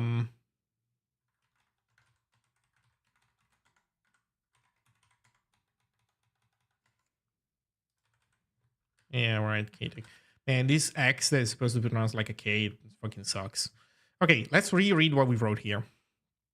Outputs the given naked formula is a script tag that can be rendered at runtime by kdec.org. By KDEC. Note that the formula must be enclosed in backticks to avoid collisions with SuperMD.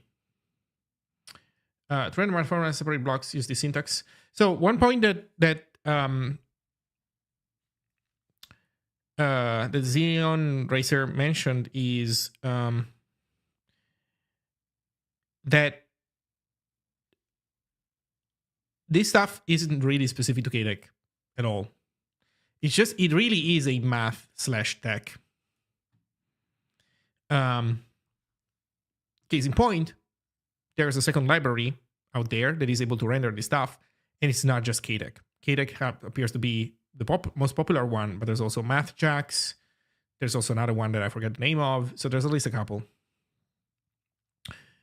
So KDEC is like kind of overly specific.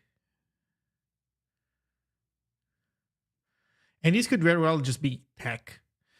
But tech is a bit too much because it's not like all of tech, right? It's supposed to be just math. But at the same time, math is not... math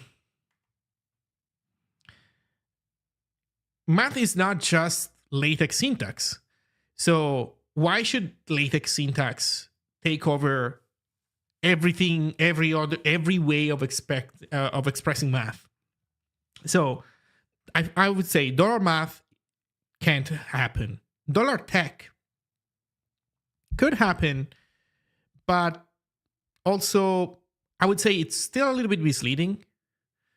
Math tech probably would be the best way. So instead of KTech, it's like math tech. It's math expresses tech. That said, Zine maybe should have, or like Super MD should have like an official way of doing math. And the official way of doing math should be like there's like one language that you use to express math, and it's this one period. And if you want to use something else, like you use something else. So maybe that's what math is going to be in the future. Maybe math is going to be the blessed language to express math, which please, let's hope it's not going to be tech. And then we make this math tech. So let me put it this way. I think the KTech has been so disappointing. It's been so freaking disappointing that I want to downgrade it. So let's call it this math tech. Matech, MTech, math tech. I don't know. It's ugly. Maybe tech is fine. And then we're gonna drop support for it in the future. Maybe. I'll just leave it at that.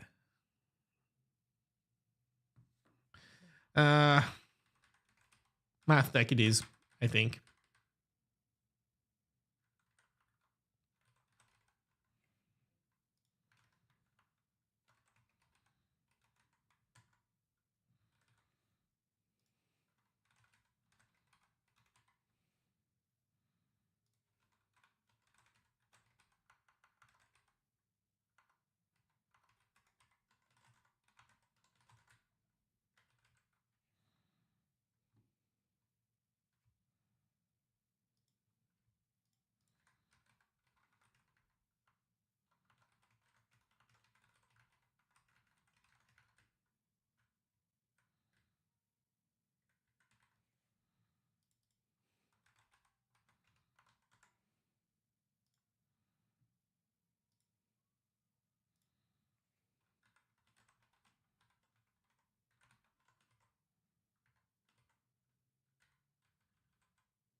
No, it's not Temple. It's why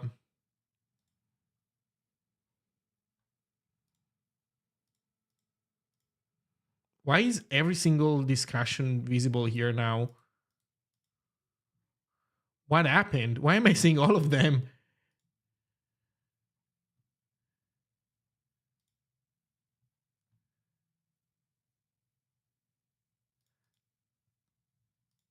Temple.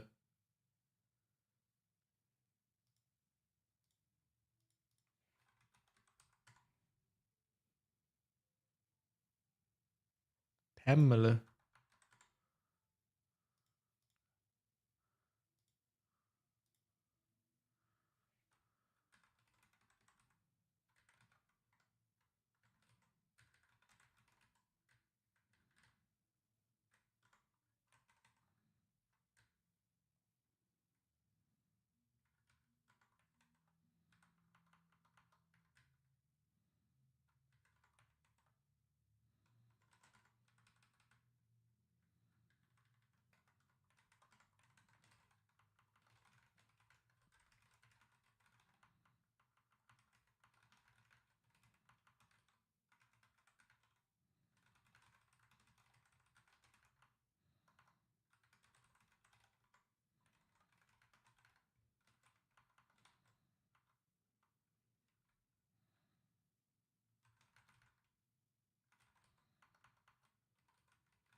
Maybe we should switch away from KDEC to Tamil. Not Temple, Tamil.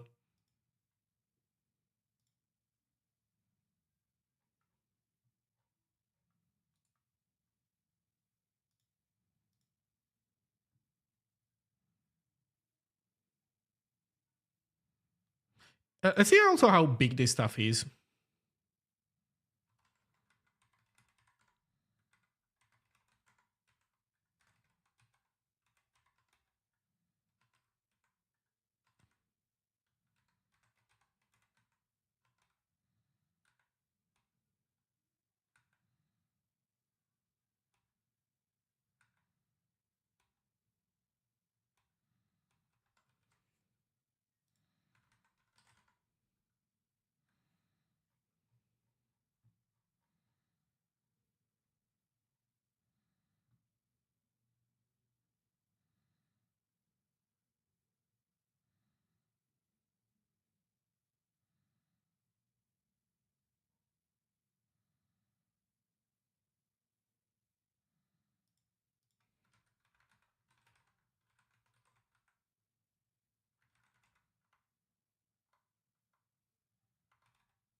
God damn it, I wanted to see how Tamil is supposed to be written, and then they use they use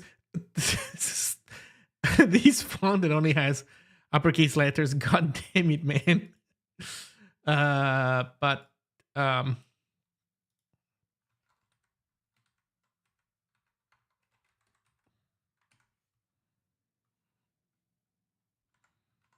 okay, yeah, let's do that. Like, god damn it, KDEC, I hate it.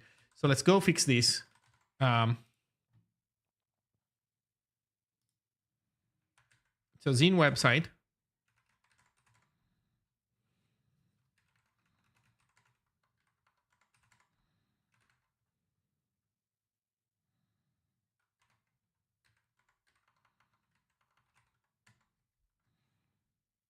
Goodbye, KDEC.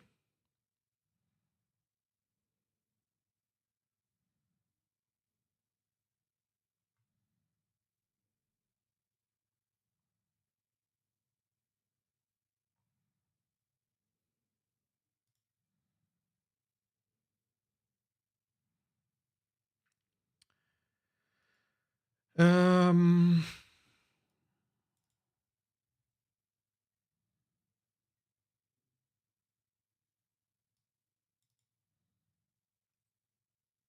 where can I get these files? Releases page.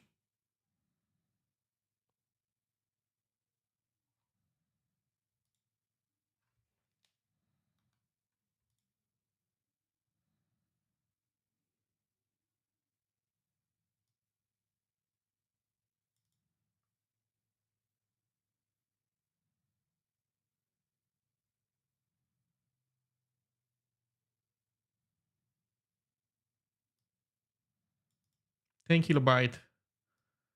Tamil. Okay, let's go do that.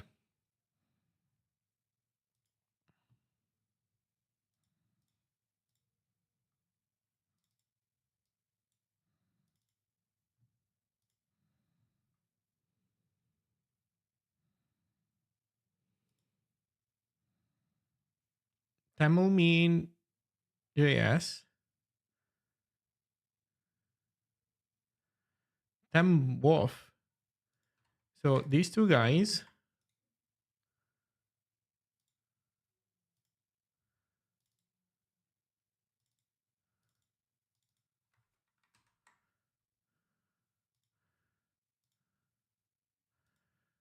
Okay, and then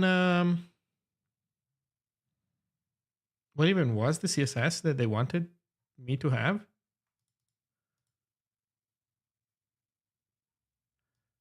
Tamil local. Okay.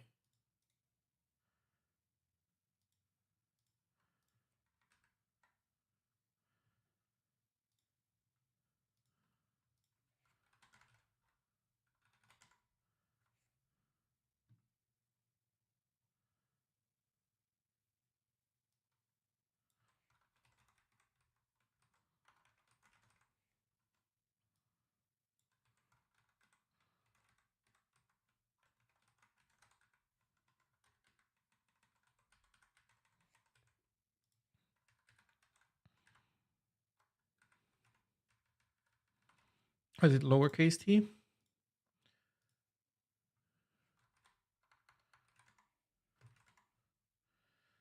Not at all. Oh yes, .bean also.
Okay.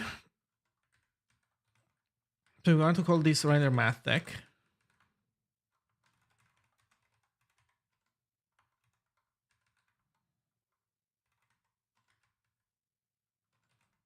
What did I do wrong? Set asset Tamil. Tamil. Yeah. Thank you.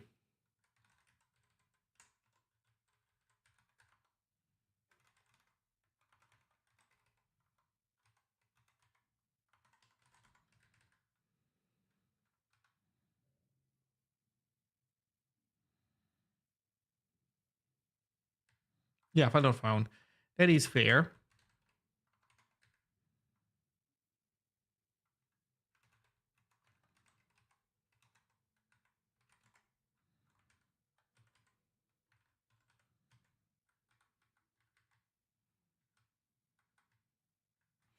Okay, now we call these APIs.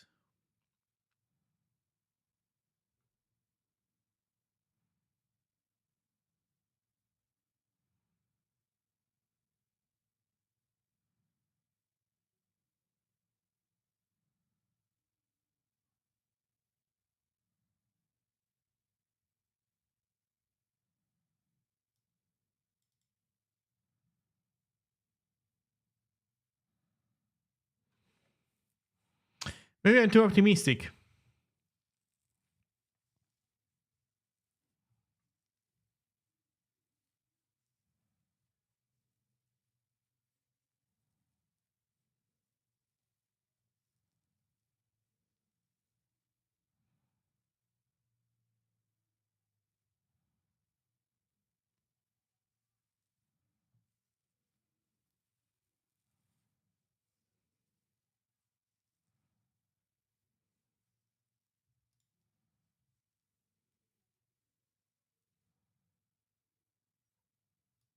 Oh, there's also render to string.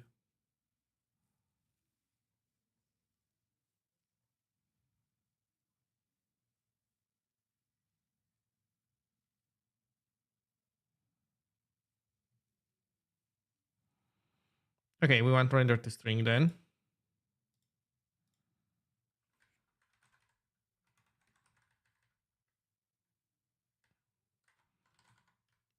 Okay, I think this is it. With display mode. Display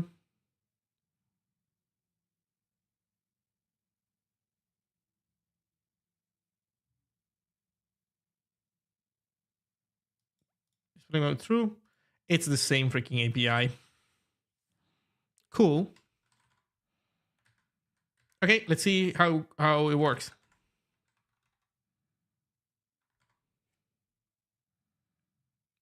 Okay, we have trouble. God damn it.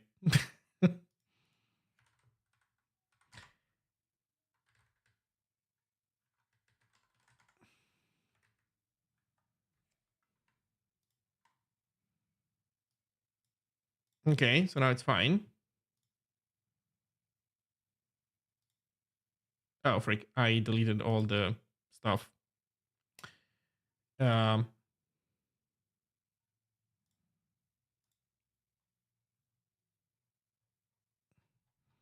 let's look at some examples here.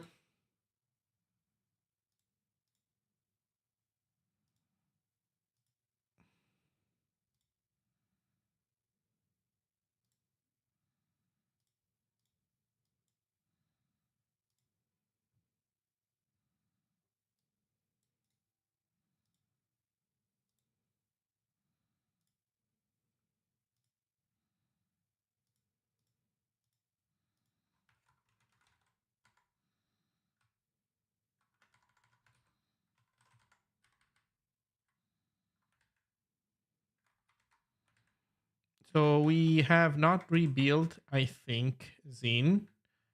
So this is an old Zine that does silly stuff. So it should reject KTech.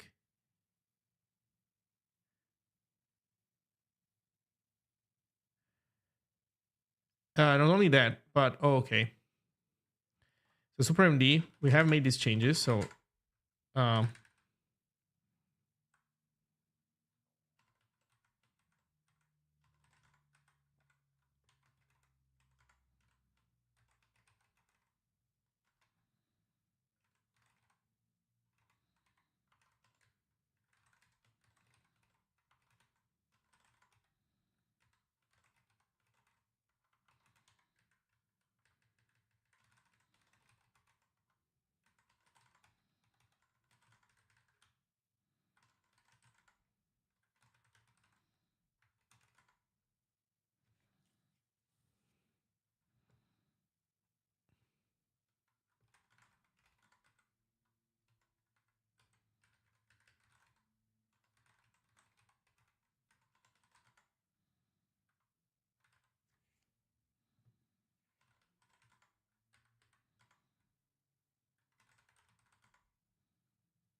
there we go.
Permission denied?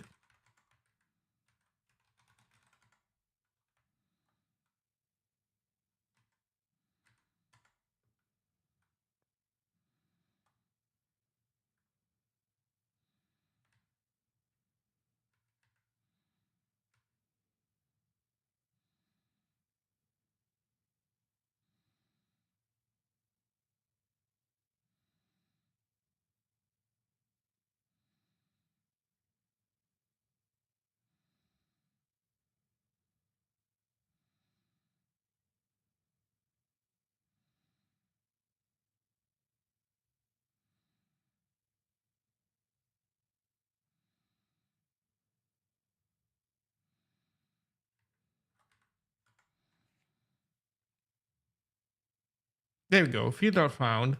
Text exactly. We're now feeding successfully.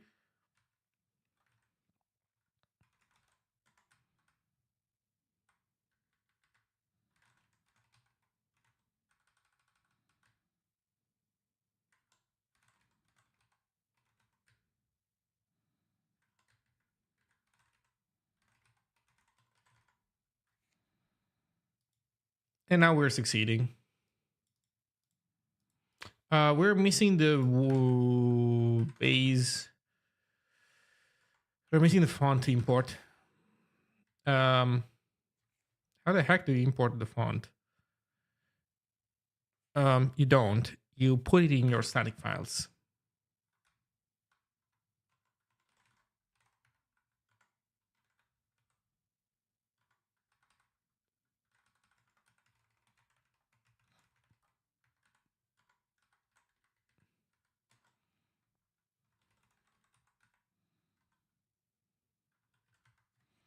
Before I save, though, I want to see this here. I want to see the failure here. Are we searching for that font and failing to find it?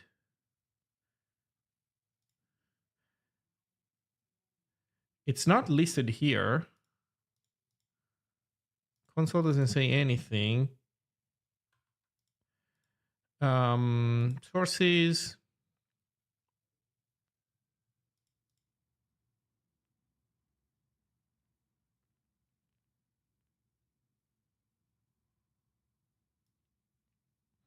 It does say this.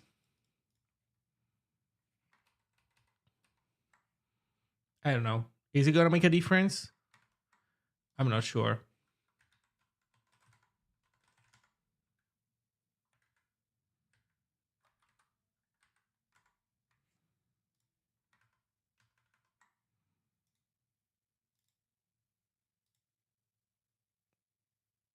Oh, wait.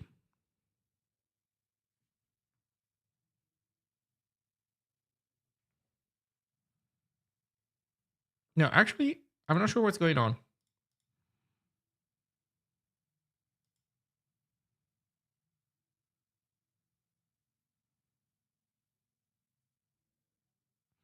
Font family Tamil. But like, does it get like automatically applied or something? How does it work?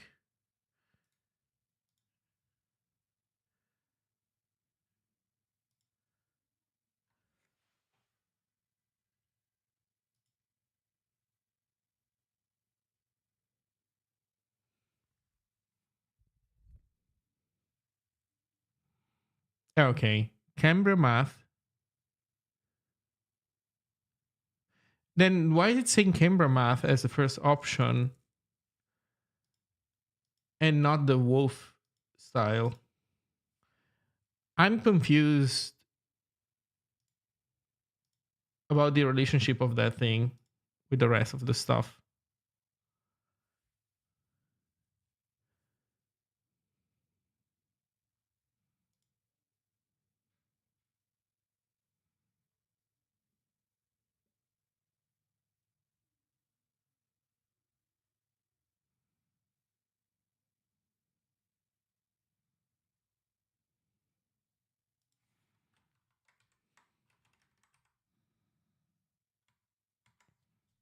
Math with the class math scr and tml prime.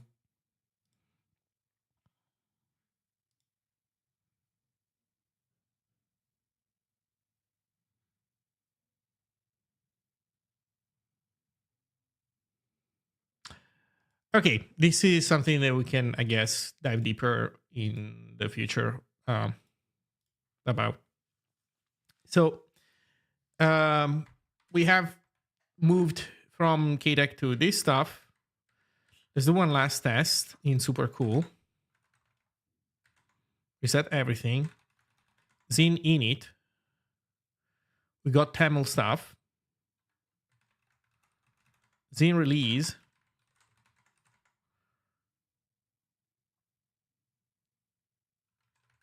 Okay. Zine serve.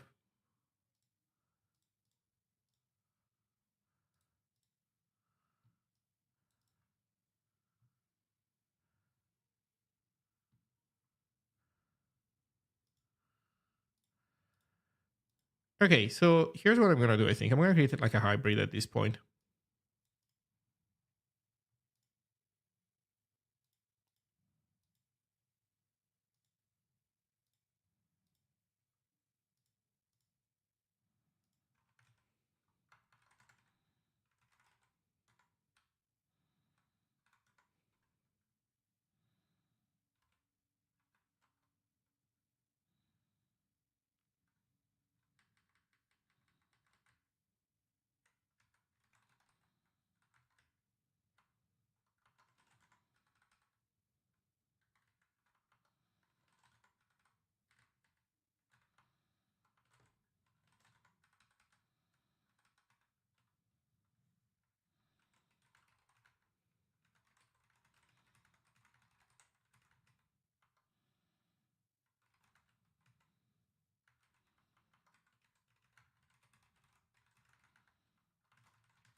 Okay.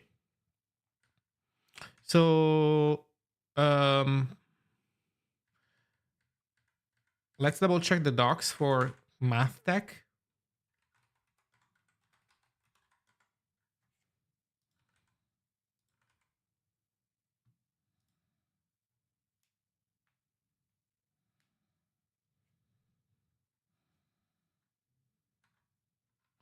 Okay, that docs seem fair.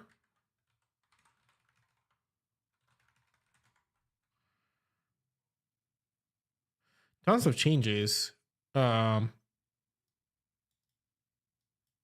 need to reset tests.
Okay, I think this is it.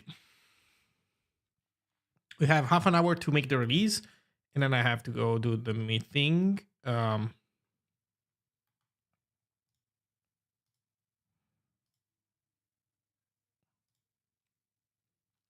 So Windows is gonna fail. Unfortunately, there's something that I haven't figured out yet exactly what it is that causes Windows to fail. I added like support for like testing on platforms other than Linux, which is nice. But yeah, Windows haven't fully figured it out yet, unfortunately. So that makes all my things fail, but it is what it is.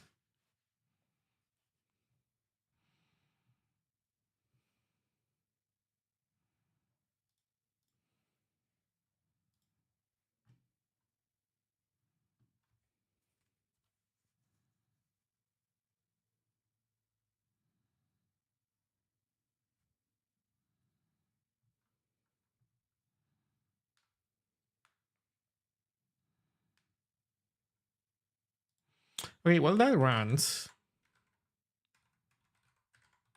Set up Zine action. Let's set up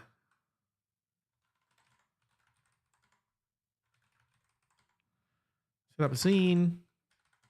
README. Blah blah blah. So this is gonna be version 0.10 without the V because we don't allow people to put the V. We put the V ourselves, don't we? Oh no, shit! We let them put the V. Should we let them put the V? Should we let people put the V in there? Yeah, I guess that's fine.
Okay. So 0.10.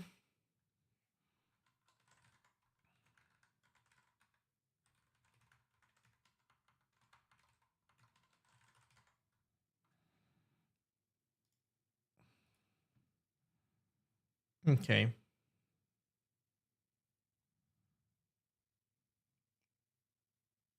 Task macOS latest failed to restore cache.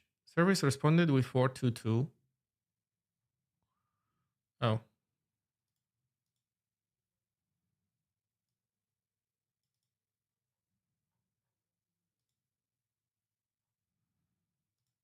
Okay. So this is it. Then next.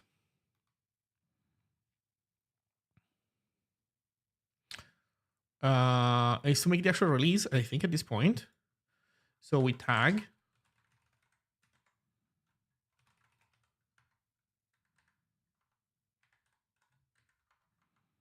Point 10.0.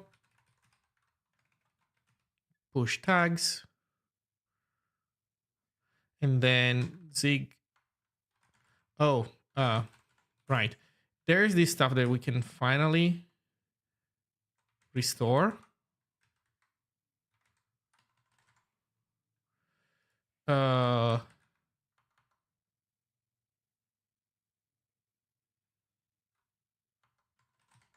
Like this.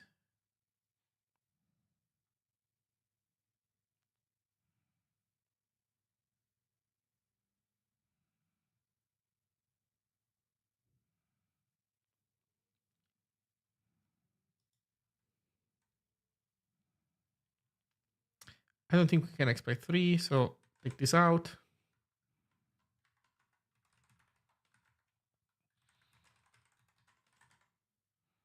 as unreachable. I'm sure that that's unreachable code. Are you serious?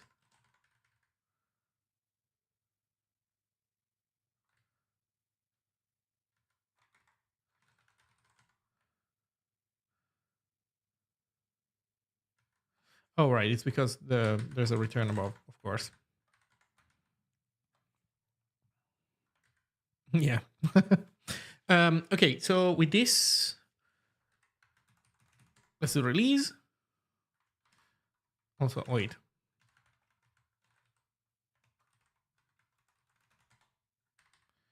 Clear the releases directory, just in case. Man, this is killing my computer.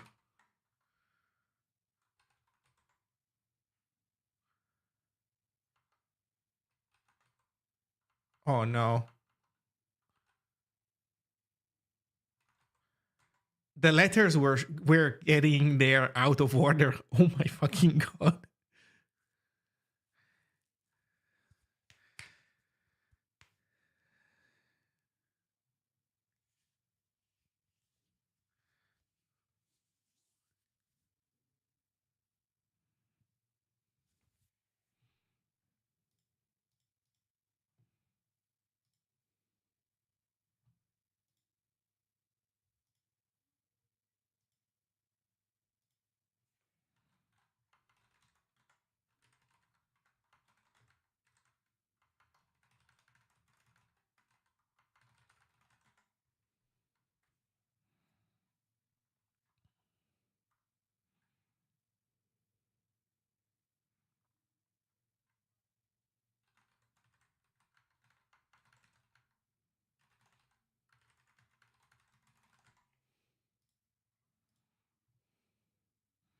Let's go.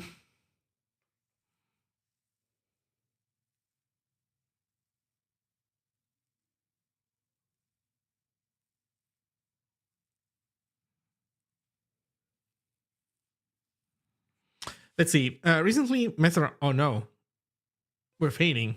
What's going on?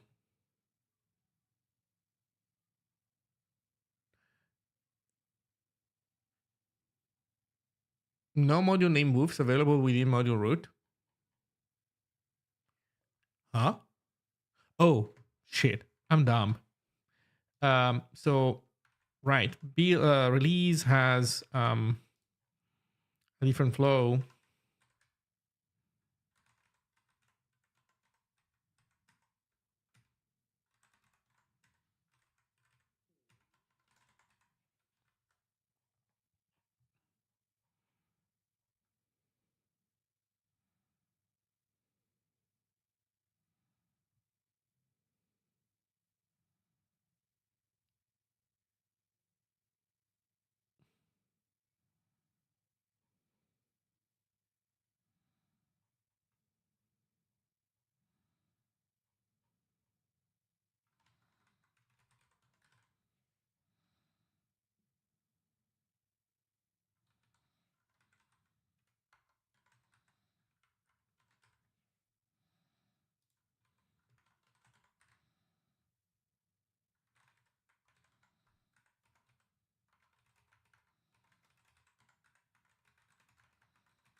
No man. Okay, we do it again. So let's see. Recently messed around with threading and pings for server-sent events from Zig was fun and surprisingly simple for the POC case at least. The web stuff is not bad. The HTTP server is actually pretty nice to use. I'm actually curious. I haven't spent too much time thinking about it, but I wonder if that like radically like simple approach to the web server, if that actually like really is just works without any compromise versus having to complicate things because you want annoying but necessary features, that kind of stuff. But so far you could argue that basically the Zine web server is also like a POC because it's just like for local development. But yeah, in even in that case, like integration has been pretty nice.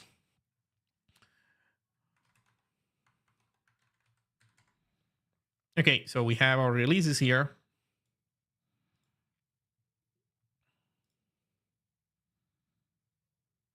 New release 0.10.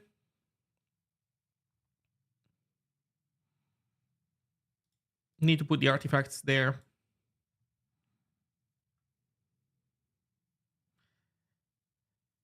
The next is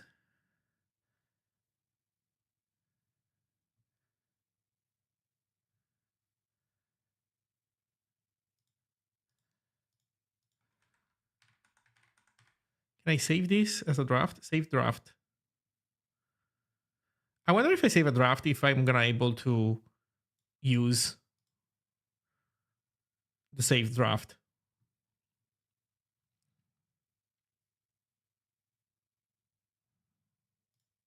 So I go here, and there's a draft.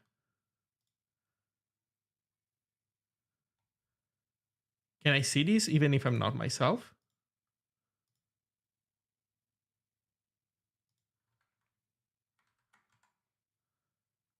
No, you can't. Interesting. Okay, so only I can see this. Well, that's annoying. Um,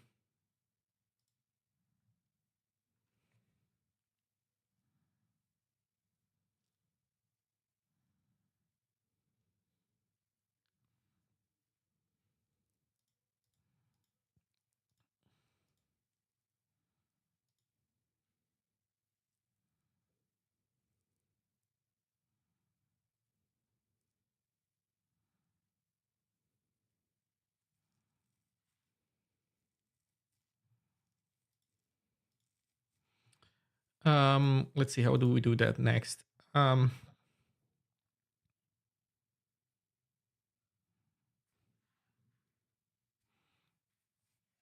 guess I want to basically get ready and do the swap, like kind of do both things at the same time. So let's go to Zine ssg.io, build docgen.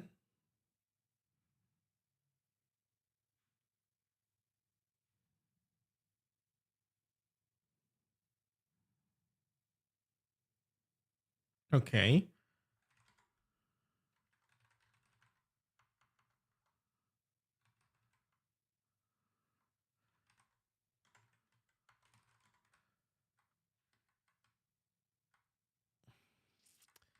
There's this, but I don't even really care about this stuff, honestly. I kind of only care about running docgen in here. Case in point, I can run Zine, and it just works. So by the way, this is the updated Zine website. There's a download button in there. There's the docs. So for people who have never seen the docs, the new docs, here's how it looks like. These are the new docs. You have a navigation bar. It's still single page, but you have a bar here with everything in it. And you can use this to navigate.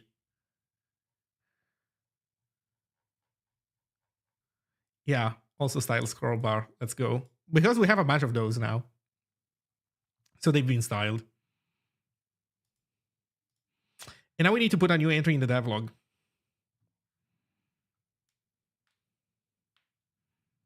So I guess it's time to write the devlog. Did you make the Zine website using Zine? Indeed, yes. And you can watch me edit it now.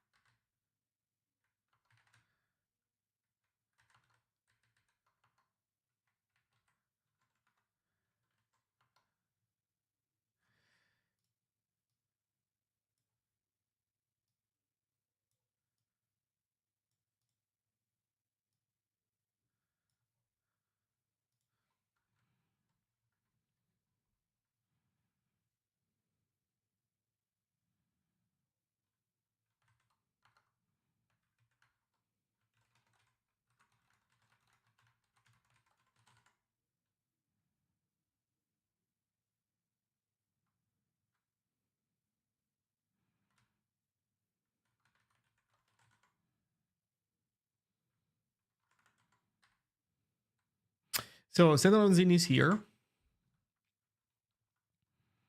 Um,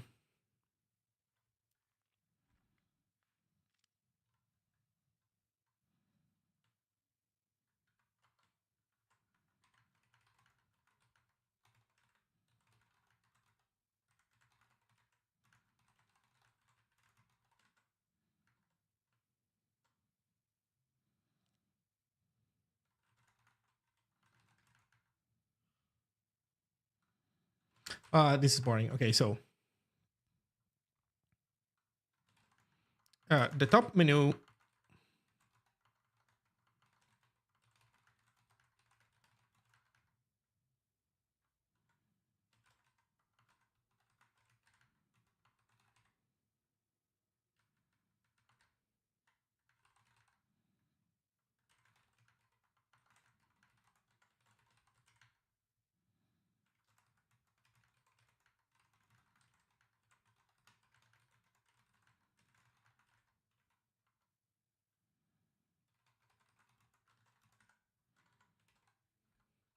You know what? Who cares? No, I'm not want to do it this way. I think what I want to say is just jump directly into the like the features, the updates, the thing. Uh, Zine is now standalone and stupid fast.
So let's see, what are the things that we need to worry about?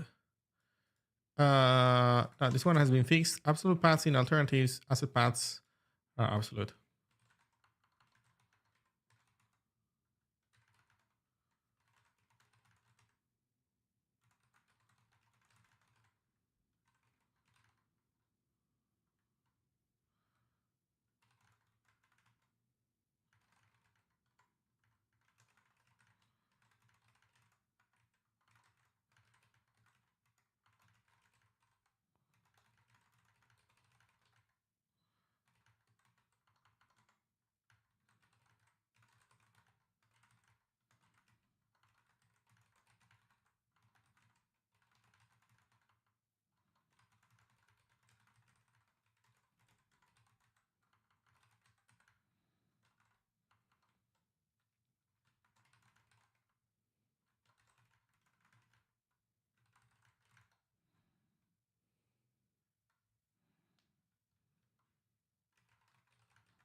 Thank you.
Oh shit, it's already this late. Fuck, I'm almost done with the release.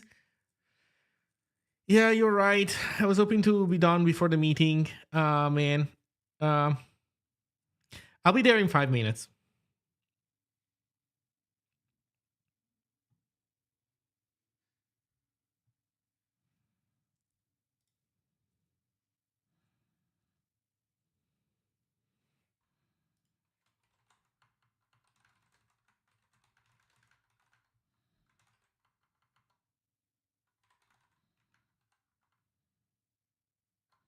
It's fine. We're gonna skip this one.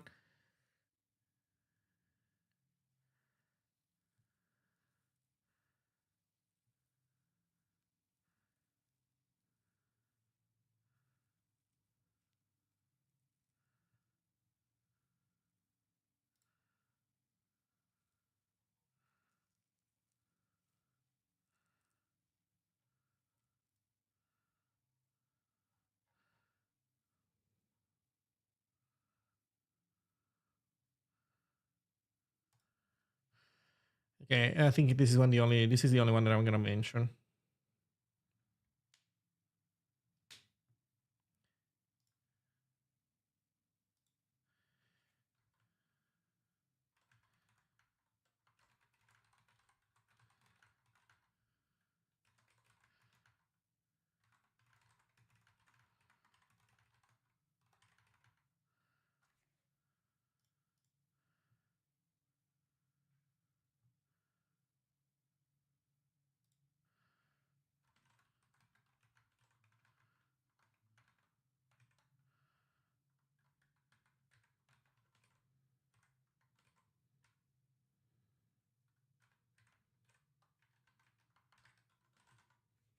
Okay, this is it, I think.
Okay, this seems good.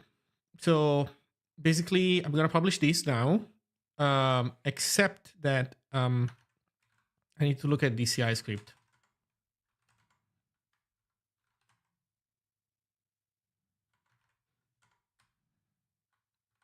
Yeah, we can do this.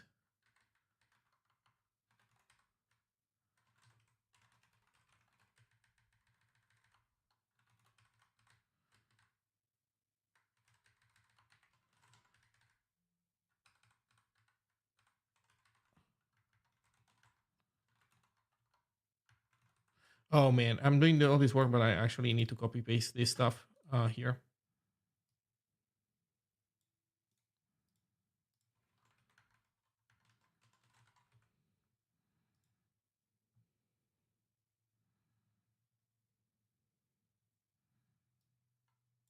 Oh, and I need to update this also.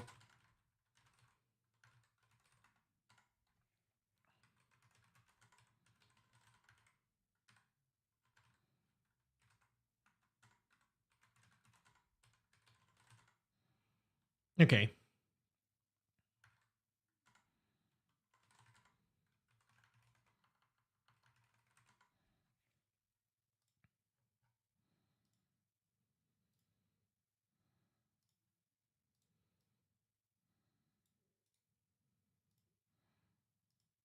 Okay, so then that means that with some optimism,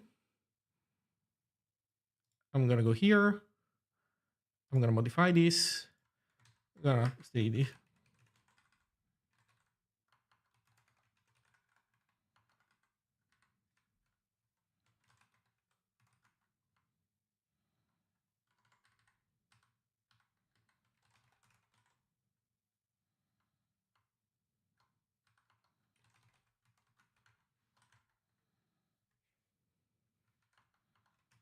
Changes. I think that's fine. We make this a pre-release, so we don't show it to people yet. We publish the release. Man, this is so tense.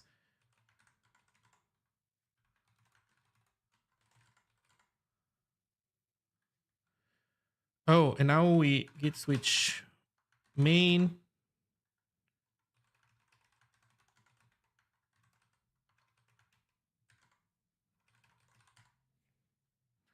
Merge, push.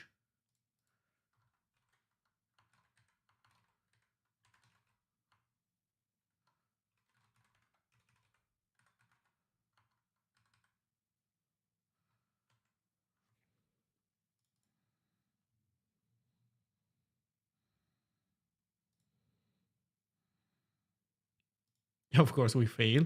Right, because our website is not configured correctly. Pages, deploy from GitHub Actions, actions, this action, rerun it.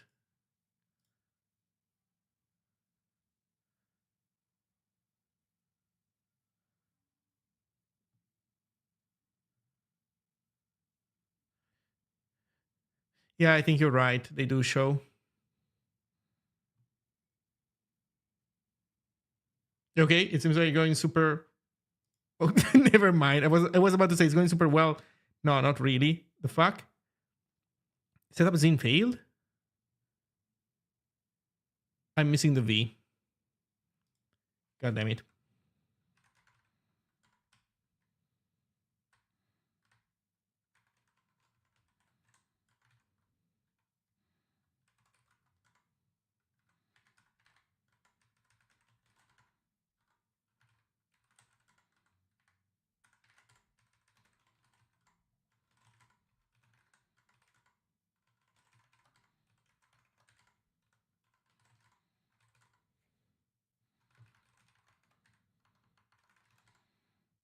Force push.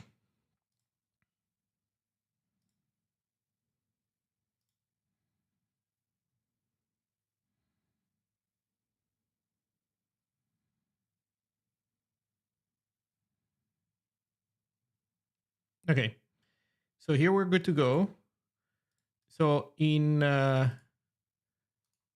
Zine itself, I'm going to remove the pre-release, which, well, at least people couldn't click it from there, I guess. So change this. No pre-release update. It's now visible. Or should be. Or maybe it's not. And it won't ever show up again. Who knows? Does this work in the meantime? It does. We're up. Docs. Reference. Okay, it's working. So it's out. That's it. Everybody, I'm late for the meeting. So it's time for me to go. We did it. We did it. Holy cow. Well, thank you for hanging out, and I'll see you next time. Go try out Zine. Go try out Zine and report bugs. And jokes aside, make art with your words.